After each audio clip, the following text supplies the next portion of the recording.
The Jungle Book by Rudyard Kipling. Little Toomai laid himself down close to the great neck, lest a swinging bough should sweep him to the ground. Mowgli and the Lone Wolf. Mowgli's brothers. Now Ran the Kite brings home the night that Mang the Bat sets free. The herds are shut in byre and hut for loosed till dawn are we. This is the hour of pride and power, talon and tush and claw. Oh, hear the call, good hunting all that keep the jungle law, night song in the jungle. It was 7 o'clock of a very warm evening in the Seeonee Hills when Father Wolf woke up from his day's rest, scratched himself, yawned, and spread out his paws one after the other to get rid of the sleepy feeling in their tips. Mother Wolf lay with her big gray nose dropped across her 4 tumbling, squealing cubs, and the moon shone into the mouth of the cave where they all lived. "Augur," said Father Wolf, "it is time to hunt again." He was going to spring downhill when a little shadow with a bushy tail crossed the threshold and whined. "Good luck go with you, O chief of the wolves, and good luck and strong white teeth go with noble children that they may never forget the hungry in this world. Good luck go with you, O chief of the wolves."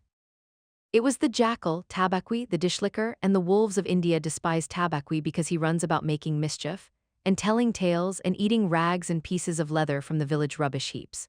But they are afraid of him too, because Tabaqui, more than anyone else in the jungle, is apt to go mad, and then he forgets that he was ever afraid of anyone and runs through the forest biting everything in his way. Even the tiger runs and hides when little Tabaqui goes mad, for madness is the most disgraceful thing that can overtake a wild creature. We call it hydrophobia, but they call it duany, the madness, and run. "Enter then and look," said Father Wolf stiffly, "but there is no food here." "For a wolf no," said Tabaqui, "but for so mean a person as myself a dry bone is a good feast. Who are we, the Gidurlog, the jackal people, to pick and choose?" He scuttled to the back of the cave, where he found the bone of a buck with some meat on it and sat cracking the end merrily. "All thanks for this good meal," he said, licking his lips. "How beautiful are the noble children, how large are their eyes, and so young too. Indeed, indeed, I might have remembered that the children of kings are men from the beginning." Now, Tabaqui knew as well as anyone else that there is nothing so unlucky as to compliment children to their faces. It pleased him to see Mother and Father Wolf look uncomfortable. Tabaqui sat still, rejoicing in the mischief that he had made, and then he said spitefully, "Shere Khan, the big one, has shifted his hunting grounds. He will hunt among these hills for the next moon, so he has told me." Shere Khan was the tiger who lived near the Waingunga River, 20 miles away. "He has no right," Father Wolf began angrily. "By the law of the jungle he has no right to change his quarters without due warning. He will frighten every head of game within 10 miles, and I have to kill for 2 these days." "His mother did not call him Lungri the lame one for nothing," said Mother Wolf quietly. "He has been lame in 1 foot from his birth, that is why he has only killed cattle. Now the villagers of the Waingunga are angry with him and he has come here to make our villagers angry. They will scour the jungle for him when he is far away, and we and our children must run when the grass is set alight. Indeed, we are very grateful to Shere Khan." "Shall I tell him of your gratitude?" said Tabaqui. "Out," snapped Father Wolf, "out and hunt with thy master, thou hast done harm enough for one night." "I go," said Tabaqui quietly. "Ye can hear Shere Khan below in the thickets, I might have saved myself the message." Father Wolf listened, and below in the valley that ran down to a little river he heard the dry, angry, snarly, sing-song whine of a tiger who has caught nothing and does not care if all the jungle knows it. "The fool," said Father Wolf, "to begin a night's work with that noise, does he think that our buck are like his fat Waingunga bullocks?" "Hsh, it is neither bullock nor buck he hunts tonight," said Mother Wolf, "it is man."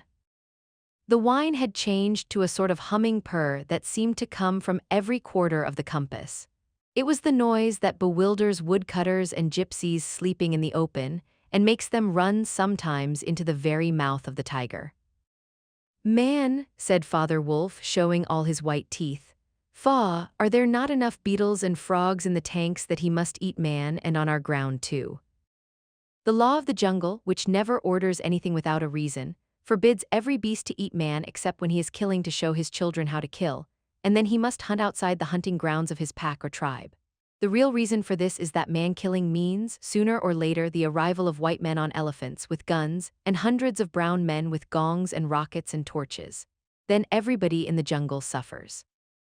The reason the beasts give among themselves is that man is the weakest and most defenseless of all living things, and it is unsportsmanlike to touch him.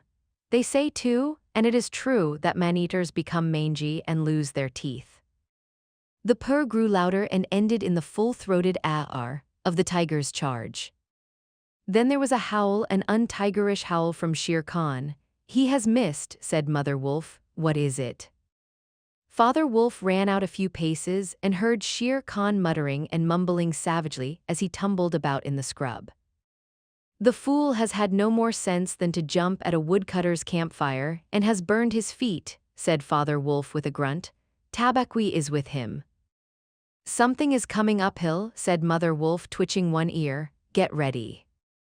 The bushes rustled a little in the thicket, and Father Wolf dropped with his haunches under him, ready for his leap. Then, if you had been watching, you would have seen the most wonderful thing in the world. The wolf checked in mid-spring. He made his bound before he saw what it was he was jumping at, and then he tried to stop himself. The result was that he shot up straight into the air for 4 or 5 feet, landing almost where he left ground.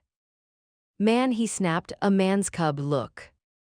Directly in front of him, holding on by a low branch, stood a naked brown baby who could just walk, as soft and as dimpled a little atom as ever came to a wolf's cave at night. He looked up into Father Wolf's face and laughed. "Is that a man's cub?" said Mother Wolf. "I have never seen one. Bring it here." A wolf accustomed to moving his own cubs can, if necessary, mouth an egg without breaking it, and though Father Wolf's jaws closed right on the child's back, not a tooth even scratched the skin as he laid it down among the cubs.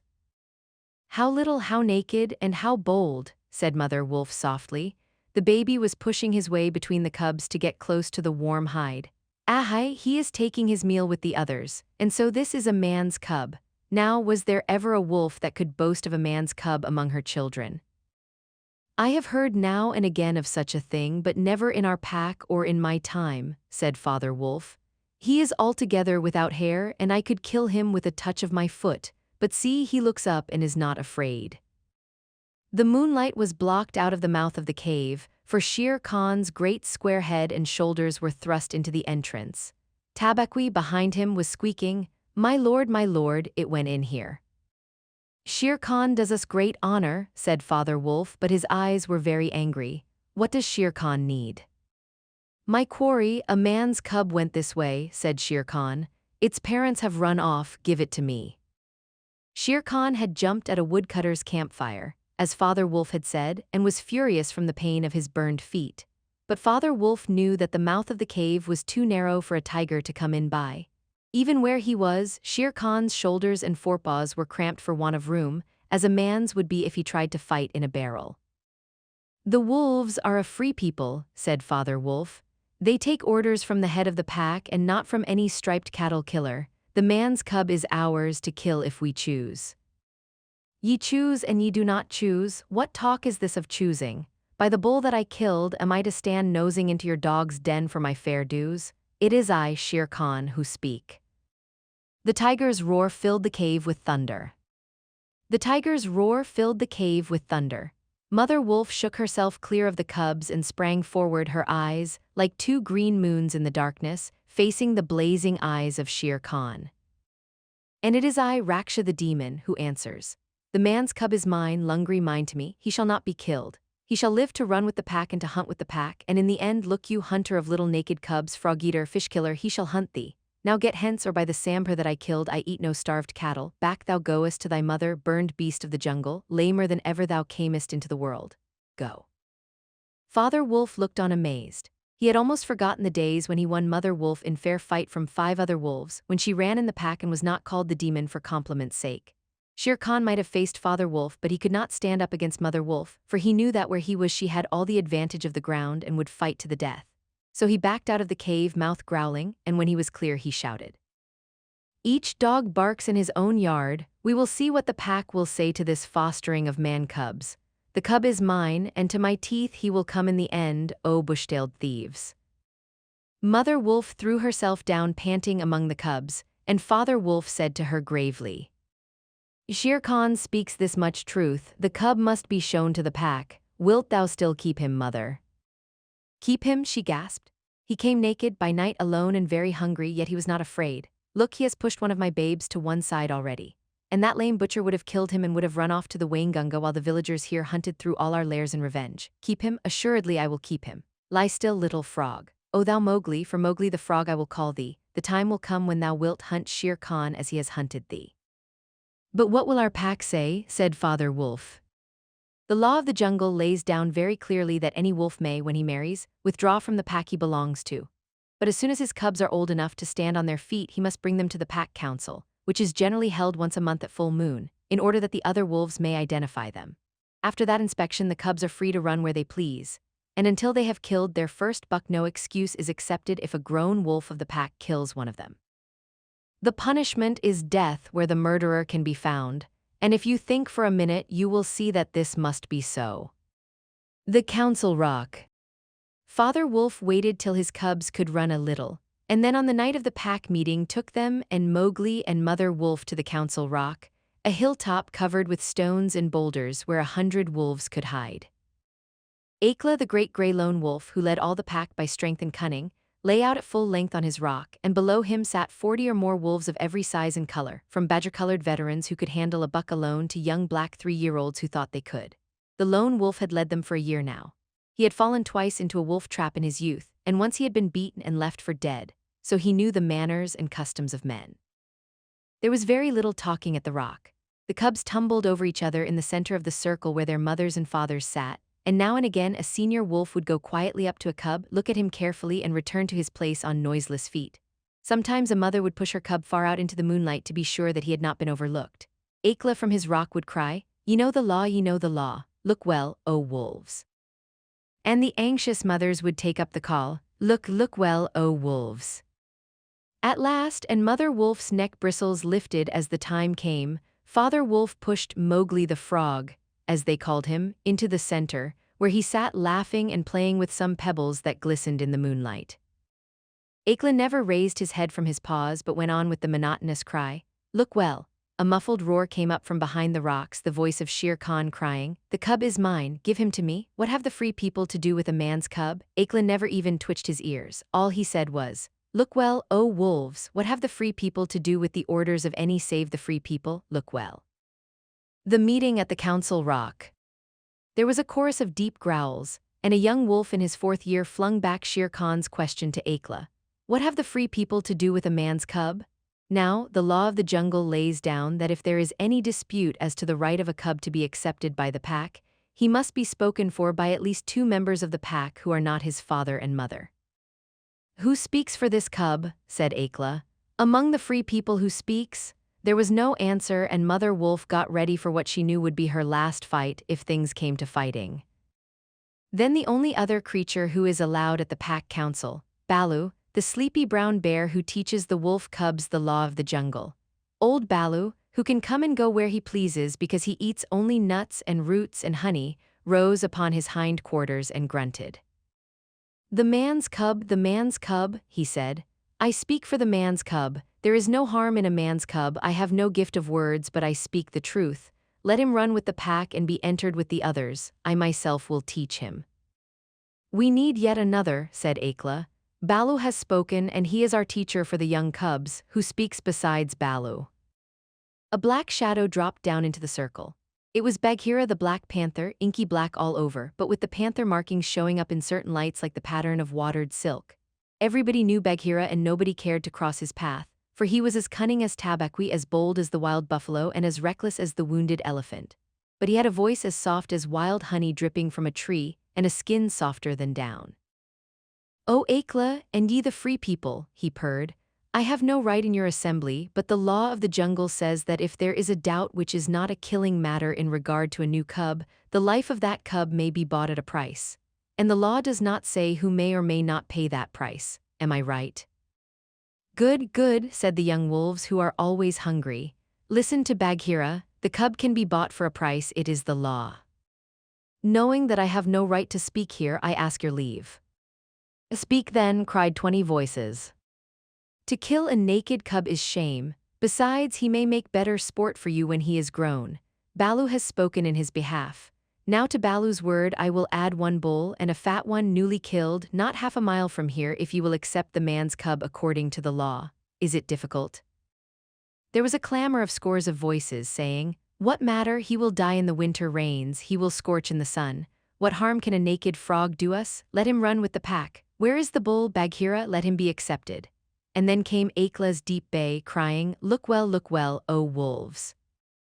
Mowgli was still deeply interested in the pebbles, and he did not notice when the wolves came and looked at him one by one. At last they all went down the hill for the dead bull, and only Akla, Bagheera, Balu and Mowgli's own wolves were left. Shere Khan roared still in the night, for he was very angry that Mowgli had not been handed over to him. "I roar well," said Bagheera under his whiskers, "for the time will come when this naked thing will make thee roar to another tune, or I know nothing of man." "It was well done," said Akla. "Men and their cubs are very wise, he may be a help in time." Akla the lone wolf.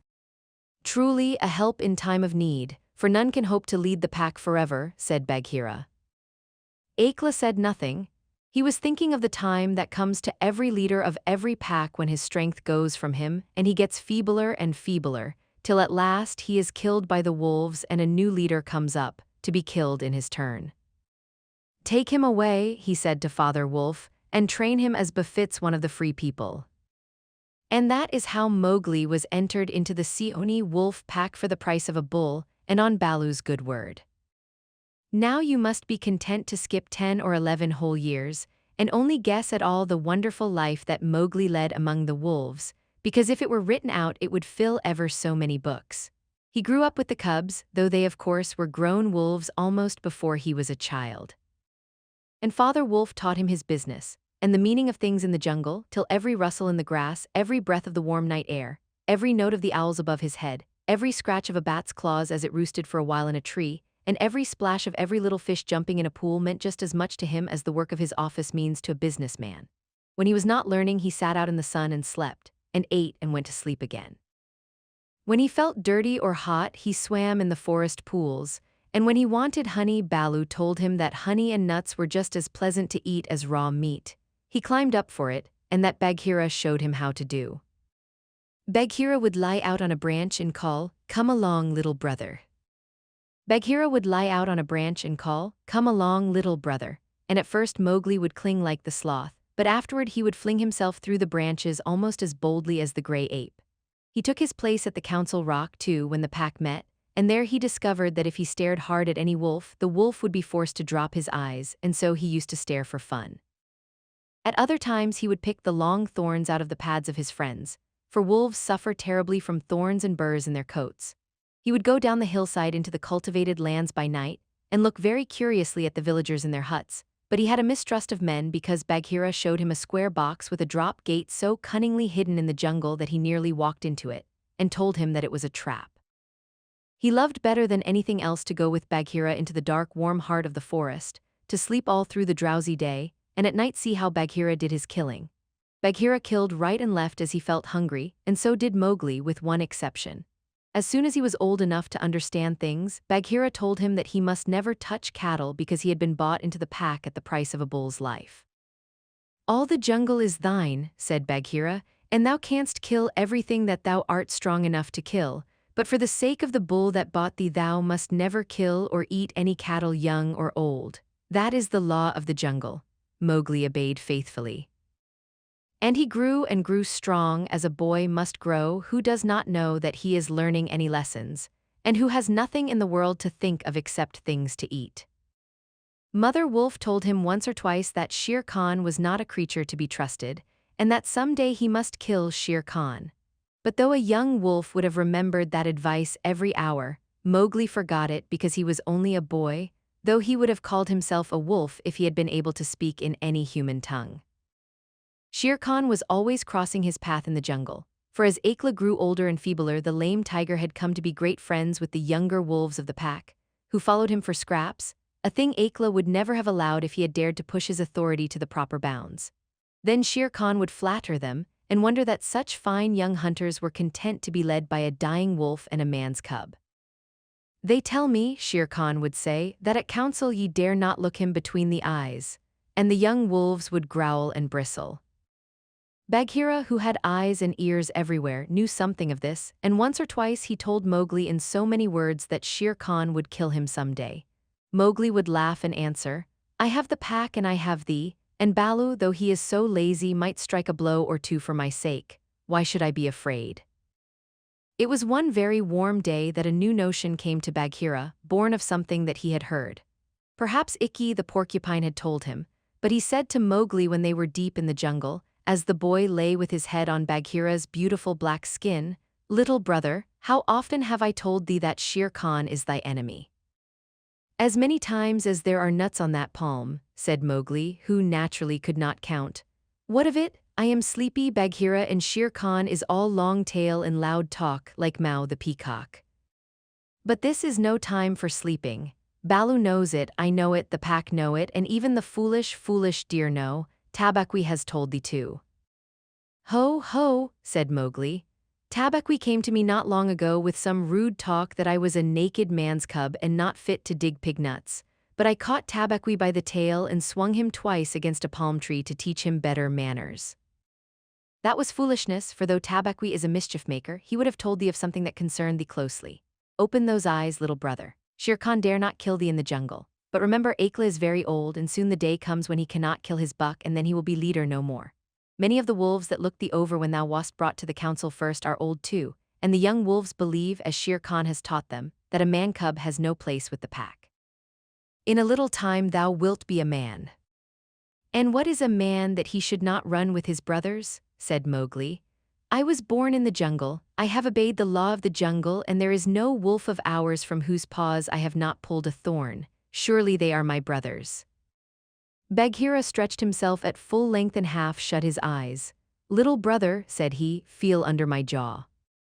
Mowgli put up his strong brown hand, and just under Bagheera's silky chin, where the giant rolling muscles were all hid by the glossy hair, he came upon a little bald spot. There is no one in the jungle that knows that I, Bagheera, carry that mark, the mark of the collar, and yet, little brother, I was born among men, and it was among men that my mother died in the cages of the king's palace at Udapur. It was because of this that I paid the price for thee at the council when thou wast a little naked cub. Yes, I too was born among men. I had never seen the jungle. They fed me behind bars from an iron pan till one night I felt that I was Bagheera, the panther, and no man's plaything, and I broke the silly lock with one blow of my paw and came away. And because I had learned the ways of men, I became more terrible in the jungle than Shere Khan. Is it not so? Yes, said Mowgli, all the jungle fear Bagheera, all except Mowgli. Oh, thou art a man's cub, said the Black Panther very tenderly. And even as I return to my jungle, so thou must go back to men at last, to the men who are thy brothers, if thou art not killed in the council. But why should any wish to kill me? Said Mowgli. Look at me, said Bagheera, and Mowgli looked at him steadily between the eyes. The big panther turned his head away in half a minute. That is why, he said, shifting his paw on the leaves. Not even I can look thee between the eyes, and I was born among men, and I love thee, little brother. The others they hate thee because their eyes cannot meet thine, because thou art wise, because thou hast pulled out thorns from their feet, because thou art a man. I did not know these things, said Mowgli sullenly, and he frowned under his heavy black eyebrows. What is the law of the jungle? Strike first and then give tongue. By thy very carelessness they know that thou art a man, but be wise. It is in my heart that when Akela misses his next kill and at each hunt it costs him more to pin the buck, the pack will turn against him and against thee. They will hold a jungle council at the rock and then I have it, said Bagheera, leaping up. Go thou down quickly to the men's huts in the valley, and take some of the red flower which they grow there, so that when the time comes thou mayest have even a stronger friend than I or Baloo or those of the pack that love thee. Get the red flower. By red flower Bagheera meant fire. Only no creature in the jungle will call fire by its proper name. Every beast lives in deadly fear of it and invents 100 ways of describing it. The red flower, said Mowgli, that grows outside their huts in the twilight. I will get some. There speaks the man's cub, said Bagheera proudly. Remember that it grows in little pots. Get one swiftly and keep it by thee for time of need. Good, said Mowgli. I go, but art thou sure, O my Bagheera? He slipped his arm around the splendid neck and looked deep into the big eyes. Art thou sure that all this is Shere Khan's doing? By the broken lock that freed me, I am sure, little brother. Then by the bull that bought me, I will pay Shere Khan full tale for this, and it may be a little over, said Mowgli, and he bounded away. That is a man, that is all a man, said Bagheera to himself, lying down again. O Shere Khan, never was a blacker hunting than that frog hunt of thine 10 years ago. Mowgli was far and far through the forest, running hard, and his heart was hot in him. He came to the cave as the evening mist rose and drew breath and looked down the valley. The cubs were out, but Mother Wolf at the back of the cave knew by his breathing that something was troubling her frog. What is it, son? She said. Some bats chatter of Shere Khan, he called back. I hunt among the plowed fields tonight, and he plunged downward through the bushes to the stream at the bottom of the valley. There he checked, for he heard the yell of the pack hunting, heard the bellow of a hunted sambhur and the snort as the buck turned at bay. Then there were wicked, bitter howls from the young wolves. Akela, Akela, let the lone wolf show his strength. Room for the leader of the pack, spring Akela. The lone wolf must have sprung and missed his hold, for Mowgli heard the snap of his teeth and then a yelp as the sambhur knocked him over with his forefoot. He did not wait for anything more, but dashed on, and the yells grew fainter behind him as he ran into the croplands where the villagers lived. Bagheera spoke truth, he panted, as he nestled down in some cattle fodder by the window of a hut. Tomorrow is one day both for Akela and for me. Then he pressed his face close to the window and watched the fire on the hearth. He saw the husbandman's wife get up and feed it in the night with black lumps.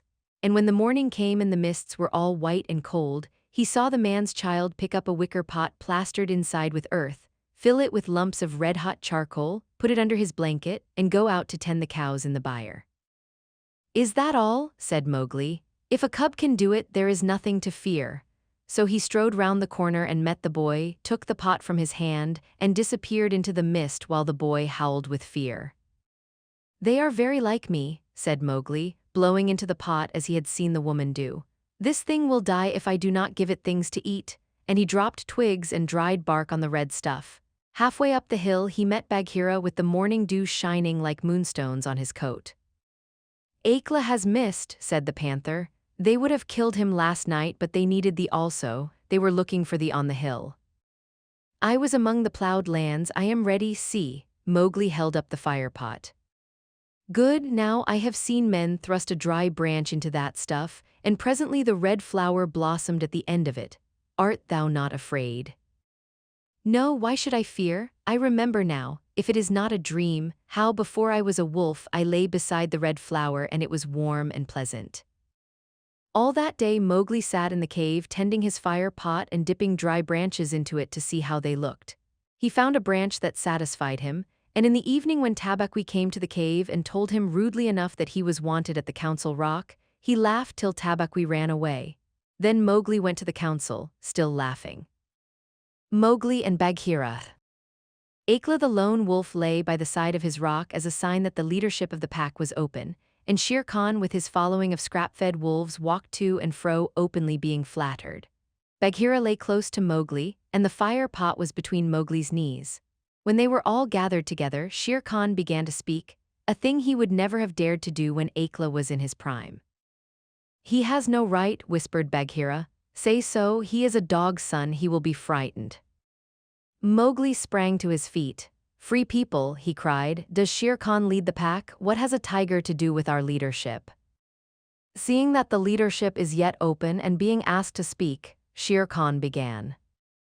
By whom, said Mowgli, are we all jackals to fawn on this cattle butcher? The leadership of the pack is with the pack alone. There were yells of silence, thou man's cub. Let him speak. He has kept our law, and at last the seniors of the pack thundered, let the dead wolf speak.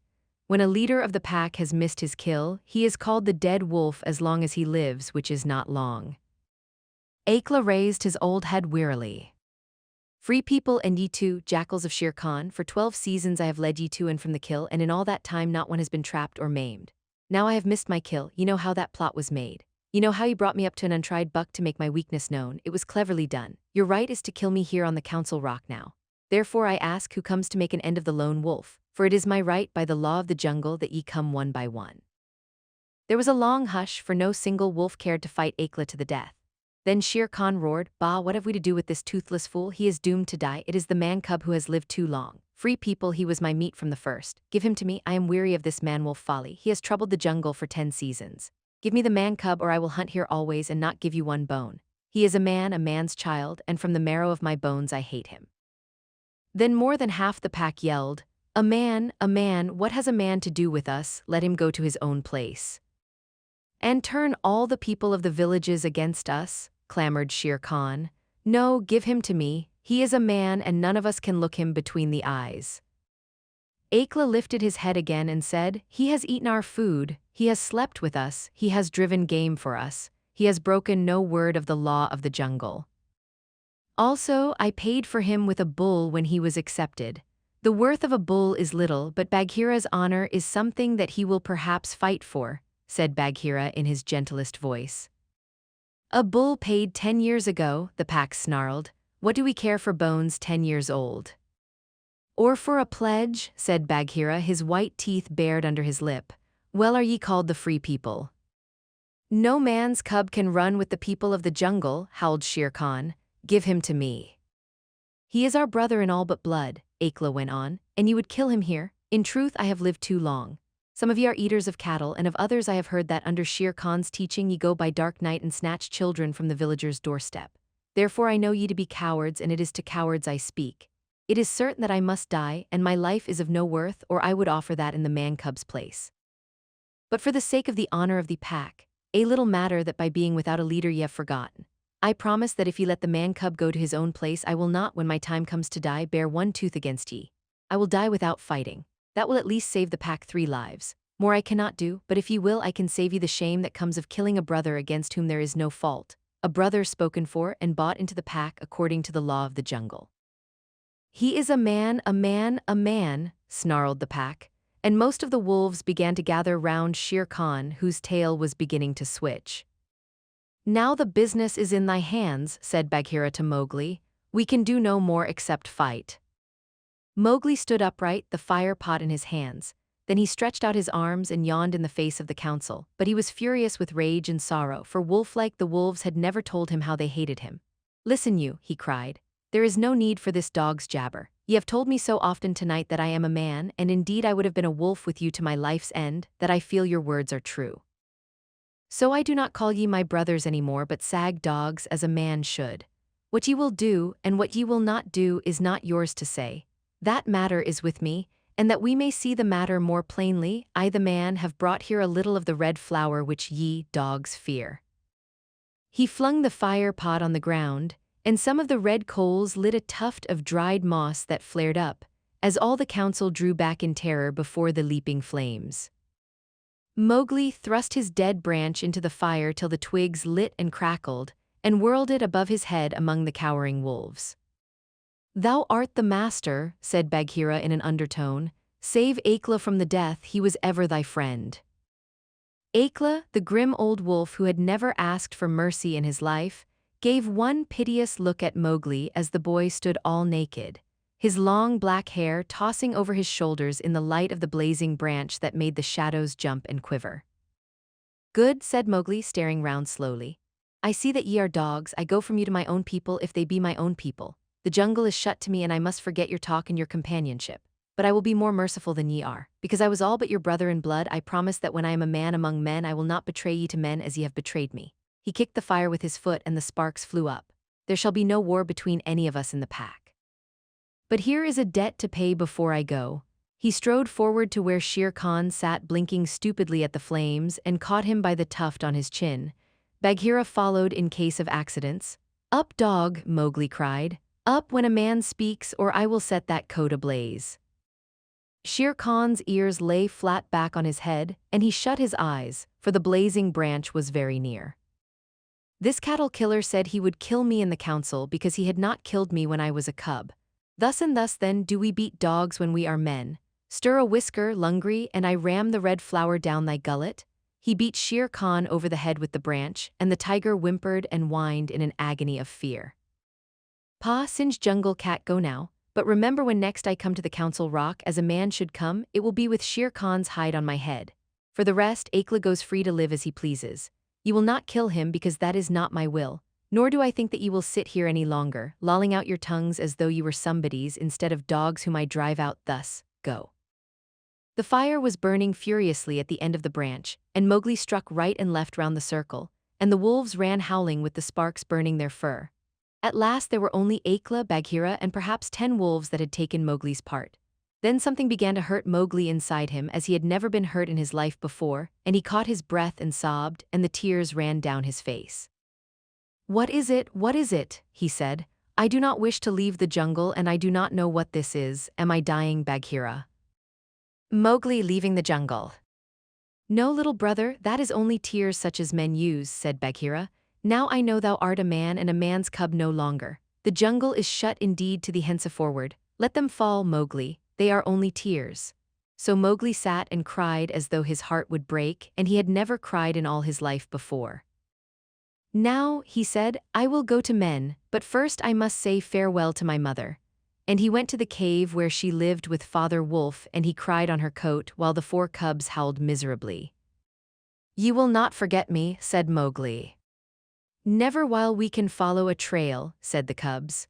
"Come to the foot of the hill when thou art a man, and we will talk to thee, and we will come into the croplands to play with thee by night." "Come soon," said Father Wolf. "O wise little frog, come again soon, for we be old, thy mother and I." "Come soon," said Mother Wolf, "little naked son of mine. For listen, child of man, I loved thee more than ever I loved my cubs."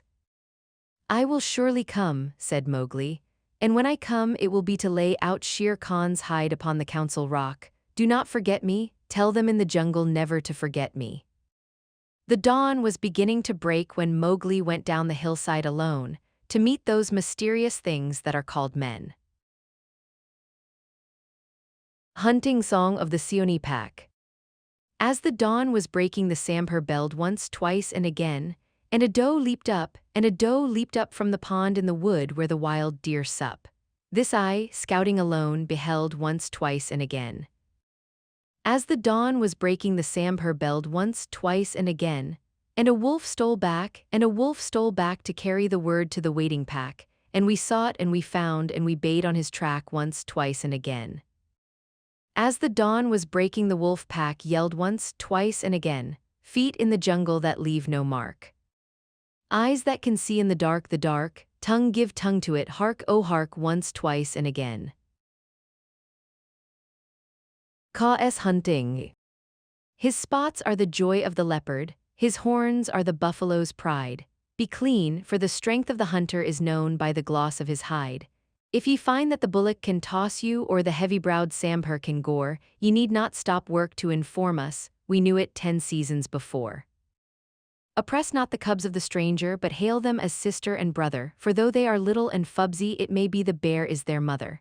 There is none like to me, says the cub in the pride of his earliest kill, but the jungle is large and the cub he is small. Let him think and be still. Maxims of Baloo. All that is told here happened some time before Mowgli was turned out of the Seeonee wolf pack, or revenged himself on Shere Khan the tiger. It was in the days when Baloo was teaching him the law of the jungle. The big, serious old brown bear was delighted to have so quick a pupil, for the young wolves will only learn as much of the law of the jungle as applies to their own pack and tribe, and run away as soon as they can repeat the hunting verse. Feet that make no noise, eyes that can see in the dark, ears that can hear the winds in their lairs, and sharp white teeth. All these things are the marks of our brothers except Tabaqui the jackal and the hyena whom we hate. But Mowgli, as a man-cub, had to learn a great deal more than this. Sometimes Bagheera the Black Panther would come lounging through the jungle to see how his pet was getting on, and would purr with his head against a tree while Mowgli recited the day's lesson to Baloo. The boy could climb almost as well as he could swim, and swim almost as well as he could run. So Baloo, the teacher of the law, taught him the wood and water laws, how to tell a rotten branch from a sound one, how to speak politely to the wild bees when he came upon a hive of them 50 feet above ground, what to say to Mang the bat when he disturbed him in the branches at midday, and how to warn the water snakes in the pools before he splashed down among them. None of the jungle people like being disturbed, and all are very ready to fly at an intruder. Then too, Mowgli was taught the stranger's hunting call, which must be repeated aloud till it is answered, whenever one of the jungle people hunts outside his own grounds. It means, translated, give me leave to hunt here because I am hungry. And the answer is, hunt then for food but not for pleasure. All this will show you how much Mowgli had to learn by heart, and he grew very tired of saying the same thing over 100 times. But as Baloo said to Bagheera, one day when Mowgli had been cuffed and run off in a temper, a man's cub is a man's cub, and he must learn all the law of the jungle. But think how small he is, said the Black Panther, who would have spoiled Mowgli if he had had his own way. How can his little head carry all thy long talk? Is there anything in the jungle too little to be killed? No, that is why I teach him these things, and that is why I hit him very softly when he forgets. Softly, what dost thou know of softness, old iron feet? Bagheera grunted. His face is all bruised today by thy softness. Aye. Better he should be bruised from head to foot by me who love him than that he should come to harm through ignorance, Baloo answered very earnestly. I am now teaching him the master words of the jungle that shall protect him with the birds and the snake people, and all that hunt on 4 feet except his own pack. He can now claim protection if he will only remember the words from all in the jungle. Is not that worth a little beating? Well, look to it then that thou dost not kill the man-cub. He is no tree trunk to sharpen thy blunt claws upon. But what are those master words? I am more likely to give help than to ask it. Bagheera stretched out one paw and admired the steel-blue, ripping chisel talons at the end of it. Still, I should like to know. I will call Mowgli and he shall say them, if he will. Come, little brother. My head is ringing like a bee tree, said a sullen little voice over their heads, and Mowgli slid down a tree trunk very angry and indignant, adding as he reached the ground, I come for Bagheera and not for thee, fat old Baloo. That is all one to me, said Baloo, though he was hurt and grieved. Tell Bagheera, then, the master words of the jungle that I have taught thee this day. Master words for which people? Said Mowgli, delighted to show off. The jungle has many tongues, I know them all. A little thou knowest, but not much. See, O Bagheera, they never thank their teacher. Not one small wolfling has ever come back to thank old Baloo for his teachings. Say the word for the hunting people then, great scholar. We be of one blood, ye and I, said Mowgli, giving the words the bare accent which all the hunting people use. Good, now for the birds. Mowgli repeated, with the kite's whistle at the end of the sentence. Now for the snake people, said Bagheera. The answer was a perfectly indescribable hiss, and Mowgli kicked up his feet behind, clapped his hands together to applaud himself, and jumped onto Bagheera's back, where he sat sideways, drumming with his heels on the glossy skin and making the worst faces he could think of at Baloo. There, that was worth a little bruise, said the brown bear tenderly. Some day thou wilt remember me. Then he turned aside to tell Bagheera how he had begged the master words from Hathai the wild elephant, who knows all about these things, and how Hathai had taken Mowgli down to a pool to get the snake word from a water snake, because Baloo could not pronounce it, and how Mowgli was now reasonably safe against all accidents in the jungle, because neither snake, bird, nor beast would hurt him. No one then is to be feared, Baloo wound up, patting his big furry stomach with pride. Except his own tribe, said Bagheera under his breath, and then aloud to Mowgli, have a care for my ribs, little brother, what is all this dancing up and down? Mowgli had been trying to make himself heard by pulling at Bagheera's shoulder fur and kicking hard. When the two listened to him, he was shouting at the top of his voice, and so I shall have a tribe of my own, and lead them through the branches all day long. What is this new folly, little dreamer of dreams? Said Bagheera. Yes, and throw branches and dirt at old Baloo, Mowgli went on. They have promised me this. Ah. Woof, Baloo's big paw scooped Mowgli off Bagheera's back, and as the boy lay between the big forepaws, he could see the bear was angry. Mowgli, said Baloo, thou hast been talking with the Bandarlog, the monkey people. Mowgli looked at Bagheera to see if the panther was angry too, and Bagheera's eyes were as hard as jade stones. Thou hast been with the monkey people, the grey apes, the people without a law, the eaters of everything. That is great shame. When Baloo hurt my head, said Mowgli, he was still on his back. I went away and the grey apes came down from the trees and had pity on me. No one else cared. He snuffled a little. The pity of the monkey people, Baloo snorted. The stillness of the mountain stream, the cool of the summer sun, and then man-cub. And then, they gave me nuts and pleasant things to eat, and they carried me in their arms up to the top of the trees and said I was their blood brother except that I had no tail, and should be their leader someday. They have no leader, said Bagheera. They lie, they have always lied. They were very kind and bade me come again. Why have I never been taken among the monkey people? They stand on their feet as I do. They do not hit me with their hard paws. They play all day. Let me get up, bad Baloo, let me up, I will play with them again. Listen, man-cub, said the bear, and his voice rumbled like thunder on a hot night. I have taught thee all the law of the jungle for all the peoples of the jungle except the monkey folk who live in the trees. They have no law, they are outcasts. They have no speech of their own but use the stolen words which they overhear when they listen and peep and wait up above in the branches. Their way is not our way, they are without leaders, they have no remembrance.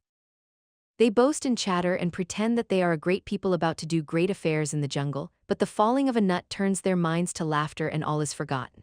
We of the jungle have no dealings with them. We do not drink where the monkeys drink, we do not go where the monkeys go, we do not hunt where they hunt, we do not die where they die. Hast thou ever heard me speak of the Bandar log till today? No, said Mowgli in a whisper, for the forest was very still now Baloo had finished. The jungle people put them out of their mouths and out of their minds. They are very many, evil, dirty, shameless, and they desire, if they have any fixed desire, to be noticed by the jungle people. But we do not notice them even when they throw nuts and filth on our heads.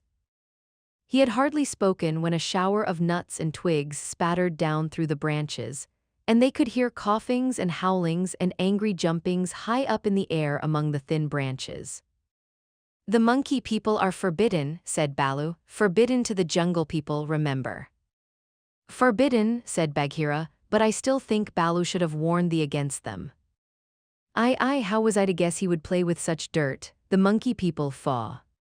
A fresh shower came down on their heads and the two trotted away, taking Mowgli with them.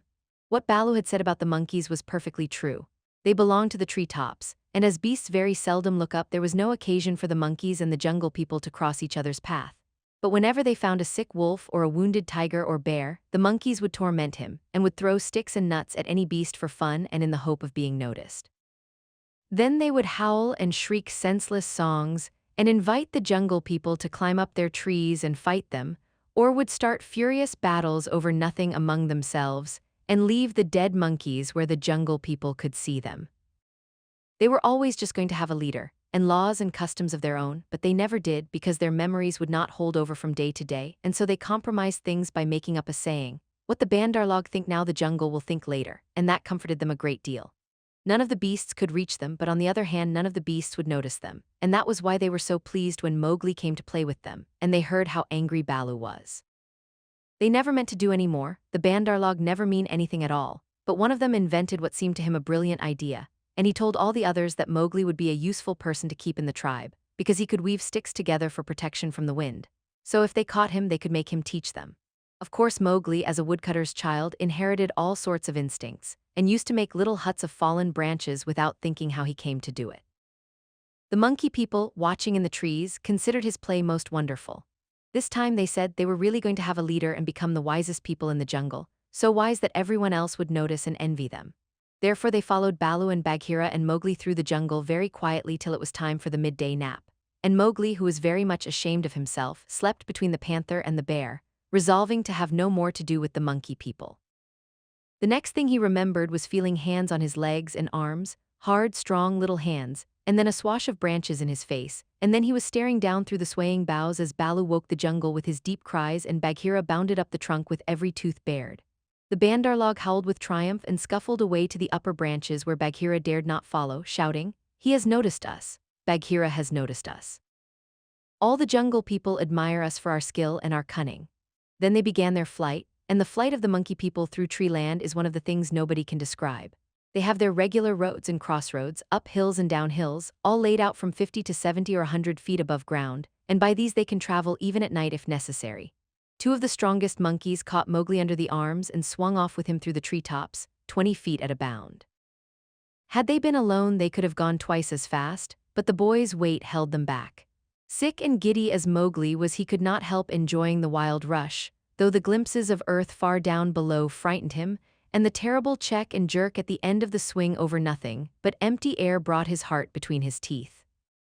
His escort would rush him up a tree till he felt the thinnest topmost branches crackle and bend under them, and then with a cough and a whoop would fling themselves into the air outward and downward, and bring up, hanging by their hands or their feet to the lower limbs of the next tree.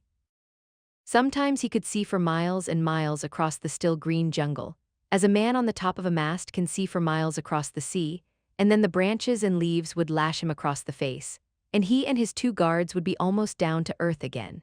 So bounding and crashing and whooping and yelling, the whole tribe of Bandarlog swept along the tree roads with Mowgli their prisoner.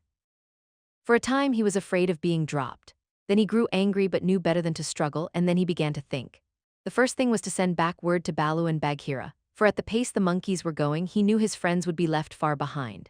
It was useless to look down, for he could only see the top sides of the branches, so he stared upward and saw, far away in the blue, ran the kite balancing and wheeling as he kept watch over the jungle waiting for things to die. Ran saw that the monkeys were carrying something, and dropped a few hundred yards to find out whether their load was good to eat. He whistled with surprise when he saw Mowgli being dragged up to a treetop and heard him give the kite call for, "We be of one blood, thou and I." The waves of the branches closed over the boy, but Ran balanced away to the next tree in time to see the little brown face come up again. "Mark my trail," Mowgli shouted. "Tell Baloo of the Seeonee pack and Bagheera of the Council Rock." "In whose name, brother?" Ran had never seen Mowgli before, though of course he had heard of him. "Mowgli the Frog, Mencub they call me, mark my trail." The last words were shrieked as he was being swung through the air, but Ran nodded and rose up till he looked no bigger than a speck of dust. And there he hung, watching with his telescope eyes the swaying of the treetops as Mowgli's escort whirled along. Baloo in the forest. "They never go far," he said with a chuckle. "They never do what they set out to do, always pecking at new things are the Bandarlog. This time, if I have any eyesight, they have pecked down trouble for themselves, for Baloo is no fledgling and Bagheera can, as I know, kill more than goats." So he rocked on his wings, his feet gathered up under him, and waited. Meantime, Baloo and Bagheera were furious with rage and grief. Bagheera climbed as he had never climbed before, but the thin branches broke beneath his weight, and he slipped down, his claws full of bark. "Why didst thou not warn the man-cub?" he roared to poor Baloo, who had set off at a clumsy trot in the hope of overtaking the monkeys. "What was the use of half slaying him with blows if thou didst not warn him?" "Haste, oh haste, we may catch them yet," Baloo panted. At that speed it would not tire a wounded cow. Teacher of the law, cub beater, a mile of that rolling to and fro would burst the open. Sit still and think, make a plan, this is no time for chasing, they may drop him if we follow too close. Urula, woo, they may have dropped him already, being tired of carrying him. Who can trust the Bandarlog? Put dead bats on my head, give me black bones to eat. Roll me into the hives of the wild bees that I may be stung to death, and bury me with the hyena, for I am most miserable of bears. Arulala, wahua, O Mowgli, Mowgli, why did I not warn thee against the monkey folk instead of breaking thy head? Now perhaps I may have knocked the day's lesson out of his mind, and he will be alone in the jungle without the master words. Baloo clasped his paws over his ears and rolled to and fro moaning. "At least he gave me all the words correctly a little time ago," said Bagheera impatiently. "Baloo, thou hast neither memory nor respect. What would the jungle think if I, the Black Panther, curled myself up like Ikki the porcupine and howled? What do I care what the jungle thinks? He may be dead by now. Unless and until they drop him from the branches in sport or kill him out of idleness, I have no fear for the man-cub. He is wise and well taught, and above all he has the eyes that make the jungle people afraid. But and it is a great evil he is in the power of the Bandarlog, and they, because they live in trees, have no fear of any of our people." Bagheera licked one forepaw thoughtfully. "Fool that I am, oh fat brown root-digging fool that I am," said Baloo, uncoiling himself with a jerk. "It is true what Hathai the wild elephant says. To each his own fear, and they the Bandarlog fear Ka the rock snake. He can climb as well as they can, he steals the young monkeys in the night. The whisper of his name makes their wicked tails cold. Let us go to Ka. What will he do for us? He is not of our tribe, being footless and with most evil eyes," said Bagheera. "He is very old and very cunning. Above all, he is always hungry," said Baloo hopefully. promise him many goats. He sleeps for a full month after he has once eaten. He may be asleep now, and even were he awake, what if he would rather kill his own goats? Bagheera, who did not know much about Kaa, was naturally suspicious. Then in that case, thou and I together, old hunter, might make him see reason. Here Baloo rubbed his faded brown shoulder against the panther, and they went off to look for Kaa the rock python. They found him stretched out on a warm ledge in the afternoon sun, admiring his beautiful new coat, for he had been in retirement for the last 10 days changing his skin, and now he was very splendid, darting his big blunt-nosed head along the ground, and twisting the 30 feet of his body into fantastic knots and curves, and licking his lips as he thought of his dinner to come. He has not eaten, said Baloo with a grunt of relief as soon as he saw the beautifully mottled brown and yellow jacket. Be careful, Bagheera, he is always a little blind after he has changed his skin and very quick to strike.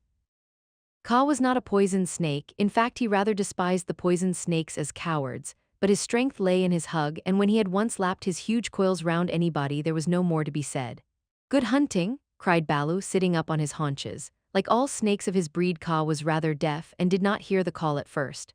Then he curled up ready for any accident, his head lowered. Good hunting for us all, he answered. Oh ho, Baloo, what dost thou do here? Good hunting, Bagheera. One of us at least needs food. Is there any news of game afoot, a doe now, or even a young buck? I am as empty as a dried well.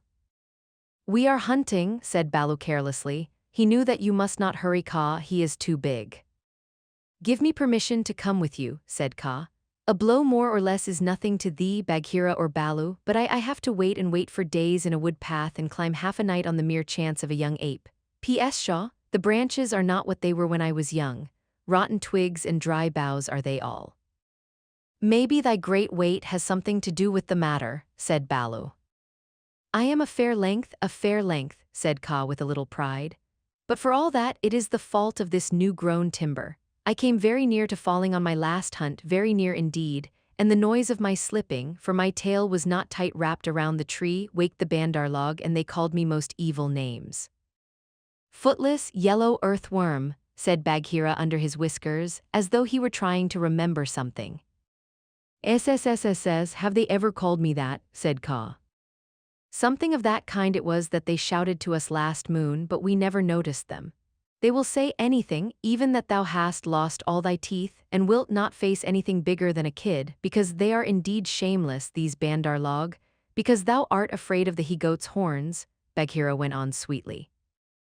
Now a snake, especially a wary old python like Kaa, very seldom shows that he is angry, but Baloo and Bagheera could see the big swallowing muscles on either side of Kaa's throat ripple and bulge. The Bandar log have shifted their grounds, he said quietly. When I came up into the sun today I heard them whooping among the treetops. It is the Bandar log that we follow now, said Baloo, but the words stuck in his throat, for that was the first time in his memory that one of the jungle people had owned to being interested in the doings of the monkeys. Beyond doubt then, it is no small thing that takes two such hunters, leaders in their own jungle I am certain, on the trail of the Bandar log, Kaa replied courteously, as he swelled with curiosity. Indeed, Baloo began, I am no more than the old and sometimes very foolish teacher of the law to the Seeonee wolf cubs and Bagheera here. Is Bagheera, said the Black Panther, and his jaws shut with a snap, for he did not believe in being humble. The trouble is this, Kaa. Those nut-stealers and pickers of palm leaves have stolen away our man-cub of whom thou hast perhaps heard. I heard some news from Ikki, his quills make him presumptuous, of a man-thing that was entered into a wolf pack, but I did not believe. Ikki is full of stories half-heard and very badly told. But it is true, he is such a man-cub as never was, said Baloo. The best and wisest and boldest of man-cubs, my own pupil, who shall make the name of Baloo famous through all the jungles, and besides we love him, Kaa. TS, said Kaa, weaving his head to and fro. I also have known what love is, there are tales I could tell that. That need a clear night when we are all well fed to praise properly, said Bagheera quickly. Our man-cub is in the hands of the Bandar log now, and we know that of all the jungle people they fear Kaa alone. They fear me alone, they have good reason, said Kaa. Chattering, foolish, vain, foolish, and chattering are the monkeys, but a man-thing in their hands is in no good luck. They grow tired of the nuts they pick and throw them down. They carry a branch half a day, meaning to do great things with it, and then they snap it in two. That man-thing is not to be envied. They called me also yellow fish, was it not? Worm, earthworm, said Bagheera, as well as other things which I cannot now say for shame. We must remind them to speak well of their master, AAASSB, we must help their wandering memories. Now whither went they with the cub? The jungle alone knows, toward the sunset I believe, said Baloo. We had thought that thou wouldst know, Kaa. I take them when they come in my way, but I do not hunt the bandarlog or frogs, or green scum on a waterhole for that matter. Up, hillo, illo, look up, Baloo of the Seoni wolf pack. Baloo looked up to see where the voice came from, and there was Ran the kite, sweeping down with the sun shining on the upturned flanges of his wings. It was near Ran's bedtime, but he had ranged all over the jungle looking for the bear and had missed him in the thick foliage. What is it? Said Baloo. I have seen Mowgli among the bandarlog, he bade me tell you, I watched. The bandarlog have taken him beyond the river to the monkey city, to the cold lairs. They may stay there for a night or 10 nights or an hour. I have told the bats to watch through the dark time. That is my message. Good hunting, all you below. Full gorge and a deep sleep to you, Ran, cried Bagheera. I will remember thee in my next kill and put aside the head for thee alone, O best of kites. It is nothing, it is nothing. The boy held the master word, I could have done no less, and Ran circled up again to his roost. He has not forgotten to use his tongue, said Baloo with a chuckle of pride. To think of one so young remembering the master word for the birds too while he was being pulled across trees. It was most firmly driven into him, said Bagheera, but I am proud of him, and now we must go to the cold lairs. They all knew where that place was, but few of the jungle people ever went there because what they called the cold lairs was an old deserted city, lost and buried in the jungle, and beasts seldom use a place that men have once used. The wild boar will, but the hunting tribes do not. Besides, the monkeys lived there as much as they could be said to live anywhere, and no self-respecting animal would come within eyeshot of it except in times of drought, when the half-ruined tanks and reservoirs held a little water. The cold lairs. It is half a night's journey at full speed, said Bagheera, and Baloo looked very serious. I will go as fast as I can, he said anxiously. We dare not wait for thee. Follow, Baloo, we must go on the quick foot, Kaa and I. Feet or no feet, I can keep abreast of all thy four, said Kaa shortly. Baloo made one effort to hurry but had to sit down panting, and so they left him to come on later while Bagheera hurried forward at the quick panther canter. Kaa said nothing, but strive as Bagheera might, the huge rock python held level with him. When they came to a hill stream, Bagheera gained, because he bounded across while Kaa swam, his head and 2 feet of his neck clearing the water, but on level ground Kaa made up the distance. By the broken lock that freed me, said Bagheera when twilight had fallen, thou art no slow goer. I am hungry, said Kaa, besides they called me speckled frog. Worm, earthworm, and yellow to boot. All one, let us go on, and Kaa seemed to pour himself along the ground, finding the shortest road with his steady eyes and keeping to it. In the cold lairs the monkey people were not thinking of Mowgli's friends at all. They had brought the boy to the lost city, and were very much pleased with themselves for the time. Mowgli had never seen an Indian city before, and though this was almost a heap of ruins it seemed very wonderful and splendid. Some king had built it long ago on a little hill. You could still trace the stone causeways that led up to the ruined gates where the last splinters of wood hung to the worn, rusted hinges. Trees had grown into and out of the walls, the battlements were tumbled down and decayed, and wild creepers hung out of the windows of the towers on the walls in bushy hanging clumps. A great roofless palace crowned the hill, and the marble of the courtyards and the fountains was split, and stained with red and green, and the very cobblestones in the courtyard where the king's elephants used to live had been thrust up and apart by grasses and young trees.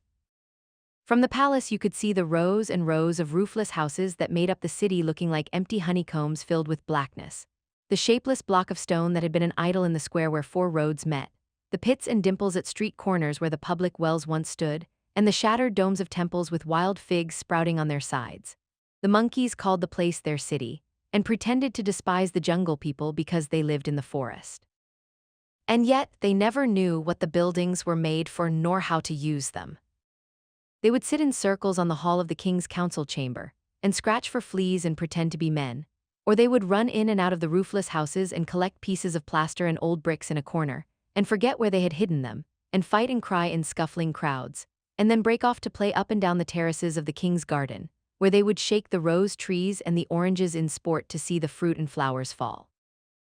They explored all the passages and dark tunnels in the palace and the hundreds of little dark rooms, but they never remembered what they had seen and what they had not, and so drifted about in ones and twos or crowds telling each other that they were doing as men did. They drank at the tanks and made the water all muddy, and then they fought over it, and then they would all rush together in mobs and shout. There is no one in the jungle so wise and good and clever and strong and gentle as the Bandarlog. Then all would begin again till they grew tired of the city and went back to the treetops, hoping the jungle people would notice them. Mowgli, who had been trained under the law of the jungle, did not like or understand this kind of life. The monkeys dragged him into the cold lairs late in the afternoon, and instead of going to sleep, as Mowgli would have done after a long journey, they joined hands and danced about and sang their foolish songs. One of the monkeys made a speech and told his companions that Mowgli's capture marked a new thing in the history of the Bandarlog, for Mowgli was going to show them how to weave sticks and canes together as a protection against rain and cold. Mowgli picked up some creepers and began to work them in and out, and the monkeys tried to imitate. But in a very few minutes they lost interest and began to pull their friends' tails or jump up and down on all fours, coughing. "I wish to eat," said Mowgli. "I am a stranger in this part of the jungle. Bring me food or give me leave to hunt here." 20 or 30 monkeys bounded away to bring him nuts and wild pawpaws. But they fell to fighting on the road, and it was too much trouble to go back with what was left of the fruit. Mowgli was sore and angry as well as hungry, and he roamed through the empty city giving the strangers hunting call from time to time, but no one answered him, and Mowgli felt that he had reached a very bad place indeed. All that Baloo has said about the Bandarlog is true, he thought to himself. They have no law, no hunting call, and no leaders, nothing but foolish words and little picking thievish hands, so if I am starved or killed here it will be all my own fault, but I must try to return to my own jungle. Baloo will surely beat me, but that is better than chasing silly rose leaves with the Bandarlog. No sooner had he walked to the city wall than the monkeys pulled him back, telling him that he did not know how happy he was, and pinching him to make him grateful. He set his teeth and said nothing, but went with the shouting monkeys to a terrace above the red sandstone reservoirs that were half full of rain water. There was a ruined summer house of white marble in the center of the terrace, built for queens dead 100 years ago. The domed roof had half fallen in and blocked up the underground passage from the palace by which the queens used to enter. But the walls were made of screens of marble tracery, beautiful milk-white fretwork, set with agates and cornelians and jasper and lapis lazuli, and as the moon came up behind the hill it shone through the open work, casting shadows on the ground like black velvet embroidery. Sore, sleepy, and hungry as he was, Mowgli could not help laughing when the Bandarlog began, 20 at a time, to tell him how great and wise and strong and gentle they were, and how foolish he was to wish to leave them. "We are great, we are free, we are wonderful, we are the most wonderful people in all the jungle. We all say so, and so it must be true," they shouted. Now as you are a new listener and can carry our words back to the jungle people so that they may notice us in future, we will tell you all about our most excellent selves. Mowgli made no objection, and the monkeys gathered by hundreds and hundreds on the terrace to listen to their own speakers singing the praises of the Bandarlog, and whenever a speaker stopped for want of breath they would all shout together, "This is true, we all say so." Mowgli nodded and blinked and said yes when they asked him a question, and his head spun with the noise. "Tabaqui the jackal must have bitten all these people," he said to himself, "and now they have madness. Certainly this is Duani the madness. Do they never go to sleep? Now there is a cloud coming to cover that moon. If it were only a big enough cloud I might try to run away in the darkness, but I am tired." That same cloud was being watched by two good friends in the ruined ditch below the city wall, for Bagheera and Kaa, knowing well how dangerous the monkey people were in large numbers, did not wish to run any risks. The monkeys never fight unless they are 100 to 1, and few in the jungle care for those odds. "I will go to the west wall," Kaa whispered, "and come down swiftly with the slope of the ground in my favor. They will not throw themselves upon my back in their hundreds, but I know it, said Bagheera. Would that Balu were here, but we must do what we can. When that cloud covers the moon, I shall go to the terrace. They hold some sort of council there over the boy. Good hunting, said Kaa grimly and glided away to the west wall. That happened to be the least ruined of any, and the big snake was delayed a while before he could find a way up the stones. The cloud hid the moon, and as Mowgli wondered what would come next, he heard Bagheera's light feet on the terrace. The Black Panther had raced up the slope almost without a sound and was striking. He knew better than to waste time in biting right and left among the monkeys, who were seated round Mowgli in circles 50 and 60 deep. There was a howl of fright and rage, and then as Bagheera tripped on the rolling, kicking bodies beneath him, a monkey shouted, "There is only one here, kill him, kill." A scuffling mass of monkeys, biting, scratching, tearing and pulling, closed over Bagheera, while 5 or 6 laid hold of Mowgli, dragged him up the wall of the summer house and pushed him through the hole of the broken dome. A man-trained boy would have been badly bruised, for the fall was a good 15 feet, but Mowgli fell as Baloo had taught him to fall and landed on his feet. The monkey fight. Stay there, shouted the monkeys, till we have killed thy friends, and later we will play with thee, if the poison people leave thee alive. We be of one blood, ye and I, said Mowgli, quickly giving the snake's call. He could hear rustling and hissing in the rubbish all round him and gave the call a second time to make sure. Even SSSO, down hoods all, said half a dozen low voices. Every ruin in India becomes sooner or later a dwelling place of snakes, and the old summer house was alive with cobras. Stand still, little brother, for thy feet may do us harm. Mowgli stood as quietly as he could, peering through the open work and listening to the furious din of the fight round the Black Panther, the yells and chatterings and scufflings, and Bagheera's deep, hoarse cough as he backed and bucked and twisted and plunged under the heaps of his enemies. For the first time since he was born, Bagheera was fighting for his life. Baloo must be at hand. Bagheera would not have come alone, Mowgli thought, and then he called aloud, "To the tank, Bagheera, roll to the water tanks. Roll and plunge, get to the water." Bagheera heard, and the cry that told him Mowgli was safe gave him new courage. He worked his way desperately, inch by inch, straight for the reservoirs, halting in silence. Then from the ruined wall nearest the jungle rose up the rumbling war shout of Baloo. The old bear had done his best, but he could not come before. "Bagheera," he shouted, "I am here, I climb, I haste, Ahiwara, the stones slip under my feet, wait my coming, O most infamous Bandarlog." He panted up the terrace only to disappear to the head in a wave of monkeys, but he threw himself squarely on his haunches, and spreading out his forepaws, hugged as many as he could hold, and then began to hit with a regular bat-bat-bat, like the flipping strokes of a paddle wheel. A crash and a splash told Mowgli that Bagheera had fought his way to the tank where the monkeys could not follow. The panther lay gasping for breath, his head just out of the water, while the monkeys stood 3 deep on the red steps, dancing up and down with rage, ready to spring upon him from all sides if he came out to help Baloo. It was then that Bagheera lifted up his dripping chin and in despair gave the snake's call for protection, "We be of one blood, ye and I," for he believed that Kaa had turned tail at the last minute. Even Baloo, half smothered under the monkeys on the edge of the terrace, could not help chuckling as he heard the Black Panther asking for help. Kaa had only just worked his way over the west wall, landing with a wrench that dislodged a coping stone into the ditch. He had no intention of losing any advantage of the ground, and coiled and uncoiled himself once or twice to be sure that every foot of his long body was in working order.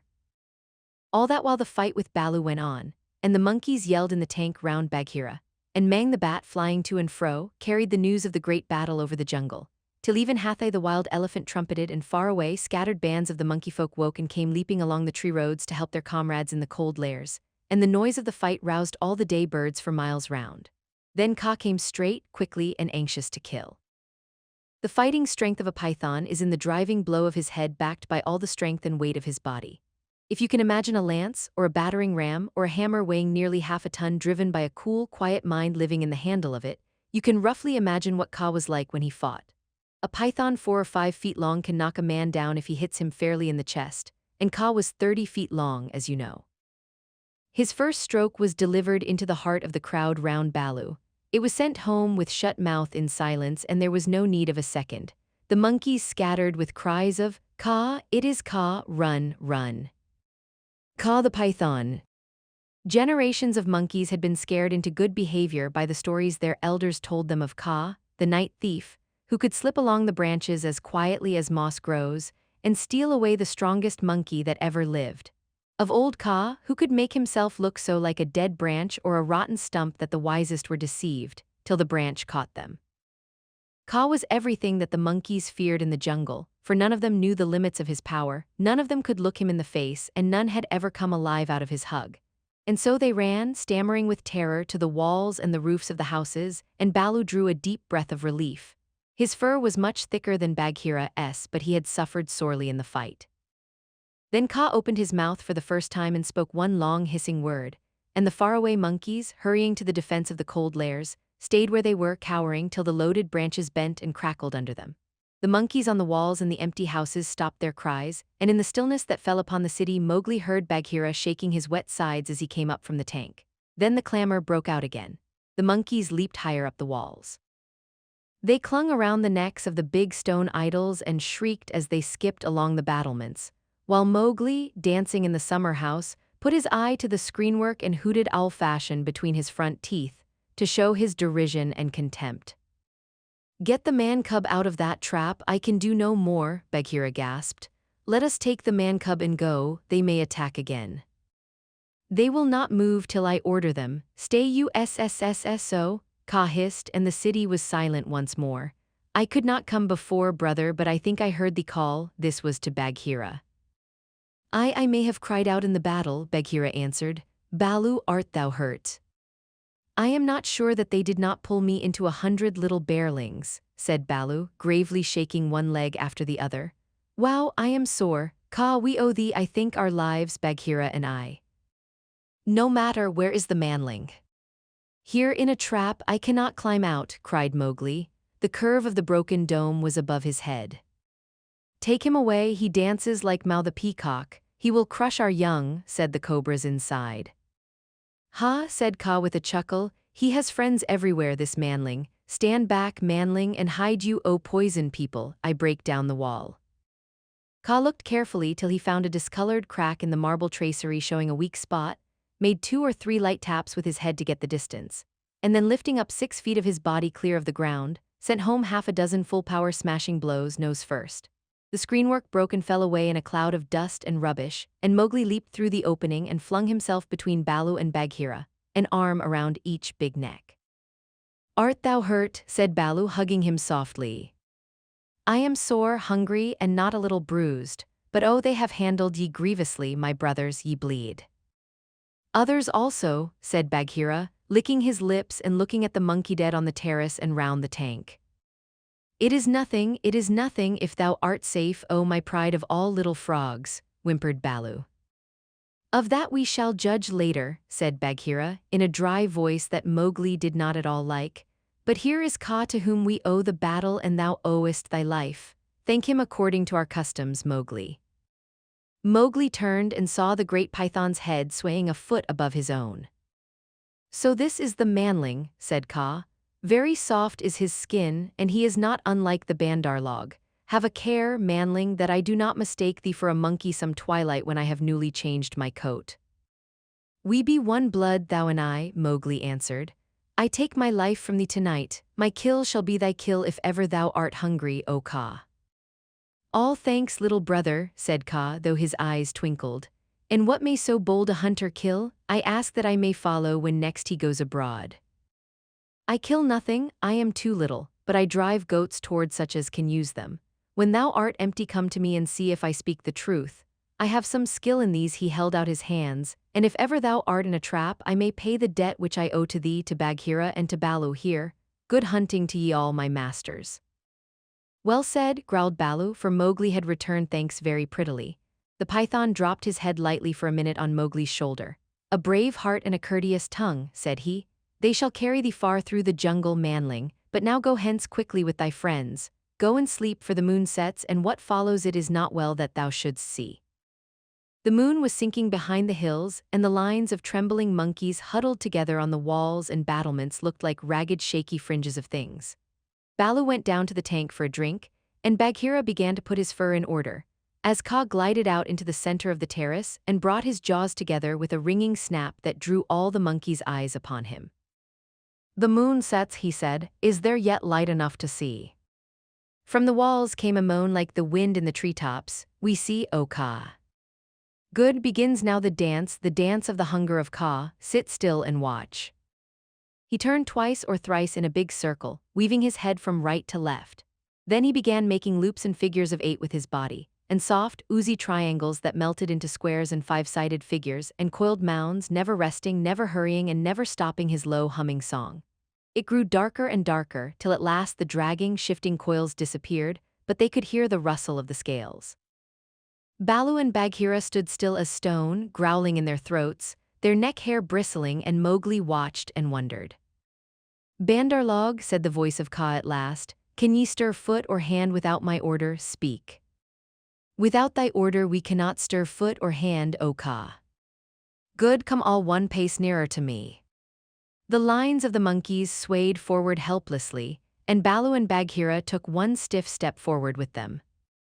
Nearer, hissed Ka, and they all moved again. Mowgli laid his hands on Balu and Bagheera to get them away, and the two great beasts started as though they had been waked from a dream. Keep thy hand on my shoulder, Bagheera whispered. Keep it there or I must go back to Ka. Ah. It is only old Ka making circles on the dust, said Mowgli. Let us go. And the three slipped off through a gap in the walls to the jungle. Woof, said Balu when he stood under the still trees again. Never more will I make an ally of Ka, and he shook himself all over. He knows more than we, said Bagheera, trembling. In a little time had I stayed I should have walked down his throat. Many will walk by that road before the moon rises again, said Balu. He will have good hunting after his own fashion. But what was the meaning of it all? Said Mowgli, who did not know anything of a python's powers of fascination. I saw no more than a big snake making foolish circles till the dark came, and his nose was all sore, ho ho. Mowgli, said Bagheera angrily, his nose was sore on thy account, as my ears and sides and paws, and Balu's neck and shoulders are bitten on thy account. Neither Balu nor Bagheera will be able to hunt with pleasure for many days. It is nothing, said Balu, we have the man-cub again. True, but he has cost us heavily in time which might have been spent in good hunting, in wounds, in hair. I am half plucked along my back, and last of all in honor. For remember, Mowgli, I who am the Black Panther was forced to call upon Ka for protection, and Balu and I were both made stupid as little birds by the hunger dance. All this, man-cub, came of thy playing with the Bandarlog. True, it is true, said Mowgli sorrowfully. I am an evil man-cub and my stomach is sad in me. MF, what says the law of the jungle, Balu? Balu did not wish to bring Mowgli into any more trouble, but he could not tamper with the law, so he mumbled, sorrow never stays punishment, but remember, Bagheera, he is very little. I will remember, but he has done mischief and blows must be dealt now. Mowgli, hast thou anything to say? Nothing, I did wrong, Balu, and thou are wounded, it is just. Bagheera gave him half a dozen love taps. From a panther's point of view, they would hardly have waked one of his own cubs, but for a 7-year-old boy they amounted to as severe a beating as you could wish to avoid. When it was all over, Mowgli sneezed and picked himself up without a word. Now, said Bagheera, jump on my back, little brother, and we will go home. One of the beauties of jungle law is that punishment settles all scores. There is no nagging afterward. Mowgli laid his head down on Bagheera's back and slept so deeply that he never waked when he was put down in the home cave. Road Song of the Bandarlog. Here we go in a flung festoon, halfway up to the jealous moon. Don't you envy our pranceful bands? Don't you wish you had extra hands? Wouldn't you like if your tails were so curved in the shape of a Cupid's bow? Now you're angry, but never mind, brother, thy tail hangs down behind. Here we sit in a branchy row, thinking of beautiful things we know, dreaming of deeds that we mean to do, all complete in a minute or two, something noble and wise and good, done by merely wishing we could. We've forgotten, but never mind, brother, thy tail hangs down behind. All the talk we ever have heard uttered by bat or beast or bird, hide or fin or scale or feather, jabber it quickly and all together. Excellent, wonderful once again. Now we are talking just like men. Let's pretend we are. Never mind, brother, thy tail hangs down behind. This is the way of the monkey kind. Then join our leaping lines that scumfish through the pines, that rocket by where, light and high, the wild grape swings. By the rubbish in our wake and the noble noise we make, be sure, we're going to do some splendid things. Tiger, tiger. What of the hunting, hunter bold? Brother, the watch was long and cold. What of the quarry you went to kill? Brother, he crops in the jungle still. Where is the power that made your pride? Brother, it ebbs from my flank and side. Where is the haste that ye hurry by? Brother, I go to my lair to die.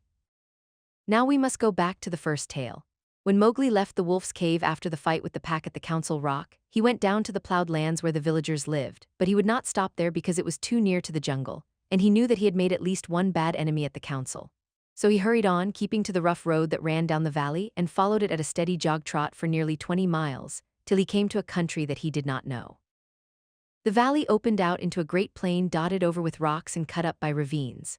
At one end stood a little village, and at the other the thick jungle came down in a sweep to the grazing grounds, and stopped there as though it had been cut off with a hoe. All over the plain cattle and buffaloes were grazing, and when the little boys in charge of the herds saw Mowgli they shouted and ran away, and the yellow pariah dogs that hang about every Indian village barked. Mowgli walked on, for he was feeling hungry, and when he came to the village gate he saw the big thorn bush that was drawn up before the gate at twilight, pushed to one side. He said, for he had come across more than one such barricade in his night rambles after things to eat. So men are afraid of the people of the jungle here also. He sat down by the gate, and when a man came out he stood up, opened his mouth and pointed down it to show that he wanted food. The man stared and ran back up the one street of the village shouting for the priest, who was a big fat man dressed in white, with a red and yellow mark on his forehead. The priest came to the gate, and with him at least 100 people, who stared and talked and shouted and pointed at Mowgli. They have no manners, these men folk, said Mowgli to himself. Only the gray ape would behave as they do, so he threw back his long hair and frowned at the crowd. What is there to be afraid of? Said the priest. Look at the marks on his arms and legs, they are the bites of wolves. He is but a wolf child run away from the jungle. Of course, in playing together, the cubs had often nipped Mowgli harder than they intended, and there were white scars all over his arms and legs. But he would have been the last person in the world to call these bites, for he knew what real biting meant. Said 2 or 3 women together. To be bitten by wolves, poor child, he is a handsome boy, he has eyes like red fire. By my honor, Mesua, he is not unlike thy boy that was taken by the tiger. Let me look, said a woman with heavy copper rings on her wrists and ankles, and she peered at Mowgli under the palm of her hand.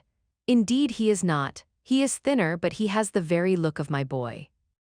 The priest was a clever man, and he knew that Mesua was wife to the richest villager in the place. So he looked up at the sky for a minute and said solemnly, What the jungle has taken the jungle has restored. Take the boy into thy house, my sister, and forget not to honor the priest who sees so far into the lives of men. By the bull that bought me, said Mowgli to himself, but all this talking is like another looking over by the pack. Well, if I am a man I must become. The crowd parted as the woman beckoned Mowgli to her hut, where there was a red lacquered bedstead, a great earthen grain chest with funny raised patterns on it, 6 copper cooking pots, an image of a Hindu god in a little alcove, and on the wall a real-looking glass, such as they sell at the country fairs. She gave him a long drink of milk and some bread, and then she laid her hand on his head and looked into his eyes, for she thought perhaps that he might be her real son come back from the jungle where the tiger had taken him. So she said, Nathu, O Nathu. Mowgli did not show that he knew the name. Dost thou not remember the day when I gave thee thy new shoes? She touched his foot, and it was almost as hard as horn. No, she said sorrowfully, those feet have never worn shoes, but thou art very like my Nathu, and thou shalt be my son. Mowgli was uneasy because he had never been under a roof before, but as he looked at the thatch he saw that he could tear it out any time if he wanted to get away and that the window had no fastenings. What is the good of a man, he said to himself at last, if he does not understand man's talk? Now I am as silly and dumb as a man would be with us in the jungle. I must speak their talk. It was not for fun that he had learned, while he was with the wolves, to imitate the challenge of bucks in the jungle and the grunt of the little wild pig. So, as soon as Mesua pronounced a word, Mowgli would imitate it almost perfectly, and before dark he had learned the names of many things in the hut. There was a difficulty at bedtime because Mowgli would not sleep under anything that looked so like a panther trap as that hut, and when they shut the door he went through the window. "Give him his will," said Messua's husband. "Remember, he can never till now have slept on a bed. If he is indeed sent in the place of our son, he will not run away." So Mowgli stretched himself in some long, clean grass at the edge of the field, but before he had closed his eyes, a soft gray nose poked him under the chin. "Phew," said Gray Brother, he was the eldest of Mother Wolf's cubs. "This is a poor reward for following the 20 miles. Thou smellest of wood smoke and cattle altogether like a man already. Wake, little brother, I bring news. Wake, little brother, I bring news." "Are all well in the jungle?" said Mowgli, hugging him. "All except the wolves that were burned with the red flower. Now, listen. Shere Khan has gone away to hunt far off till his coat grows again, for he is badly singed. When he returns he swears that he will lay thy bones in the Waingunga. There are 2 words to that. I also have made a little promise, but news is always good. I am tired tonight, very tired with new things, Gray Brother, but bring me the news always. Thou wilt not forget that thou art a wolf. Men will not make thee forget," said Gray Brother anxiously. "Never. I will always remember that I love thee and all in our cave, but also I will always remember that I have been cast out of the pack. And that thou mayest be cast out of another pack. Men are only men, little brother, and their talk is like the talk of frogs in a pond. When I come down here again, I will wait for thee in the bamboos at the edge of the grazing ground." For 3 months after that night Mowgli hardly ever left the village gate. He was so busy learning the ways and customs of men. First he had to wear a cloth round him, which annoyed him horribly, and then he had to learn about money, which he did not in the least understand, and about plowing, of which he did not see the use. Then the little children in the village made him very angry. Luckily, the law of the jungle had taught him to keep his temper, for in the jungle life and food depend on keeping your temper. But when they made fun of him because he would not play games or fly kites, or because he mispronounced some word, only the knowledge that it was unsportsmanlike to kill little naked cubs kept him from picking them up and breaking them in 2. He did not know his own strength in the least. In the jungle he knew he was weak compared with the beasts, but in the village people said that he was as strong as a bull. And Mowgli had not the faintest idea of the difference that caste makes between man and man. When the potter's donkey slipped in the clay pit, Mowgli hauled it out by the tail and helped to stack the pots for their journey to the market at Kanhiwara. That was very shocking too, for the potter is a low-caste man and his donkey is worse. When the priest scolded him, Mowgli threatened to put him on the donkey too, and the priest told Messua's husband that Mowgli had better be set to work as soon as possible. And the village head man told Mowgli that he would have to go out with the buffaloes next day and herd them while they grazed. No one was more pleased than Mowgli. And that night, because he had been appointed a servant of the village, as it were, he went off to a circle that met every evening on a masonry platform under a great fig tree. It was the village club, and the head man and the watchman and the barber, who knew all the gossip of the village, and old Buldeo, the village hunter who had a tower musket, met and smoked. The monkeys sat and talked in the upper branches, and there was a hole under the platform where a cobra lived, and he had his little platter of milk every night because he was sacred.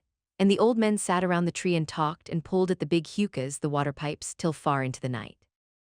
They told wonderful tales of gods and men and ghosts, and Buldeo told even more wonderful ones of the ways of beasts in the jungle, till the eyes of the children sitting outside the circle bulged out of their heads. Most of the tales were about animals, for the jungle was always at their door. The deer and the wild pig grubbed up their crops, and now and again the tiger carried off a man at twilight, within sight of the village gates. The village club. Mowgli, who naturally knew something about what they were talking of, had to cover his face not to show that he was laughing, while Buldeo, the tower musket across his knees, climbed on from one wonderful story to another, and Mowgli's shoulders shook. Buldeo was explaining how the tiger that had carried away Messua's son was a ghost tiger, and his body was inhabited by the ghost of a wicked old moneylender who had died some years ago. And I know that this is true, he said, because Purun Das always limped from the blow that he got in a riot when his account books were burned, and the tiger that I speak of he limps too, for the tracks of his pads are unequal. True, true, that must be the truth, said the graybeards, nodding together. Are all these tales such cobwebs and moon talk? Said Mowgli. "Are all these tales such cobwebs and moon talk?" said Mowgli. "That tiger limps because he was born lame, as everyone knows. To talk of the soul of a money-lender in a beast that never had the courage of a jackal is child's talk." Buldeo was speechless with surprise for a moment, and the headman stared. "Oho, it is the jungle brat, is it?" said Buldeo. "If thou art so wise, better bring his hide to Kanhiwara, for the government has set 100 rupees on his life. Better still, talk not when thy elders speak." Mowgli rose to go. "All the evening I have lain here listening," he called back over his shoulder, "and, except once or twice, Buldeo has not said one word of truth concerning the jungle, which is at his very doors. How then shall I believe the tales of ghosts and gods and goblins which he says he has seen?" "It is full time that boy went a herding," said the headman, while Buldeo puffed and snorted at Mowgli's impertinence. The custom of most Indian villages is for a few boys to take the cattle and buffaloes out to graze in the early morning, and bring them back at night. The very cattle that would trample a white man to death allow themselves to be banged and bullied and shouted at by children that hardly come up to their noses. So long as the boys keep with the herds they are safe, for not even the tiger will charge a mob of cattle. But if they straggle to pick flowers or hunt lizards, they are sometimes carried off. Mowgli went through the village street in the dawn, sitting on the back of Rama, the great herd bull. The slaty blue buffaloes, with their long, backward-sweeping horns and savage eyes, rose out their byres one by one and followed him, and Mowgli made it very clear to the children with him that he was the master. He beat the buffaloes with a long, polished bamboo, and told Kamya, one of the boys, to graze the cattle by themselves, while he went on with the buffaloes, and to be very careful not to stray away from the herd. An Indian grazing ground is all rocks and scrub and tussocks and little ravines, among which the herds scatter and disappear. The buffaloes generally keep to the pools and muddy places where they lie wallowing or basking in the warm mud for hours. Mowgli drove them on to the edge of the plain where the Waingunga came out of the jungle. Then he dropped from Rama's neck, trotted off to a bamboo clump, and found Gray Brother. "Ah," said Gray Brother, "I have waited here very many days. What is the meaning of this cattle herding work?"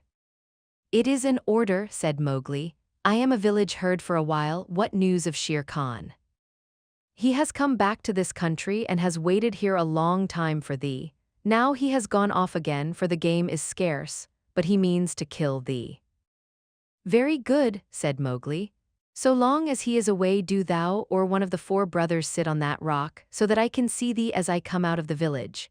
When he comes back, wait for me in the ravine by the dehak tree in the center of the plain. We need not walk into Shere Khan's mouth." Then Mowgli picked out a shady place and lay down and slept while the buffaloes grazed round him. Herding in India is one of the laziest things in the world.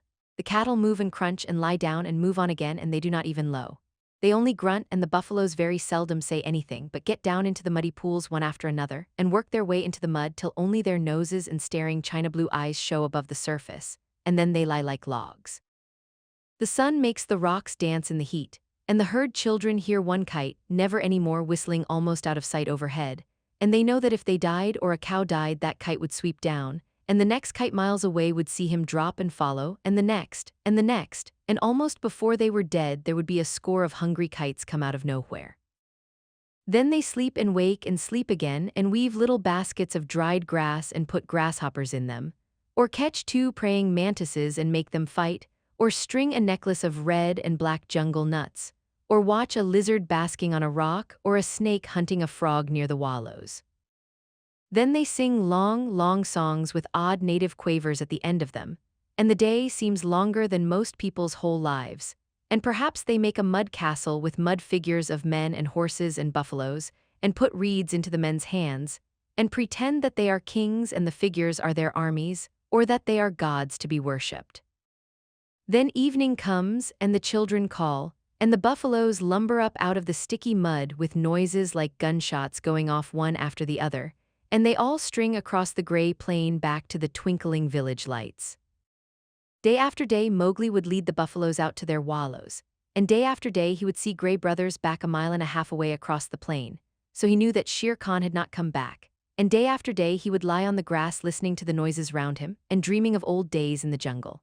If Shere Khan had made a false step with his lame paw up in the jungles by the Waingunga, Mowgli would have heard him in those long, still mornings. At last a day came when he did not see Gray Brother at the signal place, and he laughed and headed the buffaloes for the ravine by the dhk tree, which was all covered with golden red flowers. There sat Gray Brother, every bristle on his back lifted. He has hidden for a month to throw thee off thy guard. He crossed the ranges last night with Tabaqui hot foot on thy trail, said the wolf panting. Mowgli frowned. I am not afraid of Shere Khan, but Tabaqui is very cunning. Have no fear, said Gray Brother, licking his lips a little. I met Tabaqui in the dawn. Now he is telling all his wisdom to the kites, but he told me everything before I broke his back. Shere Khan's plan is to wait for thee at the village gate this evening for thee and for no one else. He is lying up now in the big dry ravine of the Waingunga. Has he eaten today or does he hunt empty? Said Mowgli, for the answer meant life and death to him. He killed at dawn, pig, and he has drunk too. Remember, Shere Khan could never fast even for the sake of revenge.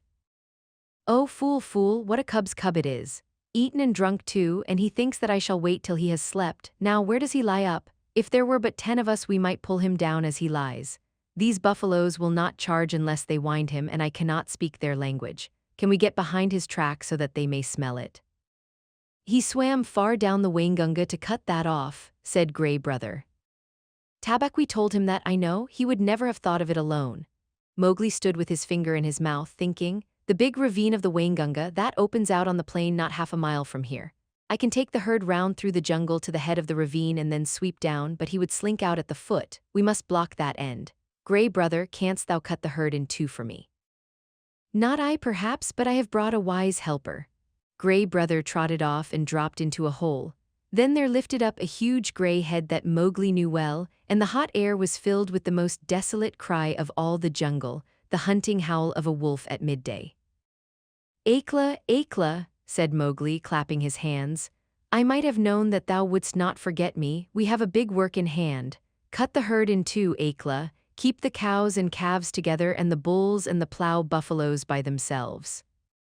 The two wolves ran, ladies' chain fashion, in and out of the herd, which snorted and threw up its head and separated into two clumps. In one the cow buffaloes stood with their calves in the center, and glared and pawed ready if a wolf would only stay still to charge down and trample the life out of him. In the other the bulls and the young bulls snorted and stamped, but though they looked more imposing they were much less dangerous, for they had no calves to protect. No 6 men could have divided the herd so neatly.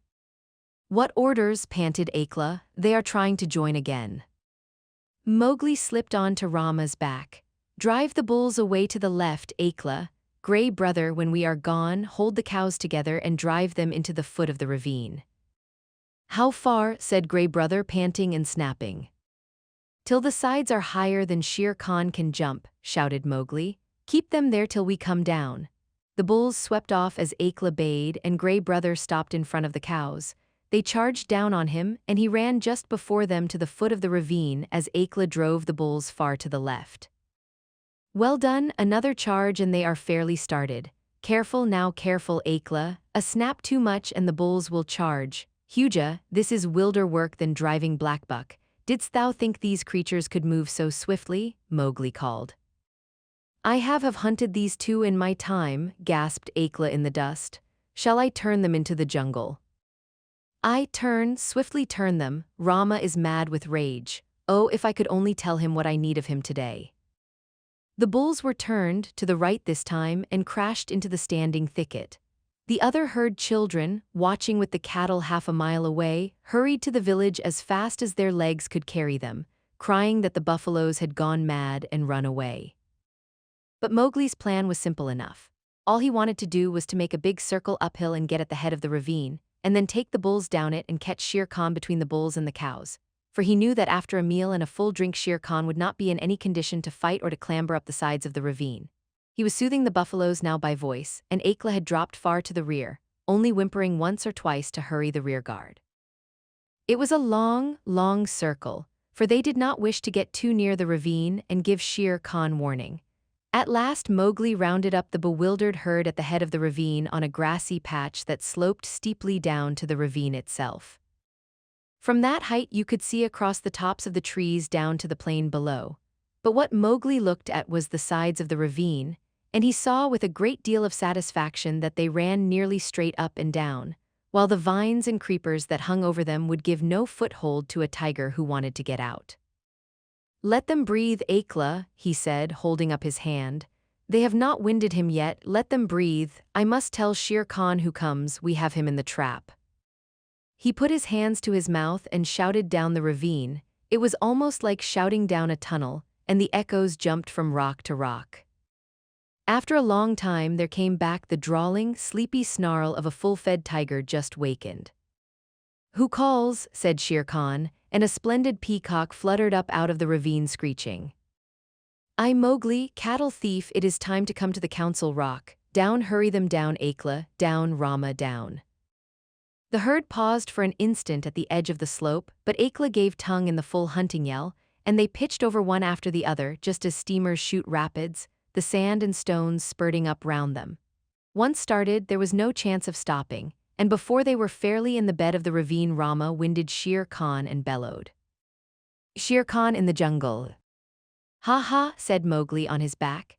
"Now thou knowest," and the torrent of black horns, foaming muzzles, and staring eyes whirled down the ravine just as boulders go down in flood time, the weaker buffaloes being shouldered out to the sides of the ravine where they tore through the creepers.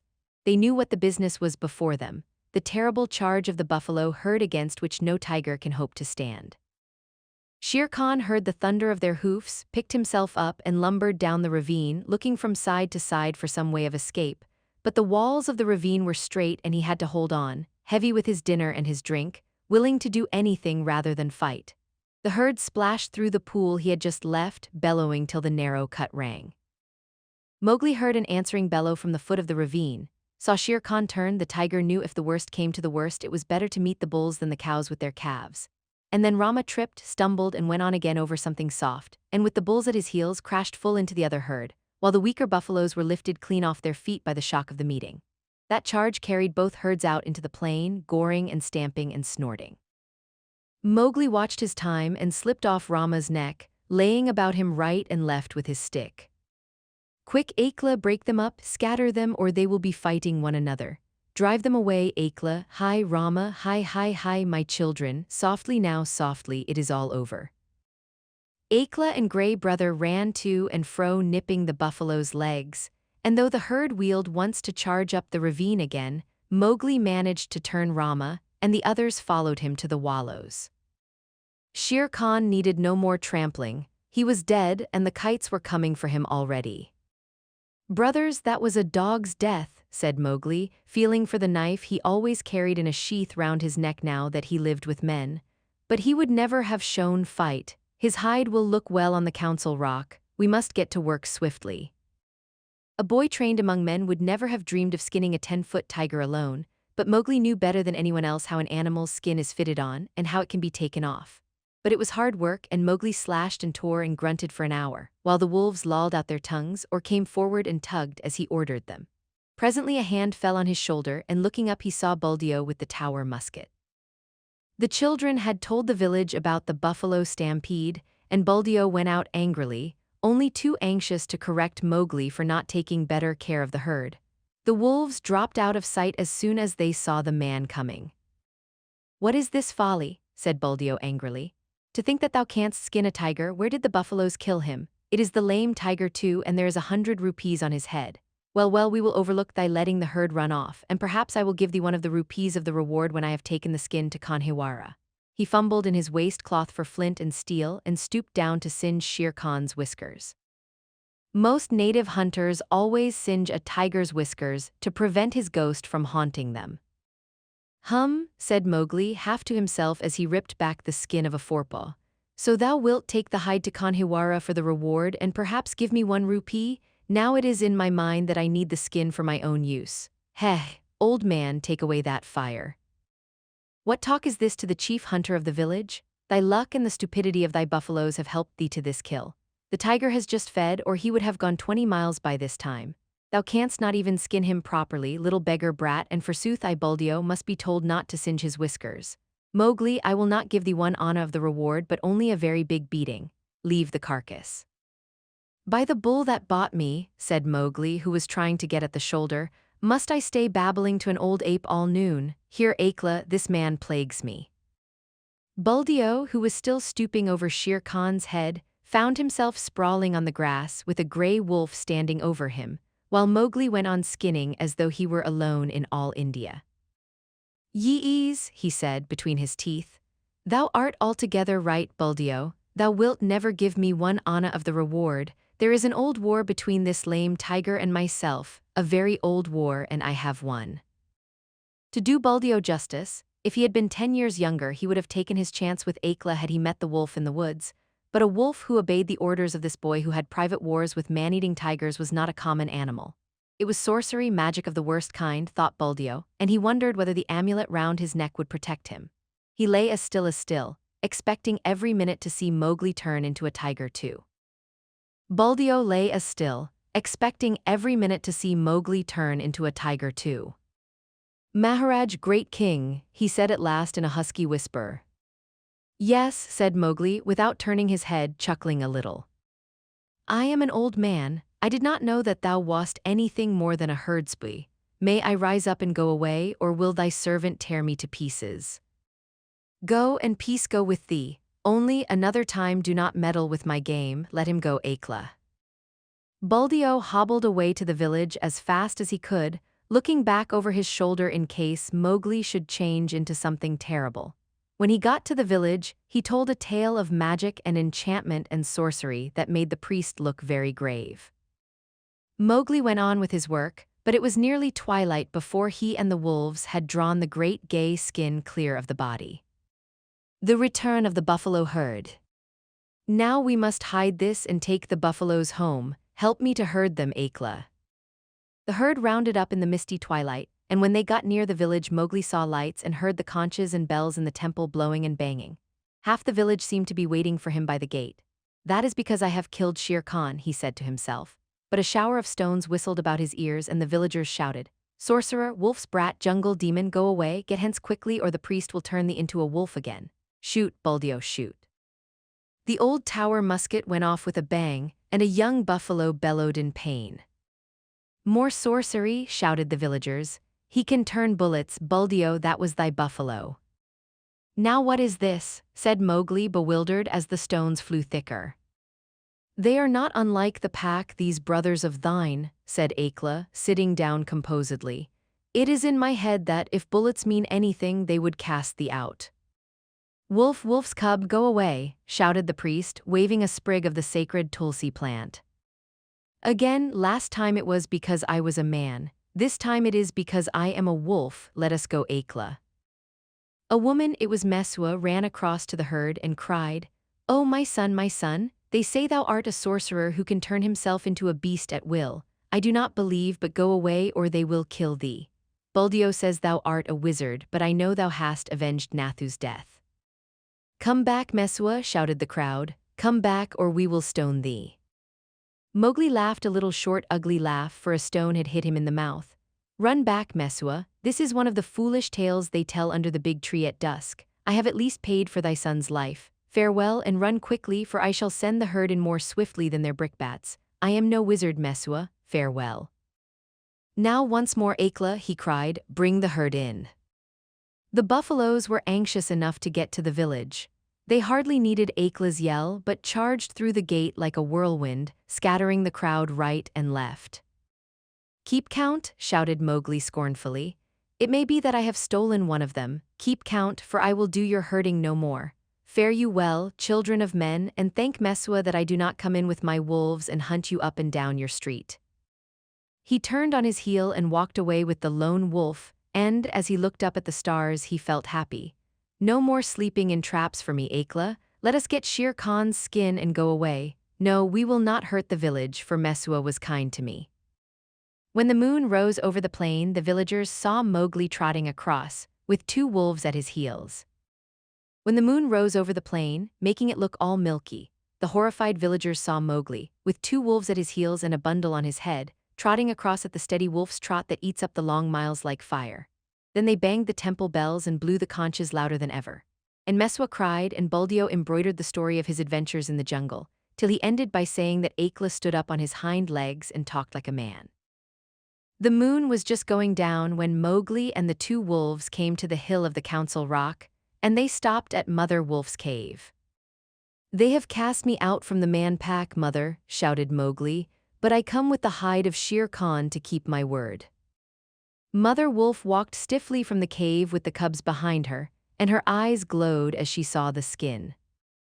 "I told him on that day when he crammed his head and shoulders into this cave, hunting for thy life, little frog, I told him that the hunter would be the hunted. It is well done."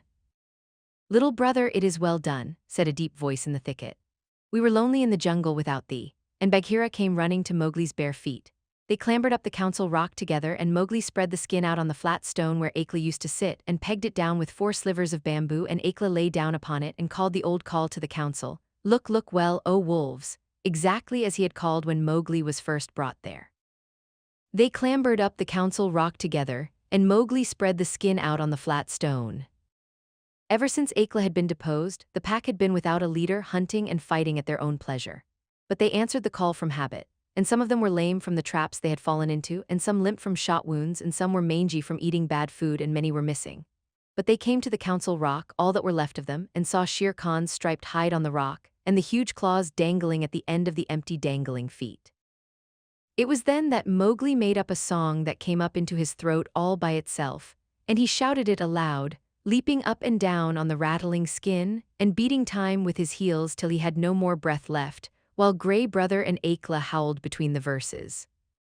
"Look well, O wolves, have I kept my word?" said Mowgli, and the wolves bayed yes, and one tattered wolf howled. "Lead us again, O Akela. Lead us again, O Man-cub, for we be sick of this lawlessness, and we would be the free people once more." "Nay," purred Bagheera, "that may not be. When ye are full fed, the madness may come upon you again. Not for nothing are ye called the free people. Ye fought for freedom, and it is yours. Eat it, O wolves." "Man-Pack and Wolf-Pack have cast me out," said Mowgli. "Now I will hunt alone in the jungle." "And we will hunt with thee," said the 4 cubs. So Mowgli went away and hunted with the 4 cubs in the jungle from that day on. But he was not always alone, because, years afterward, he became a man and married. But that is a story for grown-ups. Mowgli's song. That he sang at the Council Rock when he danced on Shere Khan's hide. The song of Mowgli, I Mowgli am singing. Let the jungle listen to the things I have done.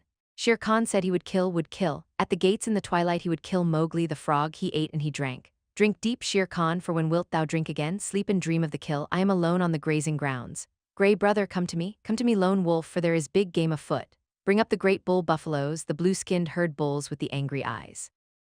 Drive them to and fro as I order. Sleepest thou still, Shere Khan? Wake, oh wake, here come I, and the bulls are behind. Rama, the king of the buffaloes, stamped with his foot. Waters of the Waingunga, whither went Shere Khan? He is not Ikki to dig holes, nor Mao the peacock that he should fly. He is not Mang the bat to hang in the branches. Little bamboos that creak together, tell me where he ran. Ow, he is there, ahu, he is there. Under the feet of Rama lies the lame one. Up, Shere Khan. Up and kill, here is meat, break the necks of the bulls. Hsh, he is asleep, we will not wake him, for his strength is very great. The kites have come down to see it. The black ants have come up to know it. There is a great assembly in his honor. Alala, I have no cloth to wrap me. The kites will see that I am naked. I am ashamed to meet all these people. Lend me thy coat, Shere Khan. Lend me thy gay striped coat, that I may go to the Council Rock. By the bull that bought me I made a promise, a little promise. Only thy coat is lacking before I keep my word. With the knife that men use, with the knife of the hunter, I will stoop down for my gift. Waters of the Waingunga, Shere Khan gives me his coat for the love that he bears me. Pull, Gray Brother, pull, Akela, heavy is the hide of Shere Khan. The Man-Pack are angry. They throw stones and talk child's talk. My mouth is bleeding. Let me run away.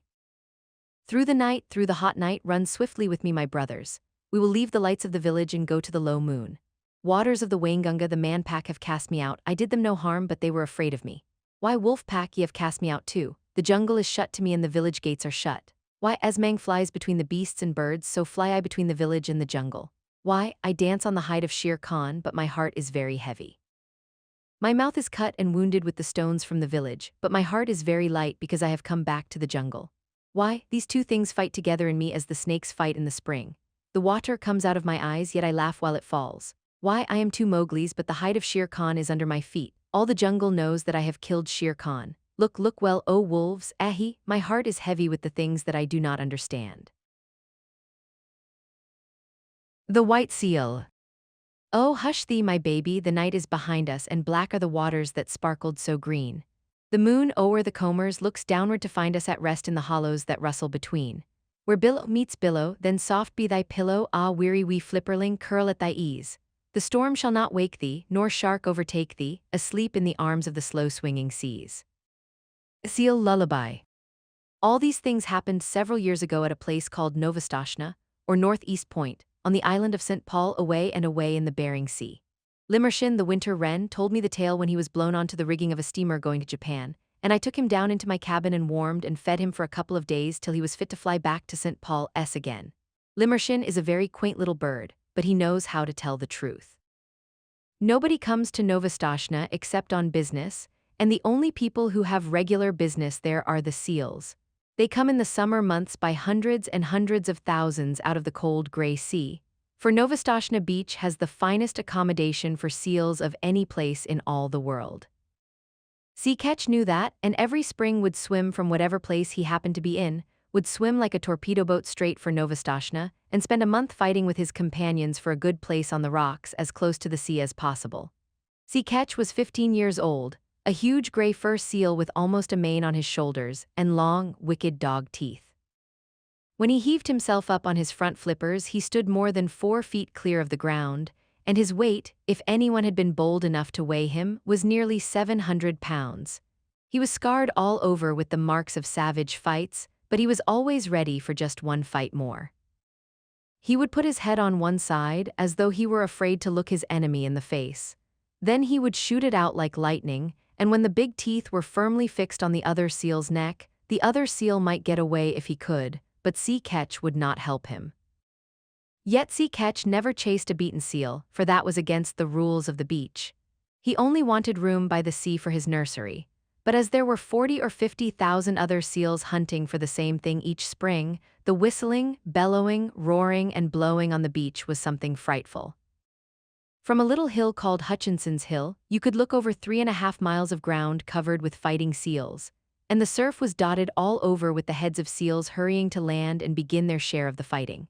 They fought in the breakers, they fought in the sand, and they fought on the smooth-worn basalt rocks of the nurseries, for they were just as stupid and unaccommodating as men.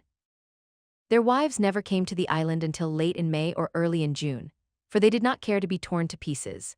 And the young 2-, 3- and 4-year-old seals who had not begun housekeeping went inland about half a mile through the ranks of the fighters and played about on the sand dunes in droves and legions, and rubbed off every single green thing that grew.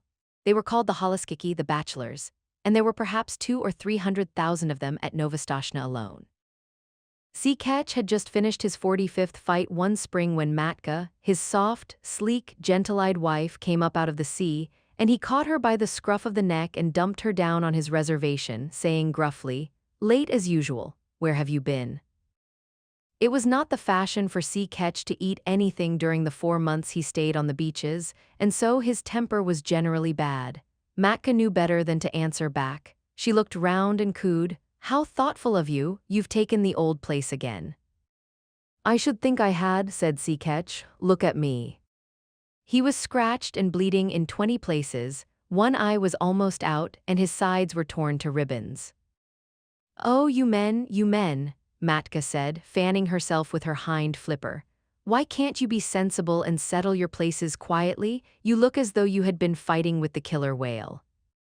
"I haven't been doing anything but fight since the middle of May. The beach is disgracefully crowded this season.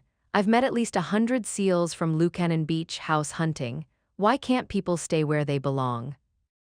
"I've often thought we should be much happier if we hauled out at Otter Island instead of this crowded place," said Matka.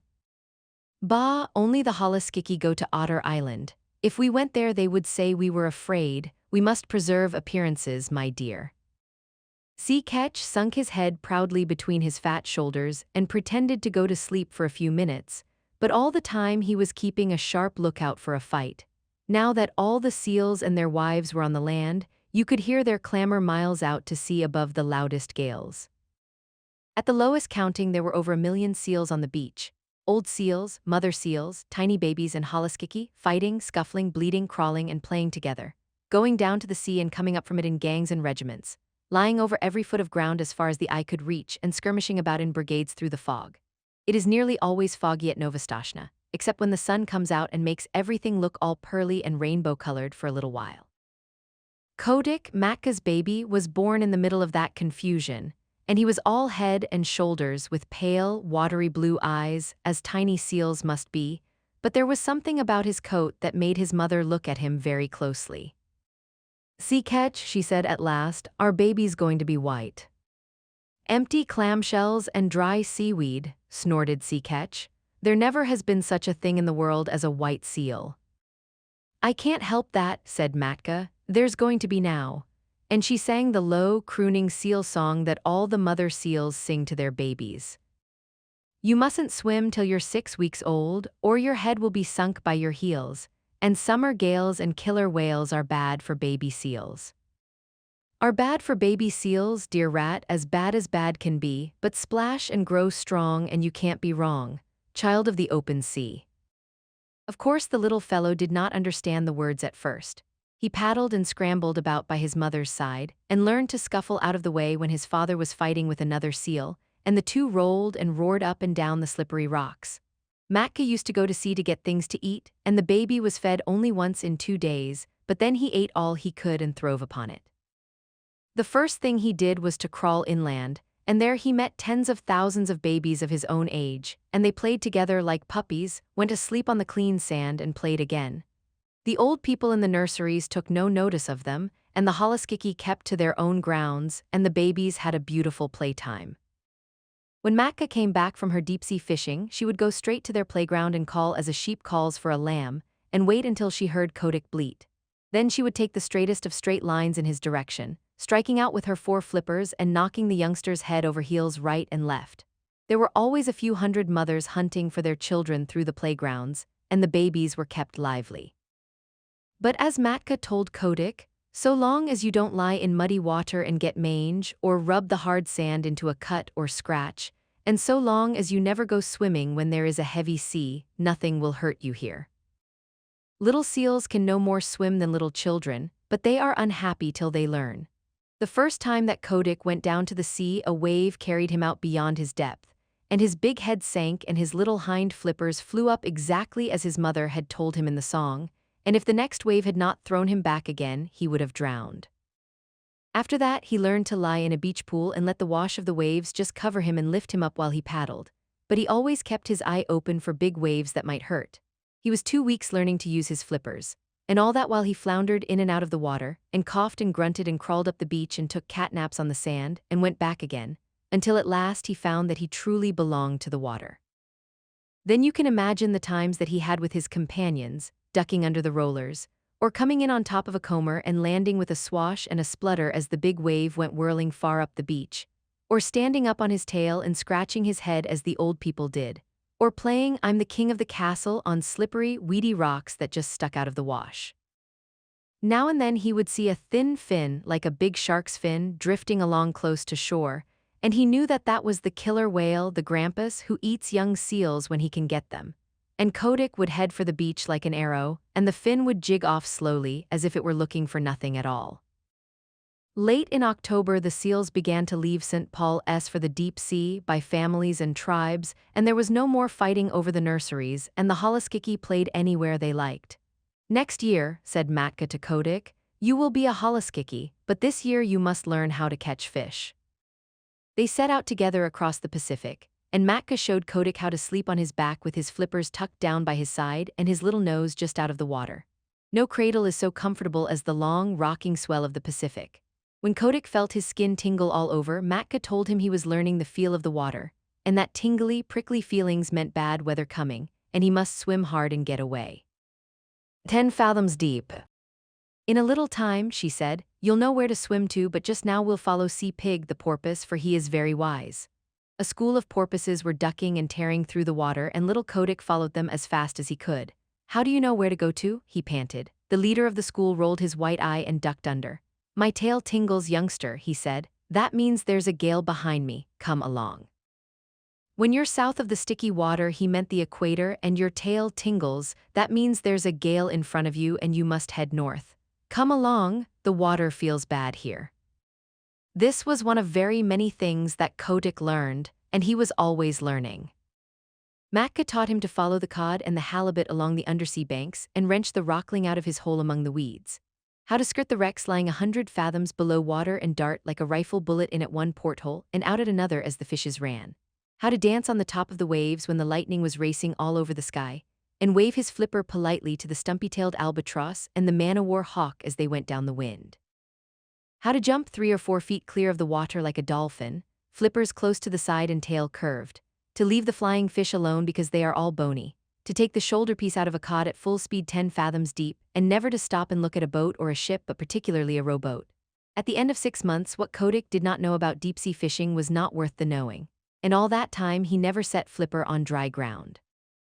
One day, however, as he was lying half asleep in the warm water somewhere off the island of Juan Fernandez, he felt faint and lazy all over, just as human people do when the spring is in their legs, and he remembered the good firm beaches of Novastoshnah 7,000 miles away, the games his companions played, the smell of the seaweed, the seal roar, and the fighting.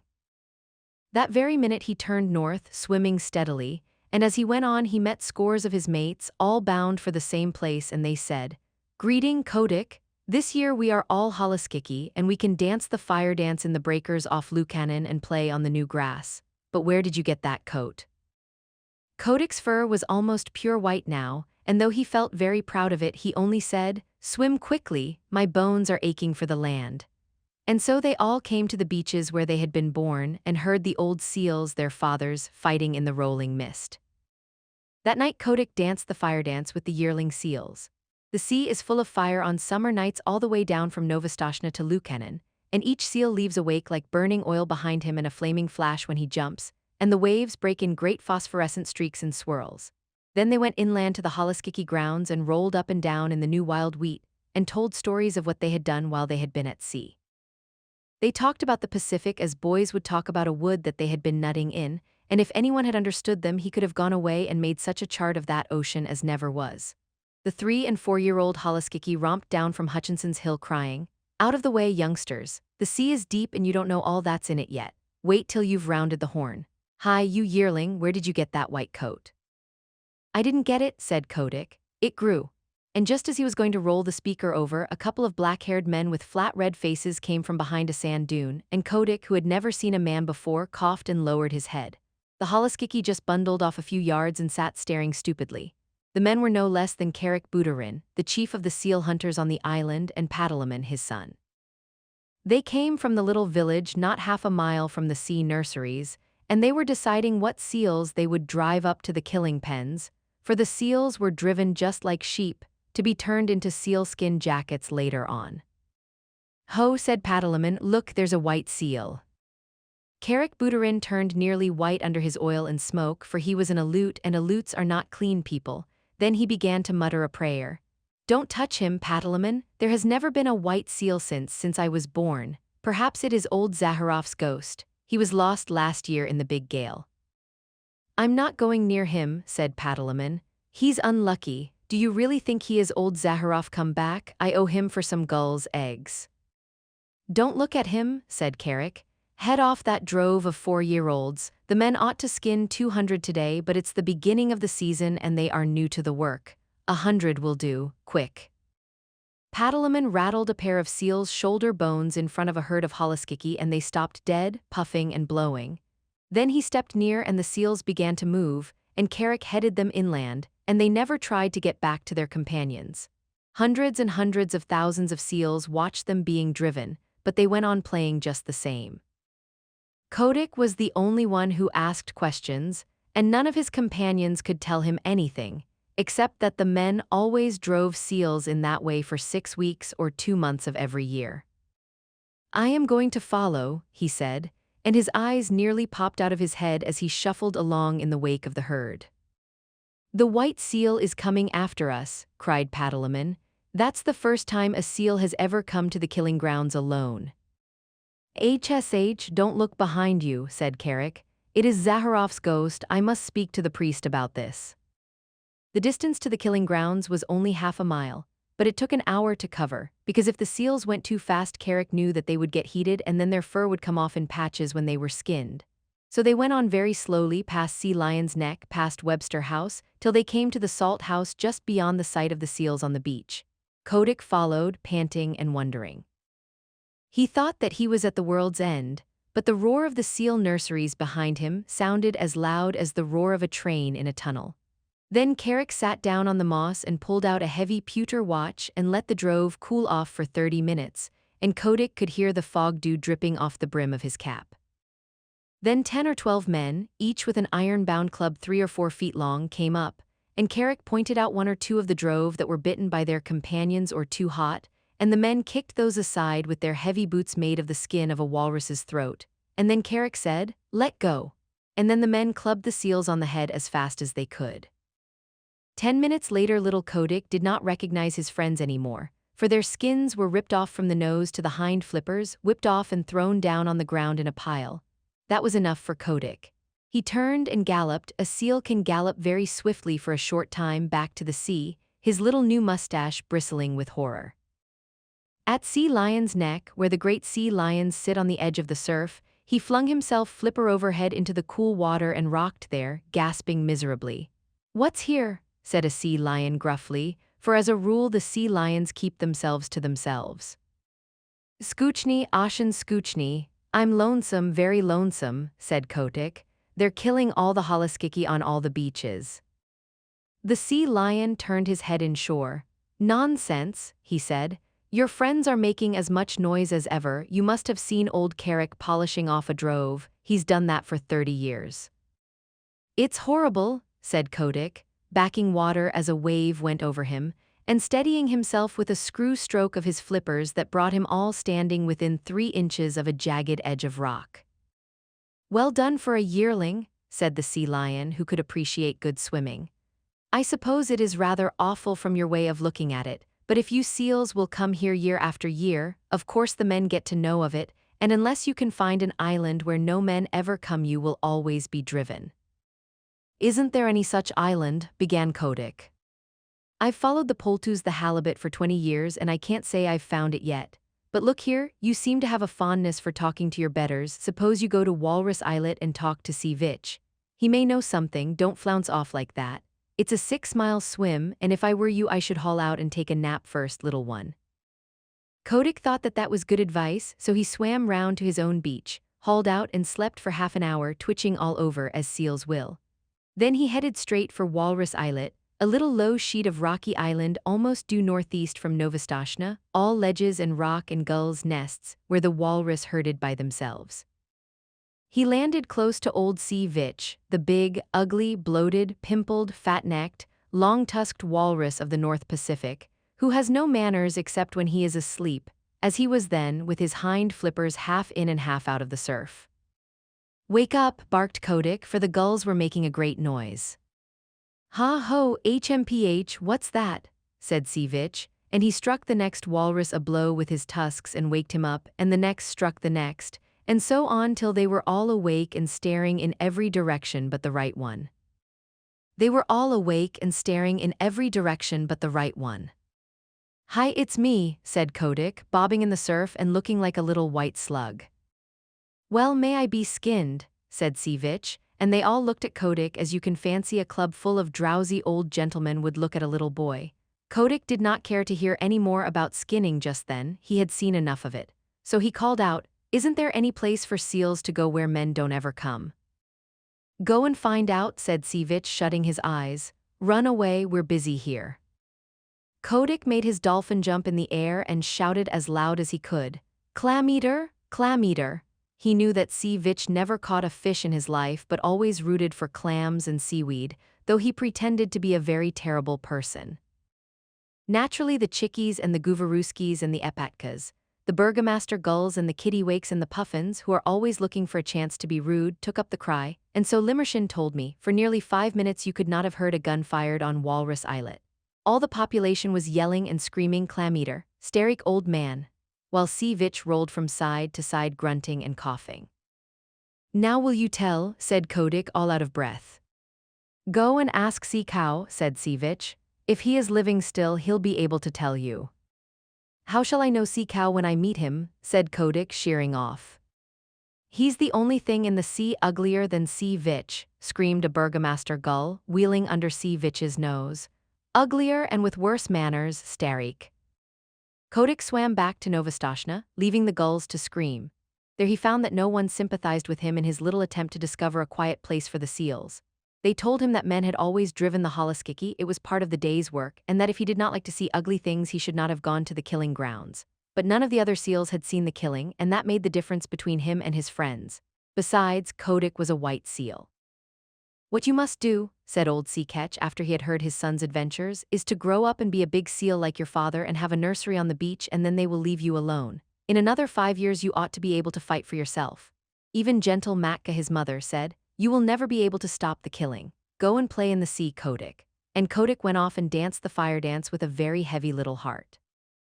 That autumn he left the beach as soon as he could, and set off alone because of a notion in his bullet head. He was going to find Sea Cow if there was such a person in the sea, and he was going to find a quiet island with good firm beaches for seals to live on, where men could not get at them. So he explored and explored by himself from the North to the South Pacific, swimming as much as 300 miles in a day and a night.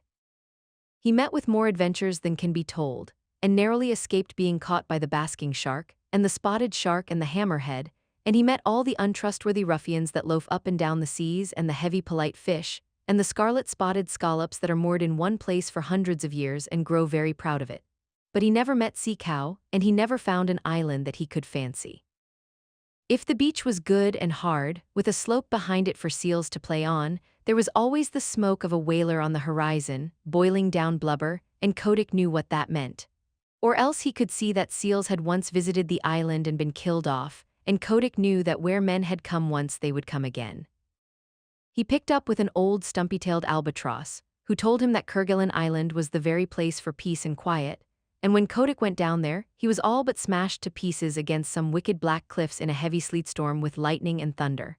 Yet as he pulled out against the gale he could see that even there had once been a seal nursery, and it was so in all the other islands that he visited. Limmershin gave a long list of them, for he said that Kotick spent 5 seasons exploring, with a 4 months' rest each year at Novastoshnah, when the Holoskiki used to make fun of him and his imaginary islands. He went to the Galapagos, a horrid dry place on the equator where he was nearly baked to death. He went to the Georgia Islands, the Orkneys, Emerald Island, Little Nightingale Island, Goes Island, Buvitz Island, the Crossettes, and even to a little speck of an island south of the Cape of Good Hope. But everywhere the people of the sea told him the same things. Seals had come to those islands once upon a time, but men had killed them all off. Even when he swam thousands of miles out of the Pacific and got to a place called Cape Corrients, that was when he was coming back from Goes Island, he found a few hundred mangy seals on a rock, and they told him that men came there too. That nearly broke his heart, and he headed round the Horn back to his own beaches, and on his way north he hauled out on an island full of green trees where he found an old seal who was dying, and Kotick caught fish for him and told him all his sorrows. Now, said Kotick, I am going back to Novastoshnah, and if I am driven to the killing pens with the Holoskiki I shall not care. The old seal said, try once more. I am the last of the lost rookery of Massafura, and in the days when men killed us by the 100,000 there was a story on the beaches that someday a white seal would come out of the north and lead the seal people to a quiet place. I am old, and I shall never live to see that day, but others will. Try once more. And Kotick curled up his mustache, it was a beauty, and said, I am the only white seal that has ever been born on the beaches, and I am the only seal, black or white, who ever thought of looking for new islands. This cheered him immensely, and when he came back to Novastoshnah that summer, Matka, his mother, begged him to marry and settle down, for he was no longer a Holoskik but a full-grown sea ketch, with a curly white mane on his shoulders as heavy, as big, and as fierce as his father. Give me another season, he said. Remember, mother, it is always the 7th wave that goes farthest up the beach. Curiously enough, there was another seal who thought that she would put off marrying till the next year, and Kotick danced the fire dance with her all down Lukennon Beach the night before he set off on his last exploration. This time he went westward, because he had fallen on the trail of a great shoal of halibut, and he needed at least 100 pounds of fish a day to keep him in good condition. He chased them till he was tired, and then he curled himself up and went to sleep on the hollows of the ground swell that sets into Copper Island. He knew the coast perfectly well, so about midnight, when he felt himself gently bumped on a weed bed, he said, Tide's running strong tonight," and turning over underwater opened his eyes slowly and stretched. Then he jumped like a cat, for he saw huge things nosing about in the shoal water and browsing on the heavy fringes of the weeds. "By the great combers of Magellan," he said beneath his mustache, "who in the deep sea are these people?" They were like no walrus, sea lion, seal, bear, whale, shark, fish, squid, or scallop that Kotick had ever seen before. They were between 20 and 30 feet long, and they had no hind flippers, but a shovel-like tail that looked as if it had been whittled out of wet leather. Their heads were the most foolish-looking things you ever saw, and they balanced on the ends of their tails in deep water when they weren't grazing, bowing solemnly to each other and waving their front flippers as a fat man waves his arm. "Ahem," said Kotick. "Good sport, gentlemen," the big things answered by bowing and waving their flippers like the frog footmen. When they began feeding again, Kotick saw that their upper lip was split into two pieces that they could twitch apart about a foot and bring together again with a whole bushel of seaweed between the splits. They tucked the stuff into their mouths and chumped solemnly. "Messy style of feeding that," said Kotick. They bowed again, and Kotick began to lose his temper. "Very good," he said. "If you do happen to have an extra joint in your front flipper, you needn't show off so. I see you bow gracefully, but I should like to know your names." The split lips moved and twitched, and the glassy green eyes stared, but they did not speak. "Well," said Kotick, "you're the only people I've ever met uglier than Sea Vitch and with worse manners." Then he remembered in a flash what the Burgomaster Gull had screamed to him when he was a little yearling at Walrus Islet, and he tumbled backward in the water, for he knew that he had found Sea Cow at last. The sea cows went on schlooping and grazing and chumping in the weed, and Kotick asked them questions in every language that he had picked up in his travels, and the sea people talk nearly as many languages as human beings. But the sea cows did not answer because Sea Cow cannot talk. He has only 6 bones in his neck where he ought to have 7, and they say under the sea that prevents him from speaking even to his companions. But as you know, he has an extra joint in his foreflipper, and by waving it up and down and about he makes what answers to a sort of clumsy telegraphic code. By daylight, Kotick's mane was standing on end, and his temper was gone where the dead crabs go. Then the sea cow began to travel northward very slowly, stopping to hold absurd bowing councils from time to time, and Kotick followed them, saying to himself, "People who are such idiots as these are would have been killed long ago if they hadn't found out some safe island. And what is good enough for the sea cow is good enough for the sea ketch. All the same, I wish they'd hurry." It was weary work for Kotick. The herd never went more than 40 or 50 miles a day and stopped to feed at night and kept close to the shore all the time, while Kotick swam round them and over them and under them, but he could not hurry them up 1/2 mile. As they went farther north, they held a bowing council every few hours, and Kotick nearly bit off his mustache with impatience till he saw that they were following up a warm current of water, and then he respected them more. One night they sank through the shiny water, sank like stones, and for the first time since he had known them began to swim quickly. Kotick followed, and the pace astonished him, for he never dreamed that Sea Cow was anything of a swimmer. They headed for a cliff by the shore, a cliff that ran down into deep water and plunged into a dark hole at the foot of it, 20 fathoms under the sea. It was a long, long swim, and Kotick badly wanted fresh air before he was out of the dark tunnel they led him through. "My wig," he said when he rose, gasping and puffing into open water at the farther end. It was a long dive, but it was worth it. The sea cows had separated, and were browsing lazily along the edges of the finest beaches that Kotick had ever seen. There were long stretches of smooth-worn rock running for miles, exactly fitted to make seal nurseries, and there were playgrounds of hard sand sloping inland behind them. And there were rollers for seals to dance in and long grass to roll in and sand dunes to climb up and down, and best of all, Kotick knew by the feel of the water, which never deceives a true sea ketch, that no men had ever come there. The first thing he did was to assure himself that the fishing was good, and then he swam along the beaches and counted up the delightful low sandy islands half hidden in the beautiful rolling fog. Away to the northward, out to sea, ran a line of bars and shoals and rocks that would never let a ship come within 6 miles of the beach, and between the islands and the mainland was a stretch of deep water that ran up to the perpendicular cliffs, and somewhere below the cliffs was the mouth of the tunnel. "It's Novastoshnah over again, but 10 times better," said Kotick. "Sea Cow must be wiser than I thought. Men can't come down the cliffs even if there were any men, and the shoals to seaward would knock a ship to splinters. If any place in the sea is safe, this is it." He began to think of the seal he had left behind him, But though he was in a hurry to go back to Novastashna, he thoroughly explored the new country so that he would be able to answer all questions. Then he dived and made sure of the mouth of the tunnel and raced through to the southward. No one but a sea cow or a seal would have dreamed of there being such a place, and when he looked back at the cliffs, even Kotick could hardly believe that he had been under them. He was 6 days going home, though he was not swimming slowly.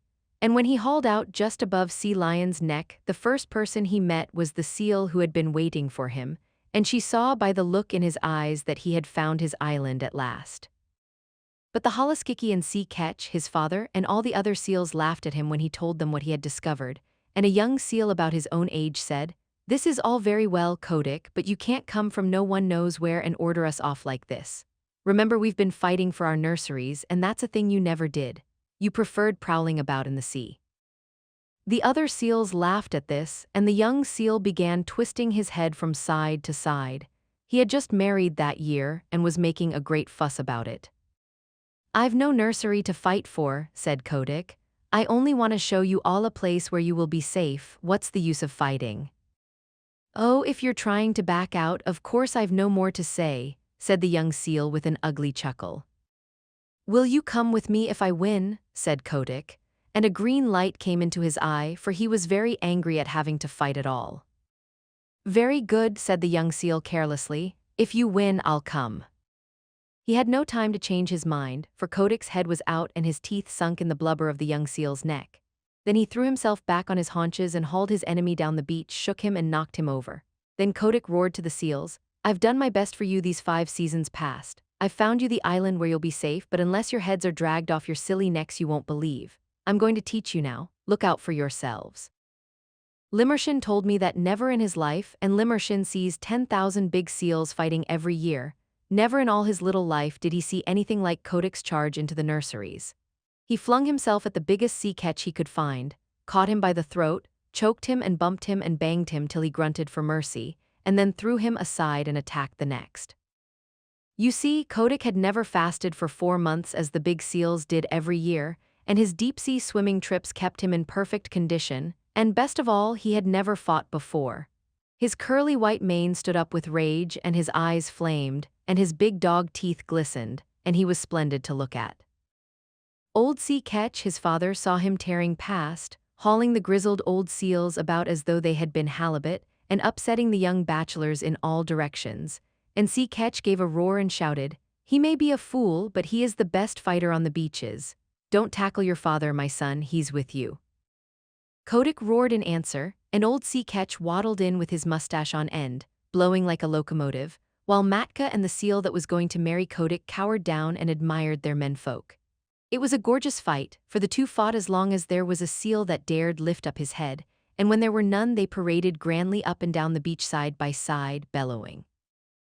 At night, just as the northern lights were winking and flashing through the fog, Kotick climbed a bare rock and looked down on the scattered nurseries and the torn and bleeding seals.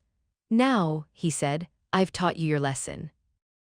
"My wig," said old Sea Ketch, boosting himself up stiffly, for he was fearfully mauled. "The killer whale himself could not have cut them up worse. Son, I'm proud of you, and what's more, I'll come with you to your island if there is such a place." "Hear you, fat pigs of the sea, who comes with me to the sea cow's tunnel? Answer, or I shall teach you again," roared Kotick. There was a murmur like the ripple of the tide all up and down the beaches. "We will come," said thousands of tired voices. "We will follow Kotick, the white seal." Then Kotick dropped his head between his shoulders and shut his eyes proudly. He was not a white seal anymore, but red from head to tail. All the same, he would have scorned to look at or touch one of his wounds. A week later he and his army, nearly 10,000 Halaskiki and old seals, went away north to the sea cow's tunnel, Kotick leading them, and the seals that stayed at Novastashna called them idiots. But next spring, when they all met off the fishing banks of the Pacific, Kotick's seals told such tales of the new beaches beyond Sea Cow's tunnel that more and more seals left Novastashna. Of course it was not all done at once, for the seals are not very clever, and they need a long time to turn things over in their minds. But year after year more seals went away from Novastashna and Lukenen and the other nurseries to the quiet sheltered beaches where Kotick sits all the summer through, getting bigger and fatter and stronger each year, while the holoskiki play around him, in that sea where no man comes. Lukanen. This is the great deep-sea song that all the St. Paul seals sing when they are heading back to their beaches in the summer. It is a sort of very sad seal national anthem. I met my mates in the morning and oh, but I am old. Where roaring on the ledges the summer groundswell rolled. I heard them lift the chorus that drowned the breakers' song the beaches of Lukanen, 2,000,000 voices strong. The song of pleasant stations beside the salt lagoons, the song of blowing squadrons that shuffled down the dunes, the song of midnight dances that churned the sea to flame the beaches of Lukanen before the sealers came. I met my mates in the morning, I'll never meet them more. They came and went in legions that darkened all the shore. And o'er the foam-flecked offing as far as voice could reach, we hailed the landing parties and we sang them up the beach. The beaches of Lukanen, the winter wheat so tall, the dripping, crinkled lichens and the sea fog drenching all. The platforms of our playground all shining smooth and worn. The beaches of Lukanen, the home where we were born. I met my mates in the morning, a broken, scattered band. Men shoot us in the water and club us on the land. Men drive us to the salt house like silly sheep and tame, and still we sing Lukanen before the sealers came. Wheel down to southward. Oh, Guvaruska, go, and tell the deep-sea viceroys the story of our woe. Ere, empty as the shark's egg the tempest flings ashore, the beaches of Lukanen shall know their sons no more. Rikki-tikki-tavi.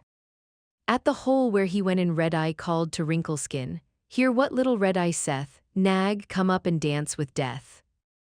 Eye to eye and head to head, keep the measure, nag. This shall end when one is dead. At thy pleasure, nag, turn for turn and twist for twist, run and hide thee, nag. Ha, the hooded death has missed. Woe betide thee, nag. This is the story of the great war that Rikki-tikki-tavi fought single-handed, through the bathrooms of the big bungalow in Segali cantonment. Darzy, the tailor bird, helped him, and Chuchundra, the muskrat, who never comes out into the middle of the floor but always creeps round by the wall, gave him advice, but Rikki-tikki did the real fighting. He was a mongoose, rather like a little cat in his fur and his tail, but quite like a weasel in his head and his habits. His eyes and the end of his restless nose were pink. He could scratch himself anywhere he pleased with any leg, front or back that he chose to use. He could fluff up his tail till it looked like a bottle brush, and his war cry as he scuttled through the long grass was, Rick-tick-ticky-ticky-tchk. One day a high summer flood washed him out of the burrow where he lived with his father and mother, and carried him, kicking and clucking, down a roadside ditch. He found a little wisp of grass floating there and clung to it till he lost his senses. When he revived, he was lying in the hot sun on the middle of a garden path, very draggled indeed, and a small boy was saying, "Here's a dead mongoose. Let's have a funeral." "No," said his mother, "let's take him in and dry him. Perhaps he isn't really dead." They took him into the house, and a big man picked him up between his finger and thumb and said he was not dead but half choked. So they wrapped him in cotton wool and warmed him over a little fire, and he opened his eyes and sneezed. "Now," said the big man, he was an Englishman who had just moved into the bungalow, "don't frighten him and we'll see what he'll do."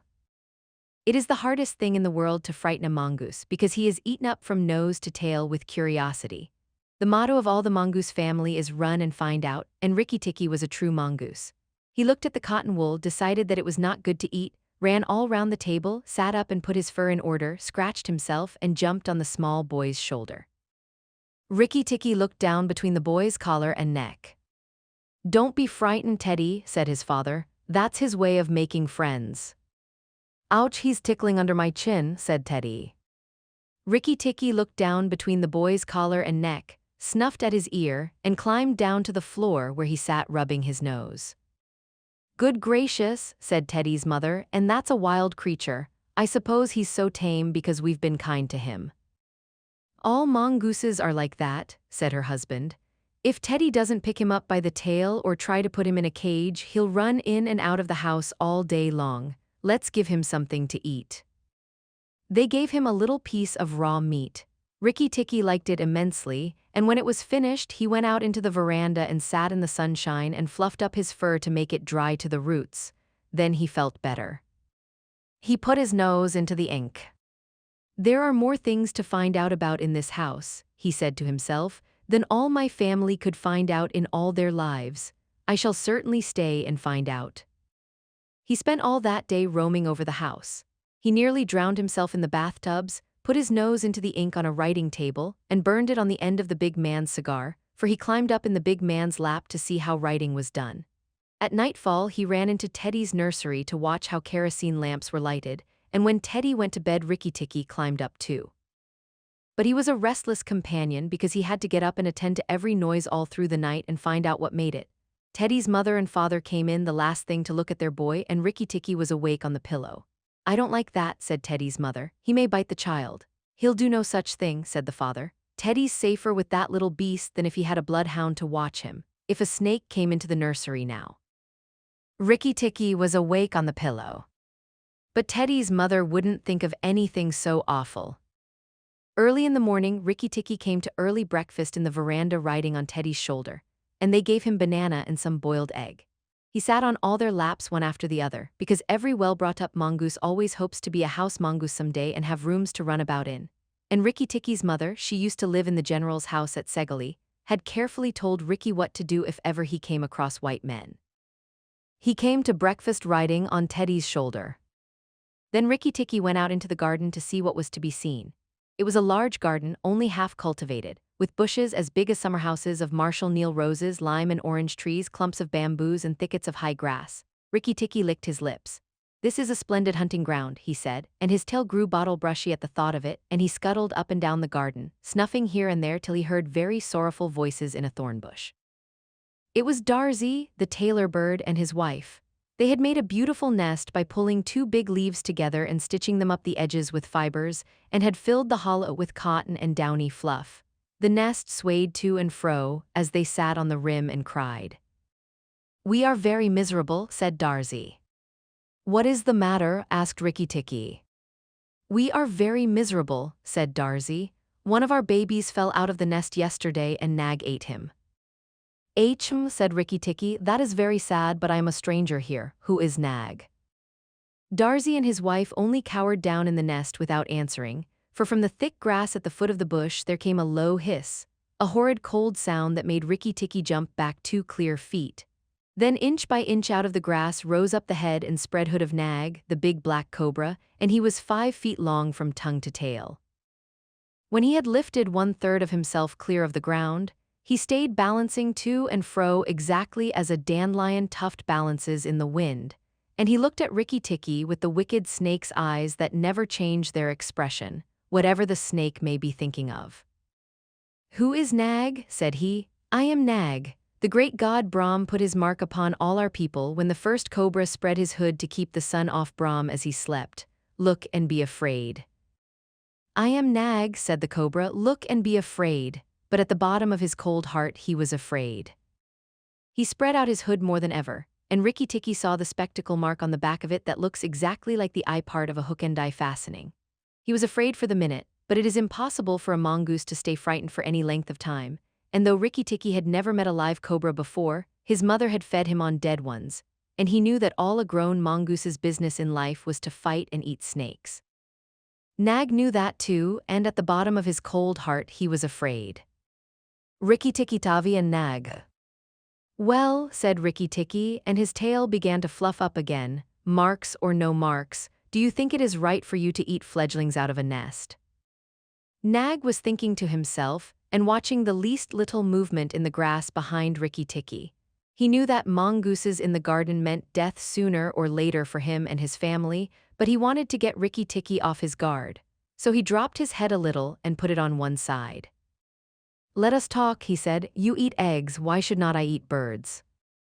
"Behind you, look behind you," sang Darzee. He jumped up in the air, and just under him whizzed by the head of Nagaina. Rikki-Tikki knew better than to waste time in staring. He jumped up in the air as high as he could go, and just under him whizzed by the head of Nagaina, Nag's wicked wife. She had crept up behind him as he was talking to make an end of him. He heard her savage hiss as the stroke missed. He came down almost across her back, and if he had been an old mongoose he would have known that then was the time to break her back with one bite, but he was afraid of the terrible lashing return stroke of the cobra. He bit indeed, but did not bite long enough, and he jumped clear of the whisking tail, leaving Nagaina torn and angry.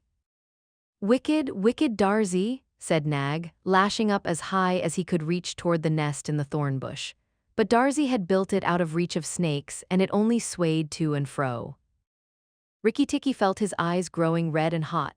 When a mongoose's eyes grow red, he is angry, and he sat back on his tail and hind legs like a little kangaroo and looked all round him and chattered with rage. But Nag and Nagaina had disappeared into the grass.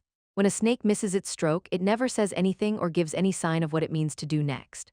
Rikki-Tikki did not care to follow them, for he did not feel sure that he could manage 2 snakes at once. So he trotted off to the gravel path near the house and sat down to think. It was a serious matter for him. If you read the old books of natural history, you will find they say that when the mongoose fights the snake and happens to get bitten, he runs off and eats some herb that cures him. That is not true. The victory is only a matter of quickness of eye and quickness of foot. Snakes blow against mongooses jump, and as no eye can follow the motion of a snake's head when it strikes, this makes things much more wonderful than any magic herb. Rikki-Tikki knew he was a young mongoose, and it made him all the more pleased to think that he had managed to escape a blow from behind. It gave him confidence in himself, and when Teddy came running down the path, Rikki-Tikki was ready to be petted. But just as Teddy was stooping, something wriggled a little in the dust, and a tiny voice said, "Be careful, I am Death." It was Karate, the dusty brown snakeling that lies for choice on the dusty earth, and his bite is as dangerous as the cobra's. But he is so small that nobody thinks of him, and so he does the more harm to people. Rikki-Tikki's eyes grew red again, and he danced up to Karate with the peculiar rocking, swaying motion that he had inherited from his family.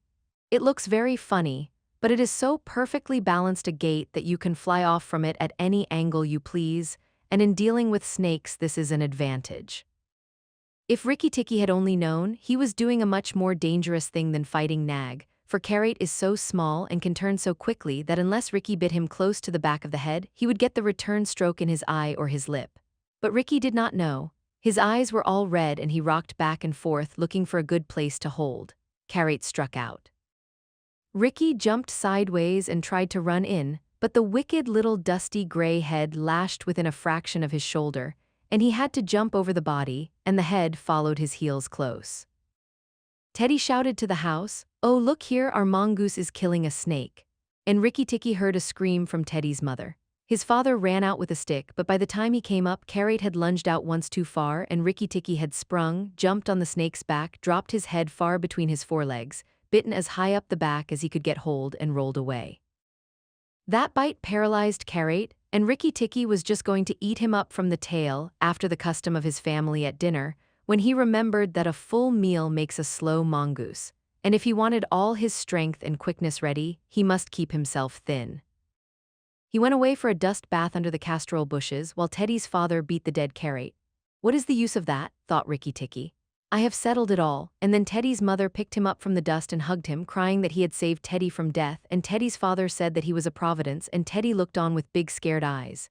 Rikki-Tikki was rather amused at all the fuss, which of course he did not understand. Teddy's mother might just as well have petted Teddy for playing in the dust. Rikki was thoroughly enjoying himself. That night at dinner, walking to and fro among the wine glasses on the table, he might have stuffed himself 3 times over with nice things. But he remembered Nag and Nagaina, and though it was very pleasant to be patted and petted by Teddy's mother, and to sit on Teddy's shoulder, his eyes would get red from time to time, and he would go off into his long war cry of Rik-Tik-Tiki-Tiki-Tchk. In the dark he ran up against Chuchundra, the muskrat.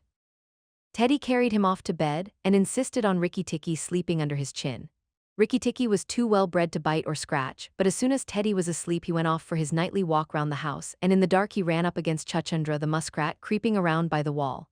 Chuchundra is a broken-hearted little beast. He whimpers and cheeps all the night trying to make up his mind to run into the middle of the room, but he never gets there. "Don't kill me," said Chuchundra, almost weeping. "Rikki-Tikki, don't kill me." "Do you think a snake killer kills muskrats?" said Rikki-Tikki scornfully. "Those who kill snakes get killed by snakes," said Chuchundra, more sorrowfully than ever. "And how am I to be sure that Nag won't mistake me for you some dark night?" "There's not the least danger," said Rikki-Tikki, "but Nag is in the garden and I know you don't go there." My cousin Chua the rat told me, said Chuchandra, and then he stopped. Told you what? H, Nag is everywhere, Rikki Tikki. You should have talked to Chua in the garden. I didn't, so you must tell me. Quick, Chuchandra, or I'll bite you. Chuchandra sat down and cried till the tears rolled off his whiskers. I am a very poor man, he sobbed. I never had spirit enough to run out into the middle of the room. H, I mustn't tell you anything, can't you hear, Rikki Tikki? Rikki Tikki listened. The house was as still, but he thought he could just catch the faintest scratch in the world, a noise as faint as that of a wasp walking on a window pane, the dry scratch of a snake's scales on brickwork. That's Nag or Nagaina, he said to himself, and he is crawling into the bathroom sluice. You're right, Chuchandra, I should have talked to Chua.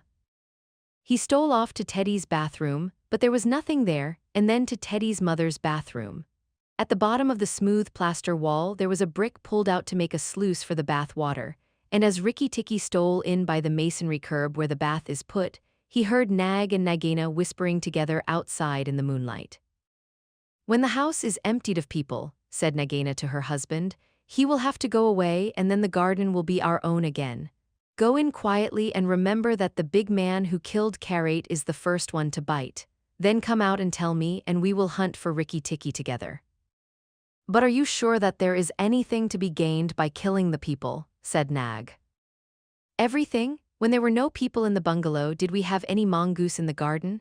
So long as the bungalow is empty, we are king and queen of the garden, and remember that as soon as our eggs in the melon bed hatch, as they may tomorrow, our children will need room and quiet. I had not thought of that, said Nag. I will go, but there is no need that we should hunt for Rikki Tikki afterward. I will kill the big man and his wife and the child if I can and come away quietly. Then the bungalow will be empty and Rikki Tikki will go. Rikki Tikki tingled all over with rage and hatred at this, and then Nag's head came through the sluice and his 5 feet of cold body followed it. Angry as he was, Rikki Tikki was very frightened as he saw the size of the big cobra. Nag coiled himself up, raised his head, and looked into the bathroom in the dark, and Rikki could see his eyes glitter. Now, if I kill him here, Nagaina will know, and if I fight him on the open floor, the odds are in his favor. What am I to do? Said Rikki Tikki Tavi. Nag waved to and fro, and then Rikki Tikki heard him drinking from the biggest water jar that was used to fill the bath. That is good, said the snake. Now when Karate was killed, the big man had a stick. He may have that stick still, but when he comes in to bathe in the morning, he will not have a stick. I shall wait here till he comes. Nagaina, do you hear me? I shall wait here in the cool till daytime. There was no answer from outside, so Rikki Tikki knew Nagaina had gone away. Nag coiled himself down, coil by coil, round the bulge at the bottom of the water jar, and Rikki Tikki stayed still as death. After an hour he began to move muscle by muscle toward the jar. Nag was asleep and Rikki Tikki looked at his big back, wondering which would be the best place for a good hold. If I don't break his back at the first jump, said Rikki, he can still fight, and if he fights, oh Rikki. He looked at the thickness of the neck below the hood, but that was too much for him, and a bite near the tail would only make Nag savage. It must be the head, he said at last, the head above the hood, and when I am once there I must not let go. Then Rikki Tikki was battered too, and fro as a rat is shaken by a dog. Then he jumped. The head was lying a little clear of the water jar under the curve of it, and as his teeth met, Rikki braced his back against the bulge of the red earthenware to hold down the head. This gave him just 1 second's purchase, and he made the most of it. Then he was battered to and fro as a rat is shaken by a dog, to and fro on the floor, up and down, and around in great circles. But his eyes were red and he held on as the body cart whipped over the floor, upsetting the tin dipper and the soap dish and the flesh brush, and banged against the tin side of the bath. As he held, he closed his jaws tighter and tighter, for he made sure he would be banged to death, and for the honor of his family, he preferred to be found with his teeth locked. He was dizzy, aching, and felt shaken to pieces when something went off like a thunderclap just behind him. A hot wind knocked him senseless and red fire singed his fur. The big man had been wakened by the noise and had fired both barrels of a shotgun into Nag just behind the hood. Rikki Tikki held on with his eyes shut, for now he was quite sure he was dead. But the head did not move, and the big man picked him up and said, "It's the mongoose again, Alice. The little chap has saved our lives now." Then Teddy's mother came in with a very white face, and saw what was left of Nag, and Rikki Tikki dragged himself to Teddy's bedroom and spent half the rest of the night shaking himself tenderly to find out whether he really was broken into 40 pieces, as he fancied. When morning came, he was very stiff but well pleased with his doings. Now I have Nagaina to settle with, and she will be worse than 5 nags, and there's no knowing when the eggs she spoke of will hatch. Goodness, I must go and see Darzy, he said. Without waiting for breakfast, Rikki Tikki ran to the thorn bush where Darzy was singing a song of triumph at the top of his voice. The news of Nag's death was all over the garden, for the sweeper had thrown the body on the rubbish heap. "Oh, you stupid tuft of feathers," said Rikki Tikki angrily, "is this the time to sing?" "Nag is dead, is dead, is dead," sang Darzy. The valiant Rikki Tikki caught him by the head and held fast. The big man brought the bang stick and Nag fell in 2 pieces. "He will never eat my babies again." "All that's true enough, but where's Nagaina?" said Rikki Tikki, looking carefully round him. Nagaina came to the bathroom sluice and called for Nag, Darzy went on, and Nag came out on the end of a stick. The sweeper picked him up on the end of a stick and threw him upon the rubbish heap. "Let us sing about the great, the red-eyed Rikki Tikki," and Darzy filled his throat and sang. "If I could get up to your nest, I'd roll your babies out," said Rikki Tikki. "You don't know when to do the right thing at the right time. You're safe enough in your nest there, but it's war for me down here. Stop singing a minute, Darzy." "For the great, the beautiful Rikki Tikki's sake I will stop," said Darzy. "What is it, O killer of the terrible Nag? Where is Nagaina for the 3rd time?" "On the rubbish heap by the stables, mourning for Nag. Great is Rikki Tikki with the white teeth." "Bother my white teeth, have you ever heard where she keeps her eggs?" "In the melon bed, on the end nearest the wall where the sun strikes nearly all day. She hid them there weeks ago." "And you never thought it worthwhile to tell me? The end nearest the wall, you said." "Rikki Tikki, you are not going to eat her eggs." "Darzy's wife pretends to have a broken wing." "Not eat exactly? No. Darzy, if you have a grain of sense, you will fly off to the stables and pretend that your wing is broken and let Nagaina chase you away to this bush. I must get to the melon bed, and if I went there now she'd see me." Darzy was a feather-brained little fellow who could never hold more than one idea at a time in his head. And just because he knew that Nagaina's children were born in eggs like his own, he didn't think at first that it was fair to kill them. But his wife was a sensible bird, and she knew that cobra's eggs meant young cobras later on. So she flew off from the nest and left Darzy to keep the babies warm and continue his song about the death of Nag. Darzy was very like a man in some ways. She fluttered in front of Nagaina by the rubbish heap and cried out, "Oh, my wing is broken. The boy in the house threw a stone at me and broke it." Then she fluttered more desperately than ever. Nagaina lifted up her head and hissed, "You warned Rikki Tikki when I would have killed him. Indeed and truly, you've chosen a bad place to be lame in." And she moved toward Darzy's wife, slipping along over the dust. "The boy broke it with a stone," shrieked Darzy's wife. "Well, it may be some consolation to you when you're dead to know that I shall settle accounts with the boy. My husband lies on the rubbish heap this morning, but before night the boy in the house will lie very still. What is the use of running away? I am sure to catch you. Little fool, look at me." Darzy's wife knew better than to do that, for a bird who looks at a snake's eyes gets so frightened that she cannot move. Darzy's wife fluttered on, piping sorrowfully and never leaving the ground, and Nagaina quickened her pace. Rikki Tikki heard them going up the path from the stables, and he raced for the end of the melon patch near the wall. There, in the warm litter above the melons, very cunningly hidden, he found 25 eggs, about the size of a bantam's eggs, but with whitish skin instead of shell. "I was not a day too soon," he said, for he could see the baby cobras curled up inside the skin, and he knew that the minute they were hatched they could each kill a man or a mongoose. He bit off the tops of the eggs as fast as he could, taking care to crush the young cobras, and turned over the litter from time to see whether he had missed any. At last there were only 3 eggs left, and Rikki Tikki began to chuckle to himself when he heard Darzy's wife screaming. "Rikki Tikki, I led Nagaina toward the house, and she has gone into the veranda, and oh, come quickly, she means killing." Rikki Tikki smashed 2 eggs and tumbled backward down the melon bed with the 3rd egg in his mouth, and scuttled to the veranda as hard as he could put foot to the ground. Teddy and his mother and father were there at early breakfast, but Rikki Tikki saw that they were not eating anything. They sat stone still and their faces were white. Nagaina was coiled up on the matting by Teddy's chair within easy striking distance of Teddy's bare leg, and she was swaying to and fro, singing a song of triumph. "Son of the big man that killed Nag," she hissed, "stay still. I am not ready yet, wait a little, keep very still all you three. If you move I strike, and if you do not move I strike. Oh, foolish people who killed my Nag." Teddy's eyes were fixed on his father, and all his father could do was to whisper, "Sit still, Teddy, you mustn't move. Teddy, keep still."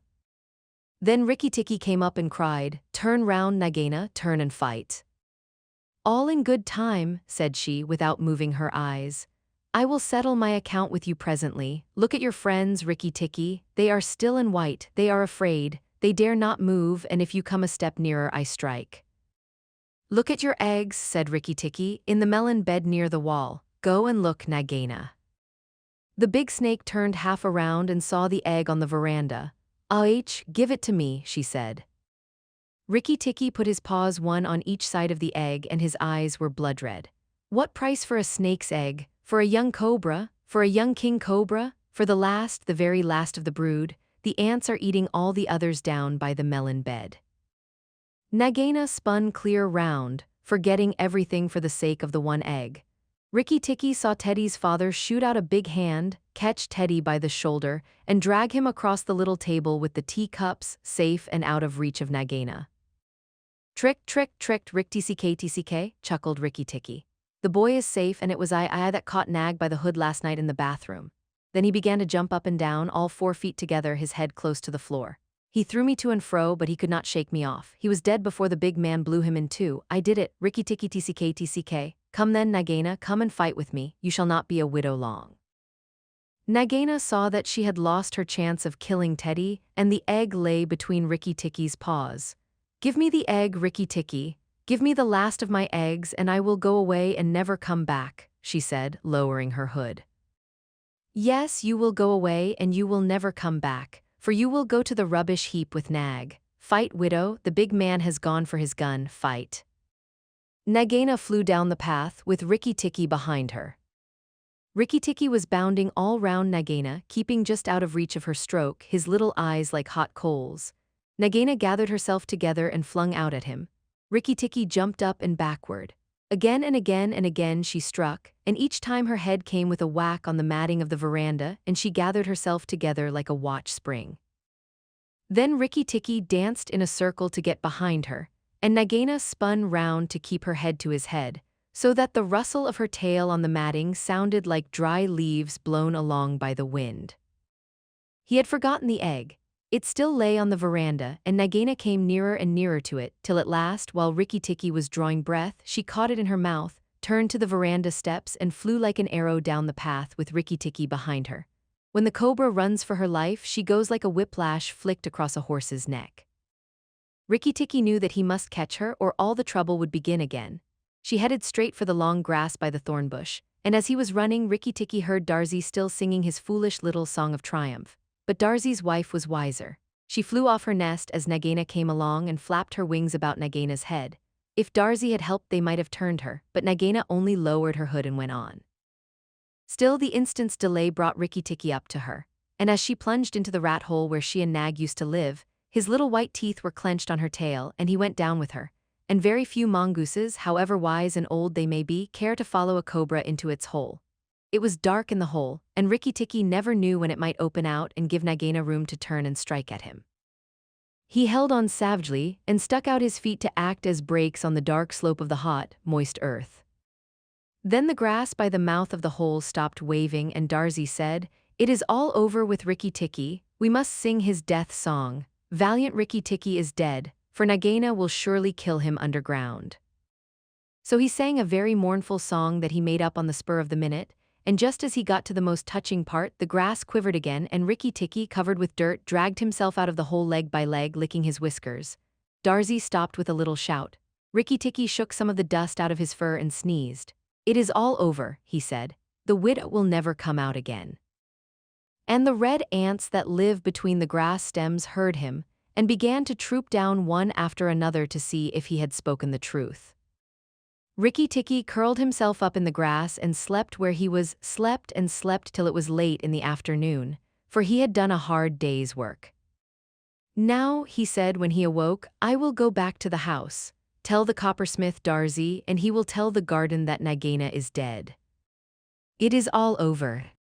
The coppersmith is a bird who makes a noise exactly like the beating of a little hammer on a copper pot, and the reason he is always making it is because he is the town crier to every Indian garden and tells all the news to everybody who cares to listen. As Rikki Tikki went up the path, he heard his attention notes like a tiny dinner gong and then the steady ding-dong talk. Nag is dead, dong, Nagaina is dead, ding-dong talk. That set all the birds in the garden singing and the frogs croaking, for Nag and Nagaina used to eat frogs as well as little birds. When Rikki got to the house, Teddy and Teddy's mother, she looked very white still, for she had been fainting, and Teddy's father came out and almost cried over him. And that night he ate all that was given him till he could eat no more, and went to bed on Teddy's shoulder, where Teddy's mother saw him when she came to look late at night. He saved our lives and Teddy's life, she said to her husband. Just think, he saved all our lives. Rikki Tikki woke up with a jump, for the mongooses are light sleepers. Oh, it's you, said he. What are you bothering for? All the cobras are dead, and if they weren't, I'm here. Rikki Tikki had a right to be proud of himself, but he did not grow too proud, and he kept that garden as a mongoose should keep it, with tooth and jump and spring and bite, till never a cobra dared show its head inside the walls. Darzy's Chant. Sung in honor of Rikki Tikki Tavi. Singer and tailor am I, doubled the joys that I know, proud of my lilt to the sky, proud of the house that I sew, over and under, so weave I my music, so weave I the house that I sew. Sing to your fledglings again, mother, oh lift up your head, evil that plagued us is slain, death in the garden lies dead, terror that hid in the roses is impotent, flung on the dunghill and dead. Who has delivered us, who? Tell me his nest and his name. Rikki, the valiant, the true, Tikki with eyeballs of flame, Rik Tikki Tikki, the ivory-fanged, the hunter with eyeballs of flame. Give him the thanks of the birds, bowing with tail feathers spread. Praise him with nightingale words, nay, I will praise him instead. Here, I will sing you the praise of the bottle-tailed Rikki with eyeballs of red. Here Rikki Tikki interrupted, and the rest of the song is lost. Tumai of the Elephants. I will remember what I was, I am sick of rope and chain, I will remember my old strength and all my forest affairs. I will not sell my back to man for a bundle of sugar cane, I will go out to my own kind and the wood folk in their lairs. I will go out until the day, until the morning break, out to the wind's untainted kiss, the water's clean caress, I will forget my ankle ring and snap my picket stake. I will revisit my lost loves and playmates masterless. Kala Nag, which means black snake, had served the Indian government in every way that an elephant could serve it for 47 years. And as he was fully 20 years old when he was caught, that makes him nearly 70, a ripe age for an elephant. He remembered pushing with a big leather pad on his forehead at a gun stuck in deep mud, and that was before the Afghan War of 1842, and he had not then come to his full strength. His mother Radha Pyari, Radha the darling, who had been caught in the same drive with Kala Nag, told him before his little milk tusks had dropped out that elephants who were afraid always got hurt. Kala Nag knew that that advice was good, for the first time that he saw a shell burst he backed, screaming into a stand of piled rifles, and the bayonets pricked him in all his softest places. So before he was 25, he gave up being afraid, and so he was the best loved and the best looked after elephant in the service of the government of India. He had carried tents, 1,200 pounds weight of tents, on the march in Upper India.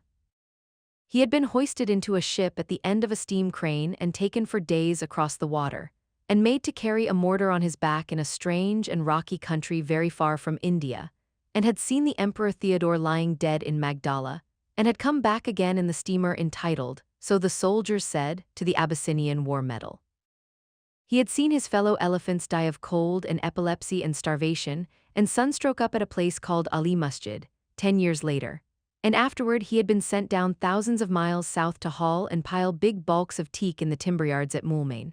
There he had half-killed an insubordinate young elephant who was shirking his fair share of work. Kala Nag was the best-loved elephant in the service. After that he was taken off timber hauling, and employed, with a few score other elephants who were trained to the business, in helping to catch wild elephants among the Garo Hills. Elephants are very strictly preserved by the Indian government. There is one whole department which does nothing else but hunt them and catch them and break them in and send them up and down the country as they are needed for work. Kala Nag stood 10 fair feet at the shoulders, and his tusks had been cut off short at 5 feet and bound round the ends to prevent them splitting with bands of copper. But he could do more with those stumps than any untrained elephant could do with the real sharpened ones. When after weeks and weeks of cautious driving of scattered elephants across the hills, the 40 or 50 wild monsters were driven into the last stockade, and the big drop gate, made of tree trunks lashed together, jarred down behind them, Kala Nag at the word of command would go into that flaring, trumpeting pandemonium generally at night, when the flicker of the torches made it difficult to judge distances, and picking out the biggest and wildest tusker of the mob, would hammer him and hustle him into quiet while the men on the backs of the other elephants roped and tied the smaller ones. There was nothing in the way of fighting that Kala Nag, the old wise black snake, did not know, for he had stood up more than once in his time to the charge of the wounded tiger, and curling up his soft trunk to be out of harm's way, had knocked the springing brute sideways in midair with a quick sickle cut of his head, that he had invented all by himself. Had knocked him over, and kneeled upon him with his huge knees till the life went out with a gasp and a howl, and there was only a fluffy striped thing on the ground for Kala Nag to pull by the tail. Yes, said Big Tumai, his driver, the son of Black Tumai who had taken him to Abyssinia, and grandson of Tumai of the elephants who had seen him caught, there is nothing that the black snake fears except me. He has seen 3 generations of us feed him and groom him, and he will live to see 4. He is afraid of me also, said little Tumai, standing up to his full height of 4 feet with only one rag upon him. He was 10 years old, the eldest son of Big Tumai, and according to custom he would take his father's place on Kala Nag's neck when he grew up, and would handle the heavy iron ankus, the elephant goad that had been worn smooth by his father and his grandfather and his great-grandfather. Kala Nag. He knew what he was talking of, for he had been born under Kala Nag's shadow, had played with the end of his trunk before he could walk, had taken him down to water as soon as he could walk, and Kala Nag would no more have dreamed of disobeying his shrill little orders than he would have dreamed of killing him on that day when Big Tumai carried the little brown baby under Kala Nag's tusks, and told him to salute his master that was to be. Yes, said little Tumai, he is afraid of me, and he took long strides up to Kala Nag, called him a fat old pig, and made him lift up his feet one after the other. Wah, said little Tumai, thou art a big elephant, and he wagged his fluffy head, quoting his father. The government may pay for elephants, but they belong to us mahouts. When thou art old, Kala Nag, there will come some rich Raja, and he will buy thee from the government on account of thy size and thy manners, and then thou wilt have nothing to do but to carry gold earrings in thy ears and a gold howdah on thy back and a red cloth covered with gold on thy sides and walk at the head of the processions of the king. Then I shall sit on thy neck, O Kala Nag, with a silver ankus, and men will run before us with golden sticks, crying, room for the king's elephant. That will be good, Kala Nag, but not so good as this hunting in the jungles. Said Big Tumai, thou art a boy and as wild as a buffalo calf. This running up and down among the hills is not the best government service. I am getting old and I do not love wild elephants. Give me brick elephant lines, 1 stall to each elephant and big stumps to tie them to safely and flat, broad roads to exercise upon instead of this come-and-go camping. Aha, the Kanpur barracks were good. There was a bazaar close by and only 3 hours' work a day. Little Tumai remembered the Kanpur elephant lines and said nothing. He very much preferred the camp life and hated those broad, flat roads with the daily grubbing for grass in the forage reserve and the long hours when there was nothing to do except to watch Kala Nag fidgeting in his pickets. What little Tumai liked was to scramble up bridle paths that only an elephant could take, the dip into the valley below, the glimpses of the wild elephants browsing miles away, the rush of the frightened pig and peacock under Kala Nag's feet, the blinding warm rains when all the hills and valleys smoked, the beautiful misty mornings when nobody knew where they would camp that night. The steady, cautious drive of the wild elephants, and the mad rush and blaze and hullabaloo of the last night's drive, when the elephants poured into the stockade like boulders in a landslide, found that they could not get out, and flung themselves at the heavy posts only to be driven back by yells and flaring torches and volleys of blank cartridge. Even a little boy could be of use there, and Tumai was as useful as 3 boys. He would get his torch and wave it and yell with the best. But the really good time came when the driving out began, and the keta, that is, the stockade, looked like a picture of the end of the world, and men had to make signs to one another because they could not hear themselves speak. Then little Tumai would climb up to the top of one of the quivering stockade posts, his sun-bleached brown hair flying loose all over his shoulders, and he looking like a goblin in the torchlight. And as soon as there was a lull, you could hear his high-pitched yells of encouragement to Kala Nag above the trumpeting and crashing and snapping of ropes and groans of the tethered elephants. Male, Kala Nag, go on, Black Snake, Dantdu, give him the tusk, Somalo, careful. Maro Mar, hit him, mind the post, hi yai kaya ah, he would shout, and the big fight between Kala Nag and the wild elephant would sway to and fro across the keta, and the old elephant catchers would wipe the sweat out of their eyes and find time to nod to little Tumai wriggling with joy on the top of the posts. He did more than wriggle. One night he slid down from the post and slipped in between the elephants and threw up the loose end of a rope which had dropped, to a driver who was trying to get a purchase on the leg of a kicking young calf. Calves always give more trouble than full-grown animals. Kala Nag saw him, caught him in his trunk and handed him up to Big Tumai, who slapped him then and there and put him back on the post. Next morning he gave him a scolding and said, "Are not good brick elephant lines and a little tent carrying enough, that thou must needs go elephant catching on thy own account, little worthless? Now those foolish hunters whose pay is less than my pay have spoken to Peterson Sahib of the matter." Little Tumai was frightened. He did not know much of white men, but Peterson Sahib was the greatest white man in the world to him. He was the head of all the keta operations, the man who caught all the elephants for the government of India and who knew more about the ways of elephants than any living man. What will happen?" said little Tumai. "Happen the worst that can happen. Peterson Sahib is a madman, else why should he go hunting these wild devils? He may even require thee to be an elephant catcher to sleep anywhere in these fever-filled jungles and at last to be trampled to death in the keta. It is well that this nonsense ends safely. Next week the catching is over and we of the plains are sent back to our stations. Then we will march on smooth roads and forget all this hunting. But son, I am angry that thou shouldst meddle in the business that belongs to these dirty Assamese jungle folk. Kala Nag will obey none but me, so I must go with him into the keta, but he is only a fighting elephant and he does not help to rope them. So I sit at my ease as befits a mahout, not a mere hunter, a mahout I say, and a man who gets a pension at the end of his service. Is the family of Tumai of the elephants to be trodden underfoot in the dirt of a keta? Bad one. Wicked one, worthless son, go and wash Kala Nag and attend to his ears and see that there are no thorns in his feet, or else Peterson Sahib will surely catch thee and make thee a wild hunter, a follower of elephants' foot tracks, a jungle bear. Bah, shame, go." Little Tumai went off without saying a word, but he told Kala Nag all his grievances while he was examining his feet. "No matter," said little Tumai, turning up the fringe of Kala Nag's huge right ear. "They have said my name to Peterson Sahib and perhaps, who knows, hi, that is a big thorn that I have pulled out."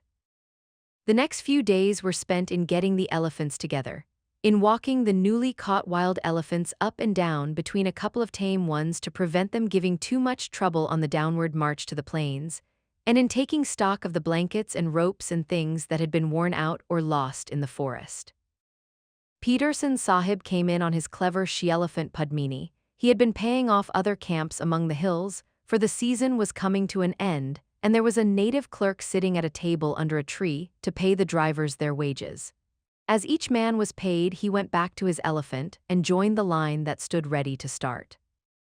The catchers and hunters and beaters, the men of the regular keta, who stayed in the jungle year in and year out, sat on the backs of the elephants that belonged to Peterson Sahib's permanent force, or leaned against the trees with their guns across their arms, and made fun of the drivers who were going away, and laughed when the newly caught elephants broke the line and ran about.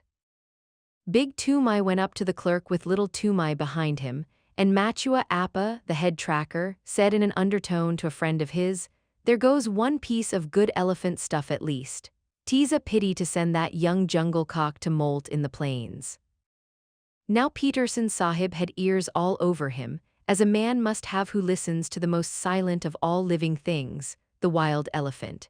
He turned where he was lying all along on Padmini's back and said, "What is that? I did not know of a man among the plains drivers who had wit enough to rope even a dead elephant. This is not a man but a boy. He went into the keta at the last drive and threw Barmau there the rope when we were trying to get that young calf with the blotch on his shoulder away from his mother. Matua Appa pointed at little Tumai and Peterson Sahib looked, and little Tumai bowed to the earth. He throw a rope, he is smaller than a picket pin. Little one, what is thy name? Said Peterson Sahib. Little Tumai was too frightened to speak, but Kala Nag was behind him and Tumai made a sign with his hand, and the elephant caught him up in his trunk and held him level with Padmini's forehead in front of the great Peterson Sahib. Then little Tumai covered his face with his hands, for he was only a child, and except where elephants were concerned, he was just as bashful as a child could be. "Oh ho," said Peterson Sahib, smiling underneath his mustache, "and why didst thou teach thy elephant that trick? Was it to help thee steal green corn from the roofs of the houses when the ears are put out to dry?" "Not green corn, protector of the poor, melons," said little Tumai. "Not green corn, protector of the poor, melons," said little Tumai, and all the men sitting about broke into a roar of laughter. Most of them had taught their elephants that trick when they were boys. Little Tumai was hanging 8 feet up in the air, and he wished very much that he were 8 feet underground. "He is Tumai, my son Sahib," said Big Tumai, scowling. "He is a very bad boy and he will end in a jail, Sahib." "Of that I have my doubts," said Peterson Sahib. "A boy who can face a full keda at his age does not end in jails. See, little one, here are 4 annas to spend in sweetmeats because thou hast a little head under that great thatch of hair. In time thou mayest become a hunter too." Big Tumai scowled more than ever. "Remember, though, that kedas are not good for children to play in," Peterson Sahib went on. "Must I never go there, Sahib?" asked little Tumai with a big gasp. "Yes," Peterson Sahib smiled again. "When thou hast seen the elephants dance, that is the proper time. Come to me when thou hast seen the elephants dance, and then I will let thee go into all the kedas." There was another roar of laughter, for that is an old joke among elephant catchers, and it means just never. There are great cleared flat places hidden away in the forest that are called elephants' ballrooms, but even these are only found by accident and no man has ever seen the elephants dance. When a driver boasts of his skill and bravery, the other drivers say, "And when didst thou see the elephants dance?" Kala Nag put little Tumai down, and he bowed to the earth again and went away with his father and gave the silver 4 anna piece to his mother, who was nursing his baby brother, and they all were put up on Kala Nag's back, and the line of grunting, squealing elephants rolled down the hill path to the plains. It was a very lively march on account of the new elephants, who gave trouble at every ford and needed coaxing or beating every other minute. Big Tumai prodded Kala Nag spitefully, for he was very angry, but little Tumai was too happy to speak. Peterson Sahib had noticed him and given him money, so he felt as a private soldier would feel if he had been called out of the ranks and praised by his commander-in-chief. "What did Peterson Sahib mean by the elephant dance?" he said at last, softly to his mother. Big Tumai heard him and grunted, "That thou shouldst never be one of these hill buffaloes of trackers, that was what he meant. Oh, you in front, what is blocking the way?" An Assamese driver, 2 or 3 elephants ahead, turned round angrily, crying, "Bring up Kala Nag and knock this youngster of mine into good behavior. Why should Peterson Sahib have chosen me to go down with you donkeys of the rice fields? Lay your beast alongside Tumai and let him prod with his tusks. By all the gods of the hills, these new elephants are possessed, or else they can smell their companions in the jungle." Kala Nag hit the new elephant in the ribs and knocked the wind out of him, as Big Tumai said, "We have swept the hills of wild elephants at the last catch. It is only your carelessness in driving. Must I keep order along the whole line?" "Hear him," said the other driver. "We have swept the hills. Ho, ho, you are very wise, you plains people. Anyone but a mudhead who never saw the jungle would know that the drives are ended for the season. Therefore all the wild elephants tonight will, but why should I waste wisdom on a river turtle?" "What will they do?" little Tumai called out. "Oh, little one, art thou there? Well, I will tell thee, for thou hast a cool head. They will dance, and it behooves thy father, who has swept all the hills of all the elephants, to double chain his pickets tonight." "What talk is this?" said Big Tumai. "For 40 years father and son we have tended elephants, and we have never heard such moonshine about dances." "Yes, but a plainsman who lives in a hut knows only the 4 walls of his hut. Well, leave thy elephants unshackled tonight and see what comes. As for their dancing, I have seen the place where Bapri Bap. How many windings has the Dihang River? Here is another ford and we must swim the calves. Stop still, you behind there." And in this way, talking and wrangling and splashing through the rivers, they made their first march to a sort of receiving camp for the new elephants. But they lost their tempers long before they got there. Then the elephants were chained by their hind legs to their big stumps of pickets, and extra ropes were fitted to the new elephants, and the fodder was piled before them, and the hill drivers went back to Peterson Sahib through the afternoon light, telling the plains drivers to be extra careful that night, and laughing when the plains drivers asked the reason. Little Tumai attended to Kala Nag's supper, and as evening fell wandered through the camp unspeakably happy in search of a tom-tom.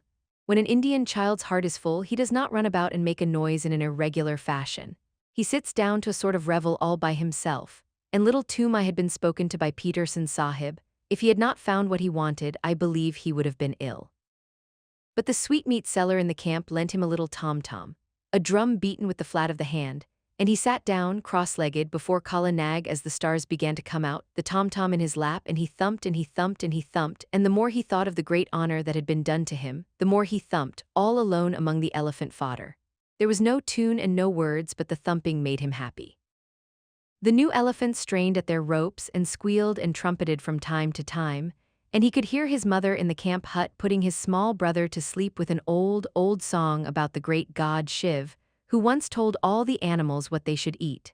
It is a very soothing lullaby, and the first verse says, Shiv, who poured the harvest and made the winds to blow, sitting at the doorways of a day of long ago, gave to each his portion, food and toil and fate, from the king upon the guddy to the beggar at the gate. All things made he Shiva the preserver. Mahadio, Mahadio, he made all, thorn for the camel, fodder for the kine, and mother's heart for sleepy head, O little son of mine.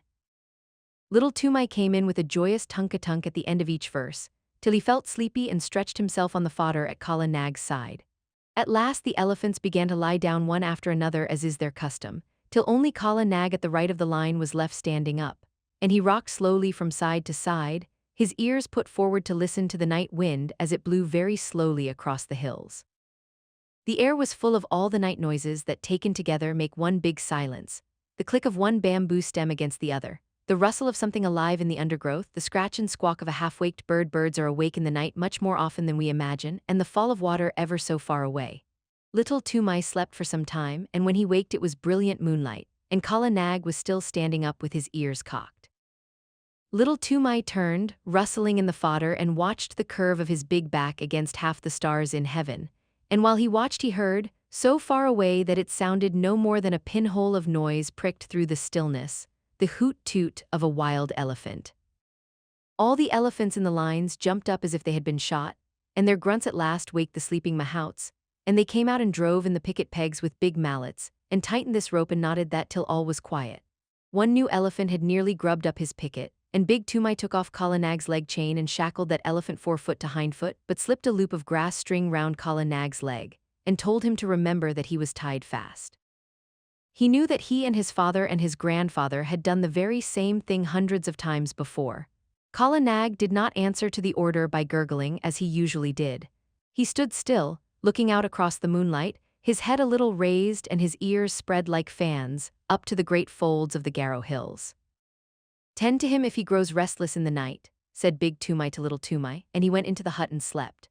Little Tumai was just going to sleep too when he heard the coir string snap with a little tang, and Kala Nag rolled out of his pickets as slowly and as silently as a cloud rolls out of the mouth of a valley. Little Tumai pattered after him barefooted down the road in the moonlight, calling under his breath, Kala Nag, take me with you, O Kala Nag. The elephant turned without a sound, took 3 strides back to the boy in the moonlight, put down his trunk, swung him up to his neck, and almost before Little Tumai had settled his knees, slipped into the forest. There was one blast of furious trumpeting from the lines, and then the silence shut down on everything, and Kala Nag began to move. Sometimes a tuft of high grass washed along his sides as a wave washes along the sides of a ship, and sometimes a cluster of wild pepper vines would scrape along his back or a bamboo would creak where his shoulder touched it. But between those times he moved absolutely without any sound, drifting through the thick Garo forest as though it had been smoke. He was going uphill, but though Little Tumai watched the stars in the rifts of the trees, he could not tell in what direction.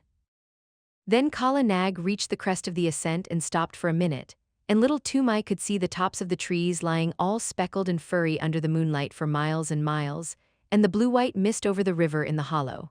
Tumai leaned forward and looked, and he felt that the forest was awake below him, awake and alive and crowded. A big brown fruit-eating bat brushed past his ear, a porcupine's quills rattled in the thicket, and in the darkness between the tree stems he heard a hog-bear digging hard in the moist warm earth and snuffing as it digged. Then the branches closed over his head again, and Kala Nag began to go down into the valley, not quietly this time, but as a runaway gun goes down a steep bank in one rush. The huge limbs moved as steadily as pistons, 8 feet to each stride, and the wrinkled skin of the elbow points rustled.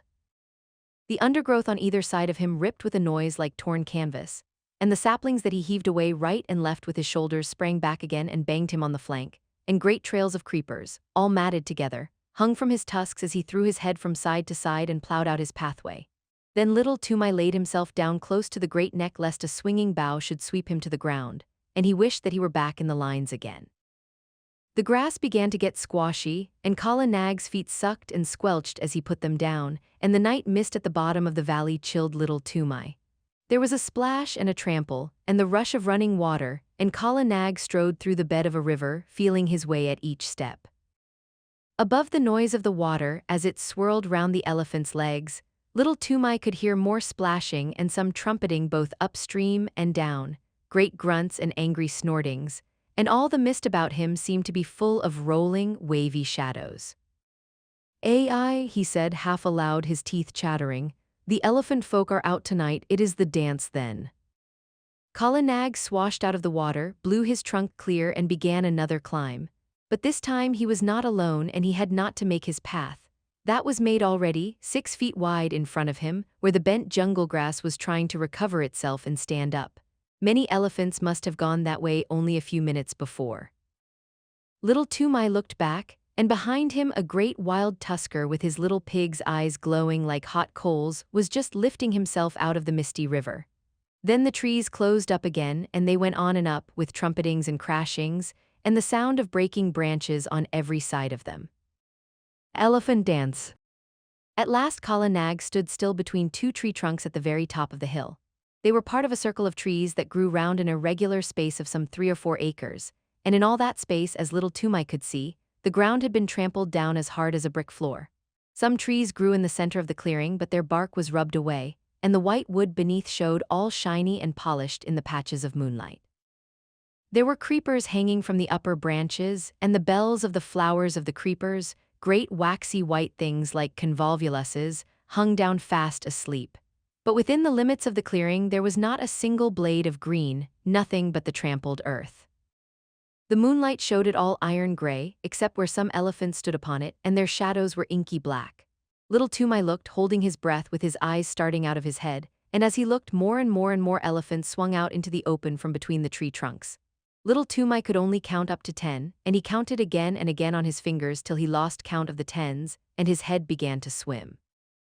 Outside the clearing he could hear them crashing in the undergrowth as they worked their way up the hillside, but as soon as they were within the circle of the tree trunks they moved like ghosts. There were white-tusked wild males, with fallen leaves and nuts and twigs lying in the wrinkles of their necks and the folds of their ears. Fat, slow-footed she-elephants with restless little pinky black calves only 3 or 4 feet high running under their stomachs. Young elephants with their tusks just beginning to show and very proud of them. Lanky, scraggy old maid elephants with their hollow, anxious faces and trunks like rough bark. Savage old bull elephants, scarred from shoulder to flank with great wheals and cuts of bygone fights, and the caked dirt of their solitary mud baths dropping from their shoulders. And there was one with a broken tusk and the marks of the full stroke, the terrible drawing scrape, of a tiger's claws on his side. They were standing head to head, or walking to and fro across the ground in couples, or rocking and swaying all by themselves, scores and scores of elephants. Tumai knew that so long as he lay still on Kala Nag's neck nothing would happen to him, for even in the rush and scramble of a Quetta drive, a wild elephant does not reach up with his trunk and drag a man off the neck of a tame elephant. And these elephants were not thinking of men that night. Once they started and put their ears forward when they heard the chinking of a leg iron in the forest, but it was Padmini, Peterson Sahib's pet elephant, her chain snapped short off, grunting, snuffling up the hillside. She must have broken her pickets and come straight from Peterson Sahib's camp. And little Tumai saw another elephant, one that he did not know, with deep rope galls on his back and breast. He, too, must have run away from some camp in the hills about. At last there was no sound of any more elephants moving in the forest, and Kala Nag rolled out from his station between the trees and went into the middle of the crowd, clucking and gurgling, and all the elephants began to talk in their own tongue and to move about. Little Tumai looked down upon scores and scores of broad backs. Still lying down, little Tumai looked down upon scores and scores of broad backs and wagging ears and tossing trunks and little rolling eyes. He heard the click of tusks as they crossed other tusks by accident, and the dry rustle of trunks twined together, and the chafing of enormous sides and shoulders in the crowd, and the incessant flick and hiss of the great tails. Then a cloud came over the moon, and he sat in black darkness. But the quiet, steady hustling and pushing and gurgling went on just the same. He knew that there were elephants all round Kala Nag, and that there was no chance of backing him out of the assembly, so he set his teeth and shivered. In Aketa at least there was torchlight and shouting, but here he was all alone in the dark, and once a trunk came up and touched him on the knee. Then an elephant trumpeted, and they all took it up for 5 or 10 terrible seconds. The dew from the trees above spattered down like rain on the unseen backs, and a dull booming noise began, not very loud at first, and little Tumai could not tell what it was. But it grew, and Kala Nag lifted up one forefoot and then the other and brought them down on the ground, 1 2 1 2, as steadily as trip hammers. The elephants were stamping all together now, and it sounded like a war drum beaten at the mouth of a cave. The dew fell from the trees till there was no more left to fall, and the booming went on, and the ground rocked and shivered, and little Tumai put his hands up to his ears to shut out the sound. But it was all one gigantic jar that ran through him, this stamp of hundreds of heavy feet on the raw earth. Once or twice he could feel Kala Nag and all the others surge forward a few strides, and the thumping would change to the crushing sound of juicy green things being bruised. But in a minute or two the boom of feet on hard earth began again. A tree was creaking and groaning somewhere near him. He put out his arm and felt the bark, but Kala Nag moved forward, still tramping, and he could not tell where he was in the clearing. There was no sound from the elephants except once, when 2 or 3 little calves squeaked together. Then he heard a thump and a shuffle, and the booming went on. It must have lasted fully 2 hours, and little Tumai ached in every nerve, but he knew by the smell of the night air that the dawn was coming. The morning broke in one sheet of pale yellow behind the green hills, and the booming stopped with the first ray, as though the light had been an order. Before little Tumai had got the ringing out of his head, before even he had shifted his position, there was not an elephant in sight except Kala Nag, Padmini, and the elephant with the rope galls, and there was neither sign nor rustle nor whisper down the hillsides to show where the others had gone. Little Tumai stared again and again. The clearing, as he remembered it, had grown in the night. More trees stood in the middle of it, but the undergrowth and the jungle grass at the sides had been rolled back. Little Tumai stared once more. Now he understood the trampling. The elephants had stamped out more room, had stamped the thick grass and juicy cane to trash, the trash into slivers, the slivers into tiny fibers, and the fibers into hard earth. "Wah," said little Tumai, and his eyes were very heavy. "Kala Nag, my lord, let us keep by Padmini and go to Peterson Sahib's camp, or I shall drop from thy neck." The third elephant watched the two go away, snorted, wheeled round, and took his own path. He may have belonged to some little native king's establishment, 50 or 60 or 100 miles away. 2 hours later, as Peterson Sahib was eating early breakfast, his elephants, who had been double-chained that night, began to trumpet, and Padmini, mired to the shoulders with Kala Nag very footsore, shambled into the camp. Little Tumai's face was grey and pinched, and his hair was full of leaves and drenched with dew, but he tried to salute Peterson Sahib and cried faintly, the elephant dance, I have seen it and I die." As Kala Nag sat down, he slid off his neck in a dead faint.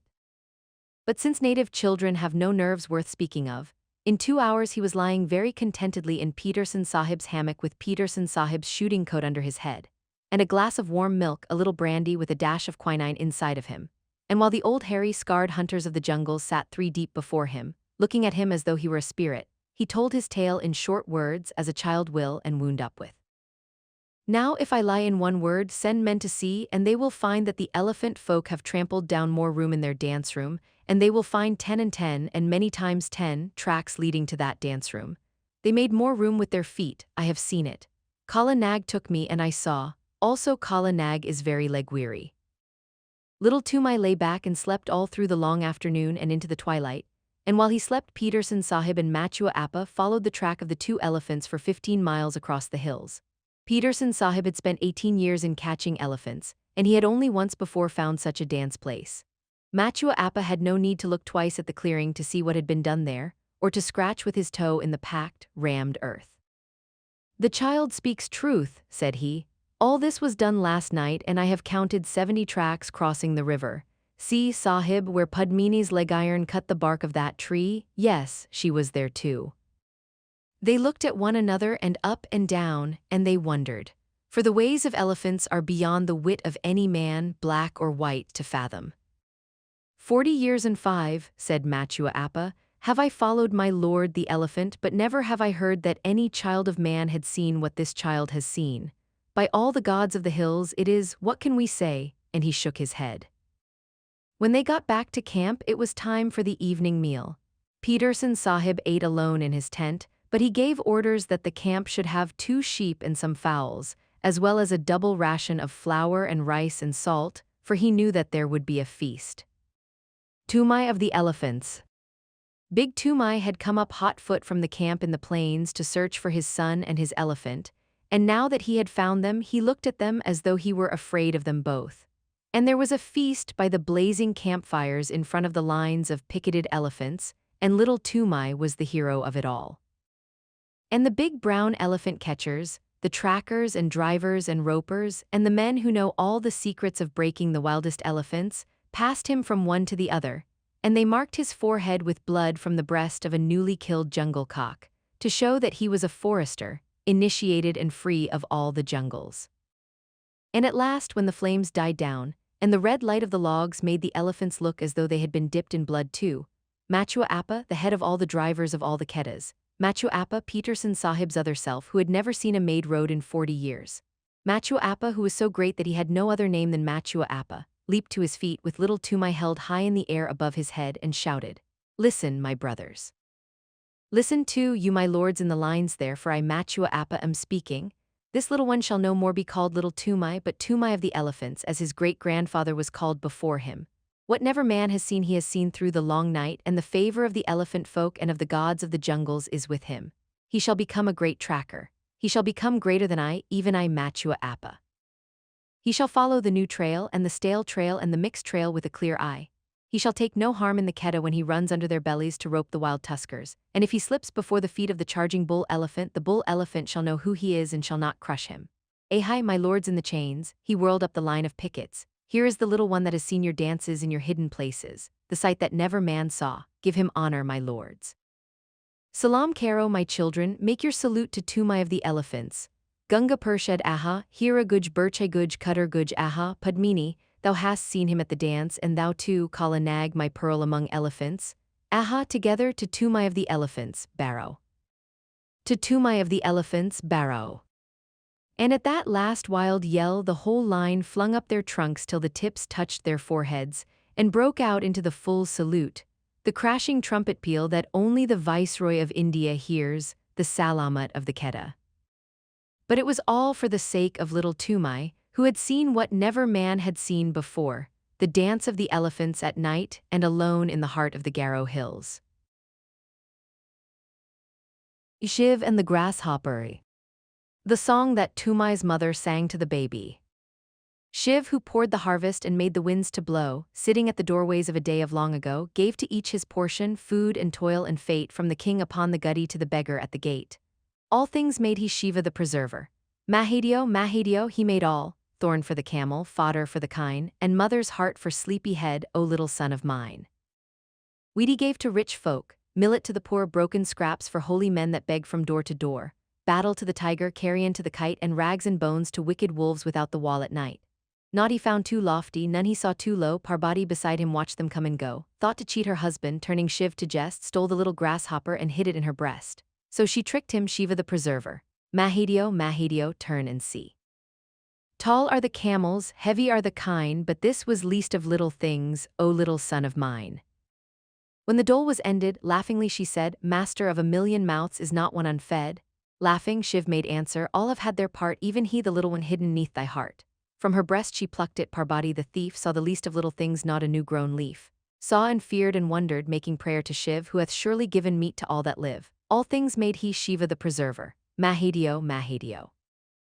He made all, thorn for the camel, fodder for the kine, and mother's heart for sleepy head, O little son of mine.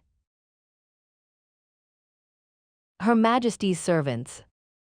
You can work it out by fractions or by simple rule of 3, but the way of Tweedledum is not the way of Tweedledee. You can twist it, you can turn it, you can plait it till you drop, but the way of Pilly Winky's not the way of Winky Pop. It had been raining heavily for 1 whole month, raining on a camp of 30,000 men and thousands of camels, elephants, horses, bullocks, and mules all gathered together at a place called Rawalpindi, to be reviewed by the Viceroy of India. He was receiving a visit from the Emir of Afghanistan, a wild king of a very wild country. The Emir had brought with him for a bodyguard 800 men and horses who had never seen a camp or a locomotive before in their lives. Savage men and savage horses from somewhere at the back of Central Asia. Every night a mob of these horses would be sure to break their heel ropes and stampede up and down the camp through the mud in the dark. Or the camels would break loose and run about and fall over the ropes of the tents, and you can imagine how pleasant that was for men trying to go to sleep. My tent lay far away from the camel lines and I thought it was safe. But one night a man popped his head in and shouted, "Get out quick, they're coming, my tent's gone." I knew who they were, so I put on my boots and waterproof and scuttled out into the slush. Little Vixen, my fox terrier, went out through the other side, and then there was a roaring and a grunting and bubbling, and I saw the tent cave in as the poles snapped and begin to dance about like a mad ghost. A camel had blundered into it, and wet and angry as I was, I could not help laughing. Then I ran on, because I did not know how many camels might have got loose, and before long I was out of sight of the camp, plowing my way through the mud. A camel had blundered into my tent. At last I fell over the tail end of a gun, and by that knew I was somewhere near the artillery lines where the cannon were stacked at night. As I did not want to plouter about any more in the drizzle and the dark, I put my waterproof over the muzzle of one gun, and made a sort of wigwam with 2 or 3 rammers that I found, and lay along the tail of another gun, wondering where Vixen had got to, and where I might be. Just as I was getting ready to go to sleep, I heard a jingle of harness and a grunt, and a mule passed me shaking his wet ears. He belonged to a screw-gun battery, for I could hear the rattle of the straps and rings and chains and things on his saddle pad. The screw-guns are tiny little cannon made in 2 pieces that are screwed together when the time comes to use them. They are taken up mountains, anywhere that a mule can find a road, and they are very useful for fighting in rocky country. Behind the mule there was a camel, with his big soft feet squelching and slipping in the mud, and his neck bobbing to and fro like a strayed hen's. Luckily, I knew enough of beast language, not wild beast language but camp beast language, of course, from the natives to know what he was saying. He must have been the one that flopped into my tent, for he called to the mule, "What shall I do? Where shall I go? I have fought with a white thing that waved, and it took a stick and hit me on the neck. That was my broken tent pole, and I was very glad to know it. Shall we run on?" "Oh, it was you," said the mule, "you and your friends that have been disturbing the camp? All right. You'll be beaten for this in the morning, but I may as well give you something on account now." I heard the harness jingle as the mule backed and caught the camel 2 kicks in the ribs that rang like a drum. "Another time," he said, "you'll know better than to run through a mule battery at night, shouting thieves and fire. Sit down and keep your silly neck quiet." The camel doubled up camel fashion, like a 2-foot rule, and sat down whimpering. There was a regular beat of hoofs in the darkness, and a big troop horse cantered up as steadily as though he were on parade, jumped a gun tail, and landed close to the mule. "It's disgraceful," he said, blowing out his nostrils. "Those camels have racketed through our lines again, the 3rd time this week. How's a horse to keep his condition if he isn't allowed to sleep? Who's here?" "I'm the breechpiece mule of number 2 gun of the 1st screw battery," said the mule, "and the other's one of your friends. He's waked me up too. Who are you?" "Number 15 E Troop 9th Lancers, Dick Cunliffe's horse. Stand over a little there." "Oh, beg your pardon," said the mule. "It's too dark to see much. Aren't these camels too sickening for anything? I walked out of my lines to get a little peace and quiet here." "My lords," said the camel humbly, "we dreamed bad dreams in the night, and we were very much afraid. I am only a baggage camel of the 39th Native Infantry, and I am not as brave as you are, my lords." Then why didn't you stay and carry baggage for the 39th Native Infantry, instead of running all round the camp, said the mule. They were such very bad dreams, said the camel. I am sorry, listen, what is that, shall we run on again? Sit down, said the mule, or you'll snap your long stick legs between the guns. He cocked one ear and listened. Bullocks, he said, gun bullocks. On my word, you and your friends have waked the camp very thoroughly. It takes a good deal of prodding to put up a gun bullock.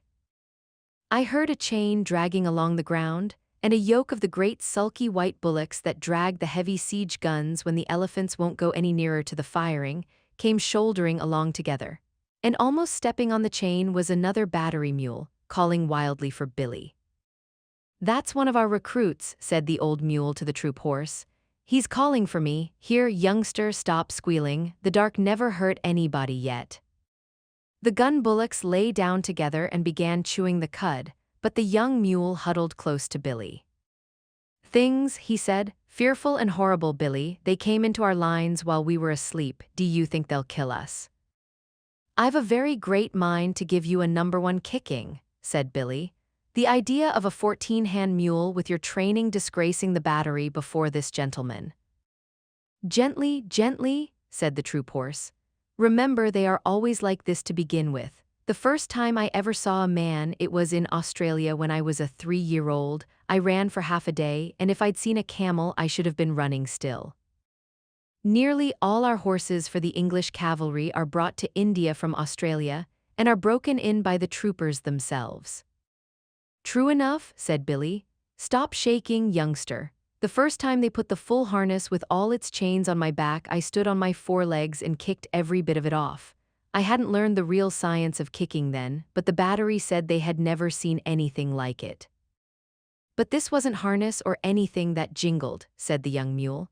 You know, I don't mind that now, Billy. It was things like trees, and they fell up and down the lines and bubbled, and my head rope broke, and I couldn't find my driver, and I couldn't find you, Billy, so I ran off with these gentlemen.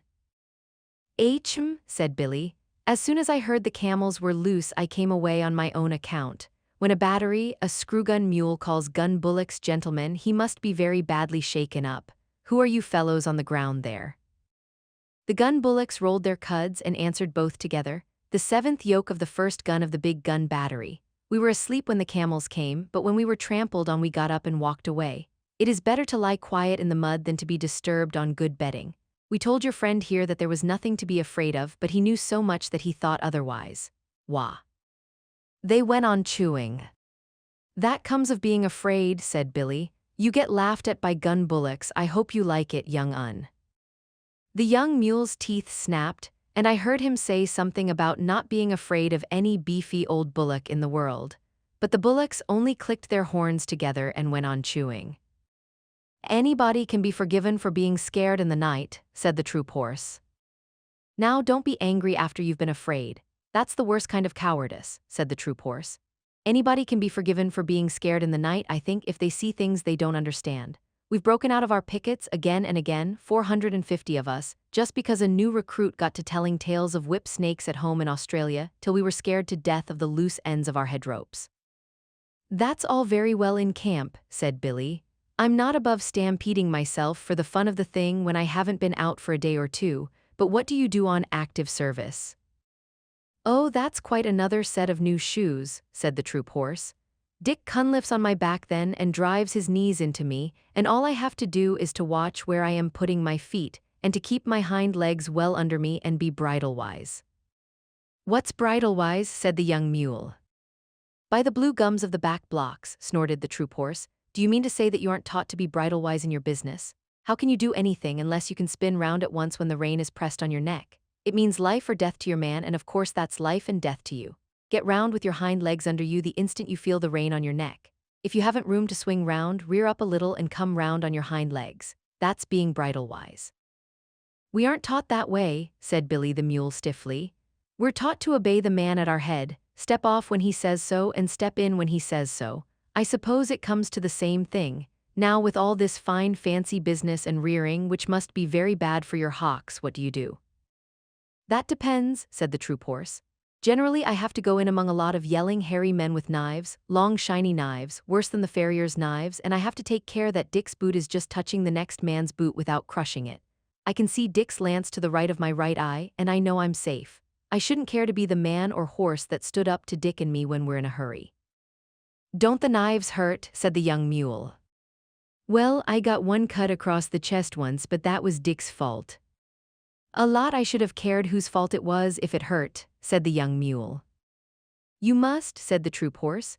If you don't trust your man, you may as well run away at once. That's what some of our horses do, and I don't blame them. As I was saying, it was Dick's fault. The man was lying on the ground, and I stretched myself not to tread on him, and he slashed up at me. Next time I have to go over a man lying down, I shall step on him hard. The man was lying on the ground, and I stretched myself not to tread on him, and he slashed up at me. Said Billy. It sounds very foolish.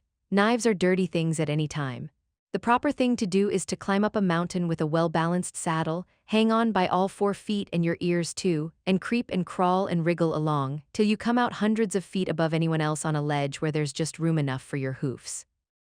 Then you stand still and keep quiet. Never ask a man to hold your head, young keep quiet while the guns are being put together, and then you watch the little poppy shells drop down into the treetops ever so far below. Don't you ever trip, said the troop horse. They say that when a mule trips you can split a hen's ear, said Billy. Now and again perhaps a badly packed saddle will upset a mule, but it's very seldom. I wish I could show you our business, it's beautiful. Why, it took me 3 years to find out what the men were driving at. The science of the thing is never to show up against the skyline, because if you do you may get fired at. Remember that, young. Always keep hidden as much as possible, even if you have to go a mile out of your way. I lead the battery when it comes to that sort of climbing. Fired at without the chance of running into the people who are firing, said the troop horse, thinking hard. I couldn't stand that. I should want to charge with Dick. Oh no, you wouldn't. You know that as soon as the guns are in position they'll do all the charging. That's scientific and neat, but knives, pa. The baggage camel had been bobbing his head to and fro for some time past, anxious to get a word in edgewise.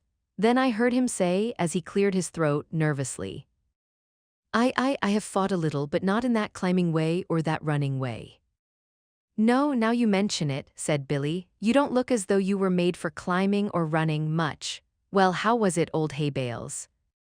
The proper way, said the camel. We all sat down. Oh, my crupper and breastplate, said the troop horse under his breath, sat down. We sat down, 100 of us, the camel went on, in a big square, and the men piled our packs and saddles outside the square and they fired over our backs. The men did, on all sides of the square. What sort of men? Any men that came along, said the troop horse. They teach us in riding school to lie down and let our masters fire across us, but Dick Cunliffe is the only man I'd trust to do that. It tickles my girths, and besides, I can't see with my head on the ground. What does it matter who fires across you? Said the camel. There are plenty of men and plenty of other camels close by, and a great many clouds of smoke. I am not frightened then, I sit still and wait. And yet, said Billy, you dream bad dreams and upset the camp at night. Well, before I'd lie down, not to speak of sitting down and let a man fire across me, my heels and his head would have something to say to each other. Did you ever hear anything so awful as that? There was a long silence, and then one of the gun bullocks lifted up his big head and said, This is very foolish indeed. There is only one way of fighting. Oh, go on, said Billy. Please don't mind me. I suppose you fellows fight standing on your tails. Only one way, said the two together. They must have been twins. This is that way, to put all 20 yoke of us to the big gun as soon as Two Tails trumpets. Two Tails is camp slang for the elephant. What does Two Tails trumpet for? Said the young mule. To show that he is not going any nearer to the smoke on the other side. Two Tails is a great coward. Then we tug the big gun all together. Hey a hulla, we do not climb like cats nor run like calves. We go across the level plain, 20 yoke of us, till we are unyoked again, and we graze while the big guns talk across the plain to some town with mud walls, and pieces of the wall fall out, and the dust goes up as though many cattle were coming home. Oh, and you choose that time for grazing, said the young mule. That time or any other, eating is always good. We eat till we are yoked up again and tug the gun back to where Two Tails is waiting for it. Sometimes there are big guns in the city that speak back and some of us are killed, and then there is all the more grazing for those that are left. This is fate. Nonetheless, Two Tails is a great coward. That is the proper way to fight. We are brothers from Hapur. Our father was a sacred bull of Shiva. We have spoken. Well, I've certainly learned something tonight, said the troop horse. Do you gentlemen of the Screwgun Battery feel inclined to eat when you are being fired at with big guns, and Two Tails is behind you? About as much as we feel inclined to sit down and let men sprawl all over us or run into people with knives. I never heard such stuff. A mountain ledge, a well-balanced load, a driver you can trust to let you pick your own way, and I'm your mule. But the other things, no, said Billy with a stamp of his foot. Of course, said the troop horse, everyone is not made in the same way, and I can quite see that your family, on your father's side, would fail to understand a great many things. Never you mind my family on my father's side, said Billy angrily, for every mule hates to be reminded that his father was a donkey. My father was a southern gentleman, and he could pull down and bite and kick into rags every horse he came across. Remember that, you big brown Brumby. Brumby means wild horse without any breeding. Imagine the feelings of Mohan.L if a car horse called her a skate, and you can imagine how the Australian horse felt. I saw the white of his eye glitter in the dark. See here, you son of an imported Malaga jackass, he said between his teeth. I'd have you know that I'm related on my mother's side to Carbine, winner of the Melbourne Cup, and where I come from we aren't accustomed to being ridden over roughshod by any parrot-mouthed, pig-headed mule in a pop-gun pea-shooter battery. Are you ready? On your hind legs, squealed Billy. They both reared up facing each other, and I was expecting a furious fight when a gurgly, rumbly voice called out of the darkness to the right, "Children, what are you fighting about there? Be quiet."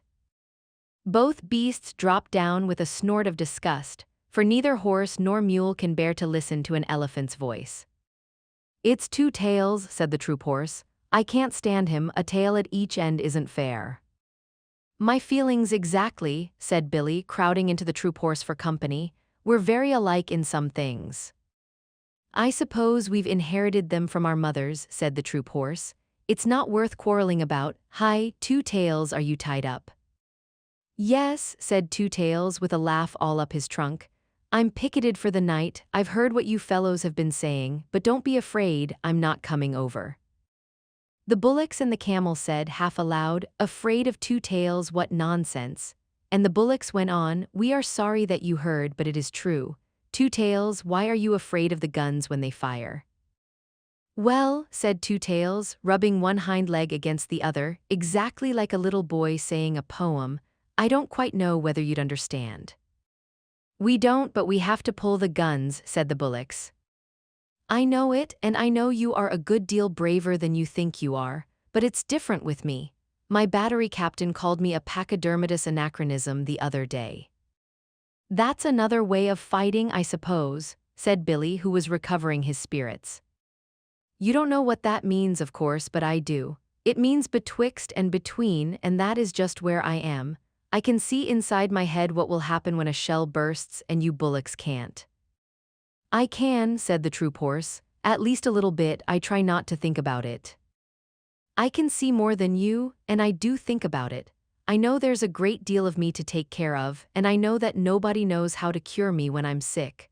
All they can do is to stop my driver's pay till I get well, and I can't trust my driver. Ah, said the troop horse, that explains it. I can trust Dick. You could put a whole regiment of Dicks on my back without making me feel any better. I know just enough to be uncomfortable, and not enough to go on in spite of it. We do not understand, said the bullocks. I know you don't, I'm not talking to you, you don't know what blood is. We do, said the bullocks. It is red stuff that soaks into the ground and smells. The troop horse gave a kick and a bound and a snort. Don't talk of it, he said. I can smell it now just thinking of it. It makes me want to run when I have Dick on my back. But it is not here, said the camel and the bullocks. Why are you so stupid? It's vile stuff, said Billy. I don't want to run, but I don't want to talk about it. There you are, said Two Tails, waving his tail to explain. Surely, yes, we have been here all night, said the bullocks. Two Tails stamped his foot till the iron ring on it jingled. Oh, I'm not talking to you, you can't see inside your heads. No, we see out of our 4 eyes, said the bullocks. We see straight in front of us. If I could do that and nothing else, you wouldn't be needed to pull the big guns at all. If I was like my captain, he can see things inside his head before the firing begins and he shakes all over, but he knows too much to run away. If I was like him, I could pull the guns. But if I were as wise as all that, I should never be here. I should be a king in the forest, as I used to be, sleeping half the day and bathing when I liked. I haven't had a good bath for a month. That's all very fine, said Billy, but giving a thing a long name doesn't make it any better. H is H, said the troop horse. I think I understand what Two Tails means. You'll understand better in a minute, said Two Tails angrily. Now you just explain to me why you don't like this. He began trumpeting furiously at the top of his trumpet. Stop that, said Billy and the troop horse together, and I could hear them stamp and shiver. An elephant's trumpeting is always nasty, especially on a dark night. I shan't stop, said Two Tails. Won't you explain that, please? HHRRMPH, RRRT, RRRMPH, RRRHHA. Then he stopped suddenly, and I heard a little whimper in the dark and knew that Vixen had found me at last. She knew as well as I did that if there is one thing in the world the elephant is more afraid of than another, it is a little barking dog. So she stopped to bully Two Tails in his pickets and yapped round his big feet. Two Tails shuffled and squeaked. Go away, little dog, he said. Don't snuff at my ankles or I'll kick at you. Good little dog, nice little doggy then. Go home, you yelping little beast. Oh, why doesn't someone take her away? She'll bite me in a minute. Seems to me, said Billy to the troop horse, that our friend Two Tails is afraid of most things.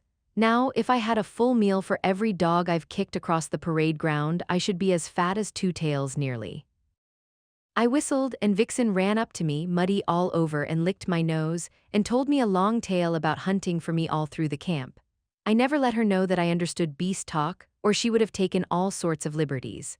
So I buttoned her into the breast of my overcoat, and Two Tails shuffled and stamped and growled to himself. Extraordinary, most extraordinary, he said. It runs in our family. Now where has that nasty little beast gone to? I heard him feeling about with his trunk. We all seem to be affected in various ways, he went on, blowing his nose. Now, you gentlemen were alarmed, I believe, when I trumpeted. Not alarmed exactly, said the troop horse, but it made me feel as though I had hornets where my saddle ought to be. Don't begin again. I'm frightened of a little dog, and the camel here is frightened by bad dreams in the night. It is very lucky for us that we haven't all got to fight in the same way, said the troop horse. What I want to know, said the young mule who had been quiet for a long time, what I want to know is why we have to fight at all. Because we're told to, said the troop horse with a snort of contempt. Orders, said Billy the mule, and his teeth snapped.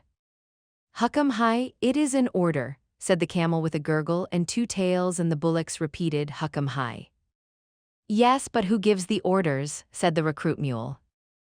The man who walks at your head, or sits on your back, or holds the nose rope, or twists your tail, said Billy and the troop horse and the camel and the bullocks one after the other. But who gives them the orders? Now you want to know too much, young un, said Billy, and that is one way of getting kicked. All you have to do is to obey the man at your head and ask no questions. He's quite right, said Two Tails. I can't always obey because I'm betwixt and between, but Billy's right. Obey the man next to you who gives the order, or you'll stop all the battery, besides getting a thrashing. The gun bullocks got up to go. Morning is coming, they said. We will go back to our lines. It is true that we only see out of our eyes and we are not very clever, but still, we are the only people tonight who have not been afraid. Good night, you brave people. Nobody answered, and the troop horse said, to change the conversation, Where's that little dog? A dog means a man somewhere about. Here I am, yapped Vixen, under the gun tail with my man. You big, blundering beast of a camel, you upset our tent. My man's very angry. Phew, said the bullocks, he must be white. Of course he is, said Vixen. Do you suppose I'm looked after by a black bullock driver? Hua, watch, said the bullocks. Let us get away quickly. They plunged forward in the mud, and managed somehow to run their yoke on the pole of an ammunition wagon, where it jammed. Now you have done it, said Billy calmly. Don't struggle, you're hung up till daylight, what on earth's the matter? The bullocks went off into the long hissing snorts that Indian cattle give, and pushed and crowded and slewed and stamped and slipped and nearly fell down in the mud, grunting savagely. You'll break your necks in a minute, said the troop horse. What's the matter with white men? I live with 'em. They eat us, pull, said the near bullock. The yoke snapped with a twang and they lumbered off together. I never knew before what made Indian cattle so scared of Englishmen. We eat beef, a thing that no cattle driver touches, and of course the cattle do not like it. May I be flogged with my own pad chains, who'd have thought of two big lumps like those losing their heads, said Billy. Never mind, I'm going to look at this man. Most of the white men I know have things in their pockets, said the troop horse. I'll leave you then, I can't say I'm overfond of 'em myself. Besides, white men who haven't a place to sleep in are more than likely to be thieves, and I've a good deal of government property on my back. Come along, young un, and we'll go back to our lines. Good night, Australia, see you on parade tomorrow, I suppose. Good night, old haybale, try to control your feelings, won't you? Good night, Two Tails, if you pass us on the ground tomorrow, don't trumpet, it spoils our formation. Billy the mule stumped off with the swaggering limp of an old campaigner, as the troop horse's head came nuzzling into my breast, and I gave him biscuits, while Vixen, who is a most conceited little dog, told him fibs about the scores of horses that she and I kept. I'm coming to the parade tomorrow in my dog cart, she said. Where will you be? On the left hand of the second squadron. I set the time for all my troop, little lady, he said politely. Now I must go back to Dick, my tail's all muddy and he'll have 2 hours hard work dressing me for parade. The big parade of all the 30,000 men was held that afternoon, and Vixen and I had a good place close to the Viceroy and the Emir of Afghanistan, with high, big black hat of astrakhan wool and the great diamond star in the center. The first part of the review was all sunshine, and the regiments went by in wave upon wave of legs all moving together, and guns all in a line, till our eyes grew dizzy. Then the cavalry came up to the beautiful cavalry canter of Bonnie Dundee, and Vixen cocked her ear where she sat on the dog cart.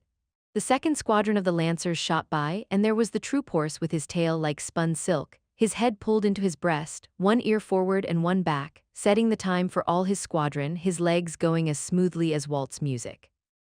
Then the big guns came by, and I saw 2 tails and 2 other elephants harnessed in line to a 40-pounder siege gun, while 20 yoke of oxen walked behind. The 7th pair had a new yoke and they looked rather stiff and tired. Last came the screw guns, and Billy the mule carried himself as though he commanded all the troops, and his harness was oiled and polished till it winked. I gave a cheer all by myself for Billy the mule, but he never looked right or left. The rain began to fall again, and for a while it was too misty to see what the troops were doing. They had made a big half-circle across the plain and were spreading out into a line. That line grew and grew and grew till it was 3/4 of a mile long from wing to wing, one solid wall of men, horses, and guns. Then it came on straight toward the Viceroy and the Emir, and as it got nearer the ground began to shake, like the deck of a steamer when the engines are going fast. Unless you have been there you cannot imagine what a frightening effect this steady come-down of troops has on the spectators, even when they know it is only a review. I looked at the Emir.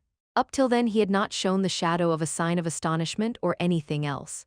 But now his eyes began to get bigger and bigger, and he picked up the reins on his horse's neck and looked behind him. For a minute it seemed as though he were going to draw his sword and slash his way out through the English men and women in the carriages at the back. Then the advance stopped dead, the ground stood still, the whole line saluted, and 30 bands began to play all together. That was the end of the review, and the regiments went off to their camps in the rain, and an infantry band struck up with. The animals went in 2 by 2, hurrah! The animals went in 2 by 2, the elephant and the battery mull, and they all got into the ark for to get out of the rain. Then I heard an old, grizzled, long-haired Central Asian chief, who had come down with the Emir, asking questions of a native officer. Now, said he, in what manner was this wonderful thing done? And the officer answered, an order was given and they obeyed. But are the beasts as wise as the men, said the chief. They obey as the men do. Mule, horse, elephant, or bullock, he obeys his driver, and the driver his sergeant, and the sergeant his lieutenant, and the lieutenant his captain, and the captain his major, and the major his colonel, and the colonel his brigadier commanding 3 regiments, and the brigadier the general, who obeys the viceroy, who is the servant of the empress. Thus it is done.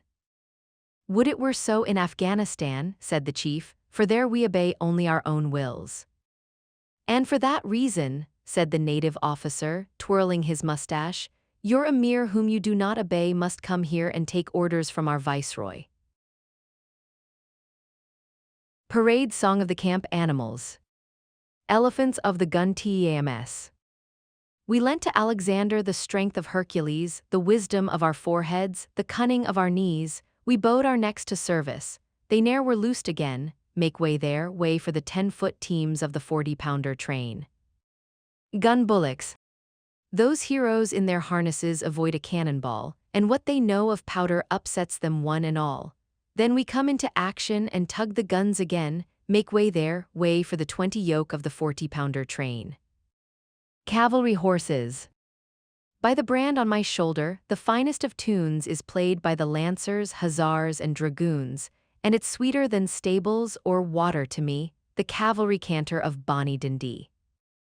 Then feed us and break us and handle and groom, and give us good riders and plenty of room, and launch us in column of squadron and see the way of the war horse to Bonnie Dundee. Screwgun mules. As me and my companions were scrambling up a hill, the path was lost in rolling stones, but we went forward still. For we can wriggle and climb, my lads, and turn up everywhere. Oh, it's our delight on a mountain height with a leg or two to spare. Good luck to every sergeant then that lets us pick our road. Bad luck to all the drivermen that cannot pack a load. For we can wriggle and climb, my lads, and turn up everywhere. Oh, it's our delight on a mountain height with a leg or two to spare. Commissariat camels. We haven't a camelty tune of our own to help us trollop along, but every neck is a hair trombone, RTT-ta-ta-ta, is a hair trombone. And this our marching song, Ka don't shan't won't pass it along the line, somebody's pack has slid from his back, wish it were only mine. Somebody's load has tipped off in the road, cheer for a halt and a row. Yer grr, somebody's catching it now. All the beasts together. Children of the camp are we, serving each in his degree. Children of the yoke and goad, pack and harness, pad and load. See our line across the plain, like a heel rope bent again, reaching, writhing, rolling far, sweeping all away to war. While the men that walk beside, dusty, silent, heavy-eyed, cannot tell why we or they march and suffer day by day. Children of the camp are we, serving each in his degree. Children of the yoke and goad, pack and harness, pad and load. End of the project. GUTENBRG EBOOK The Jungle Book. Updated editions will replace the previous one, the old editions will be renamed. Creating the works from print editions not protected by U.S. copyright law means that no one owns a United States copyright in these works, so the Foundation, and you, can copy and distribute it in the United States without permission and without paying copyright royalties. Special rules, set forth in the general terms of use part of this license, apply to copying and distributing Project Gutenberg trademark electronic works to protect the Project GUTENBRGTM concept and trademark. Project Gutenberg is a registered trademark, and may not be used if you charge for an ebook, except by following the terms of the trademark license, including paying royalties for use of the Project Gutenberg trademark. If you do not charge anything for copies of this ebook, complying with the trademark license is very easy. You may use this ebook for nearly any purpose such as creation of derivative works, reports, performances, and research. Project Gutenberg ebooks may be modified and printed and given away. You may do practically anything in the United States with ebooks not protected by U.S. copyright law. Redistribution is subject to the trademark license, especially commercial redistribution. Start full license.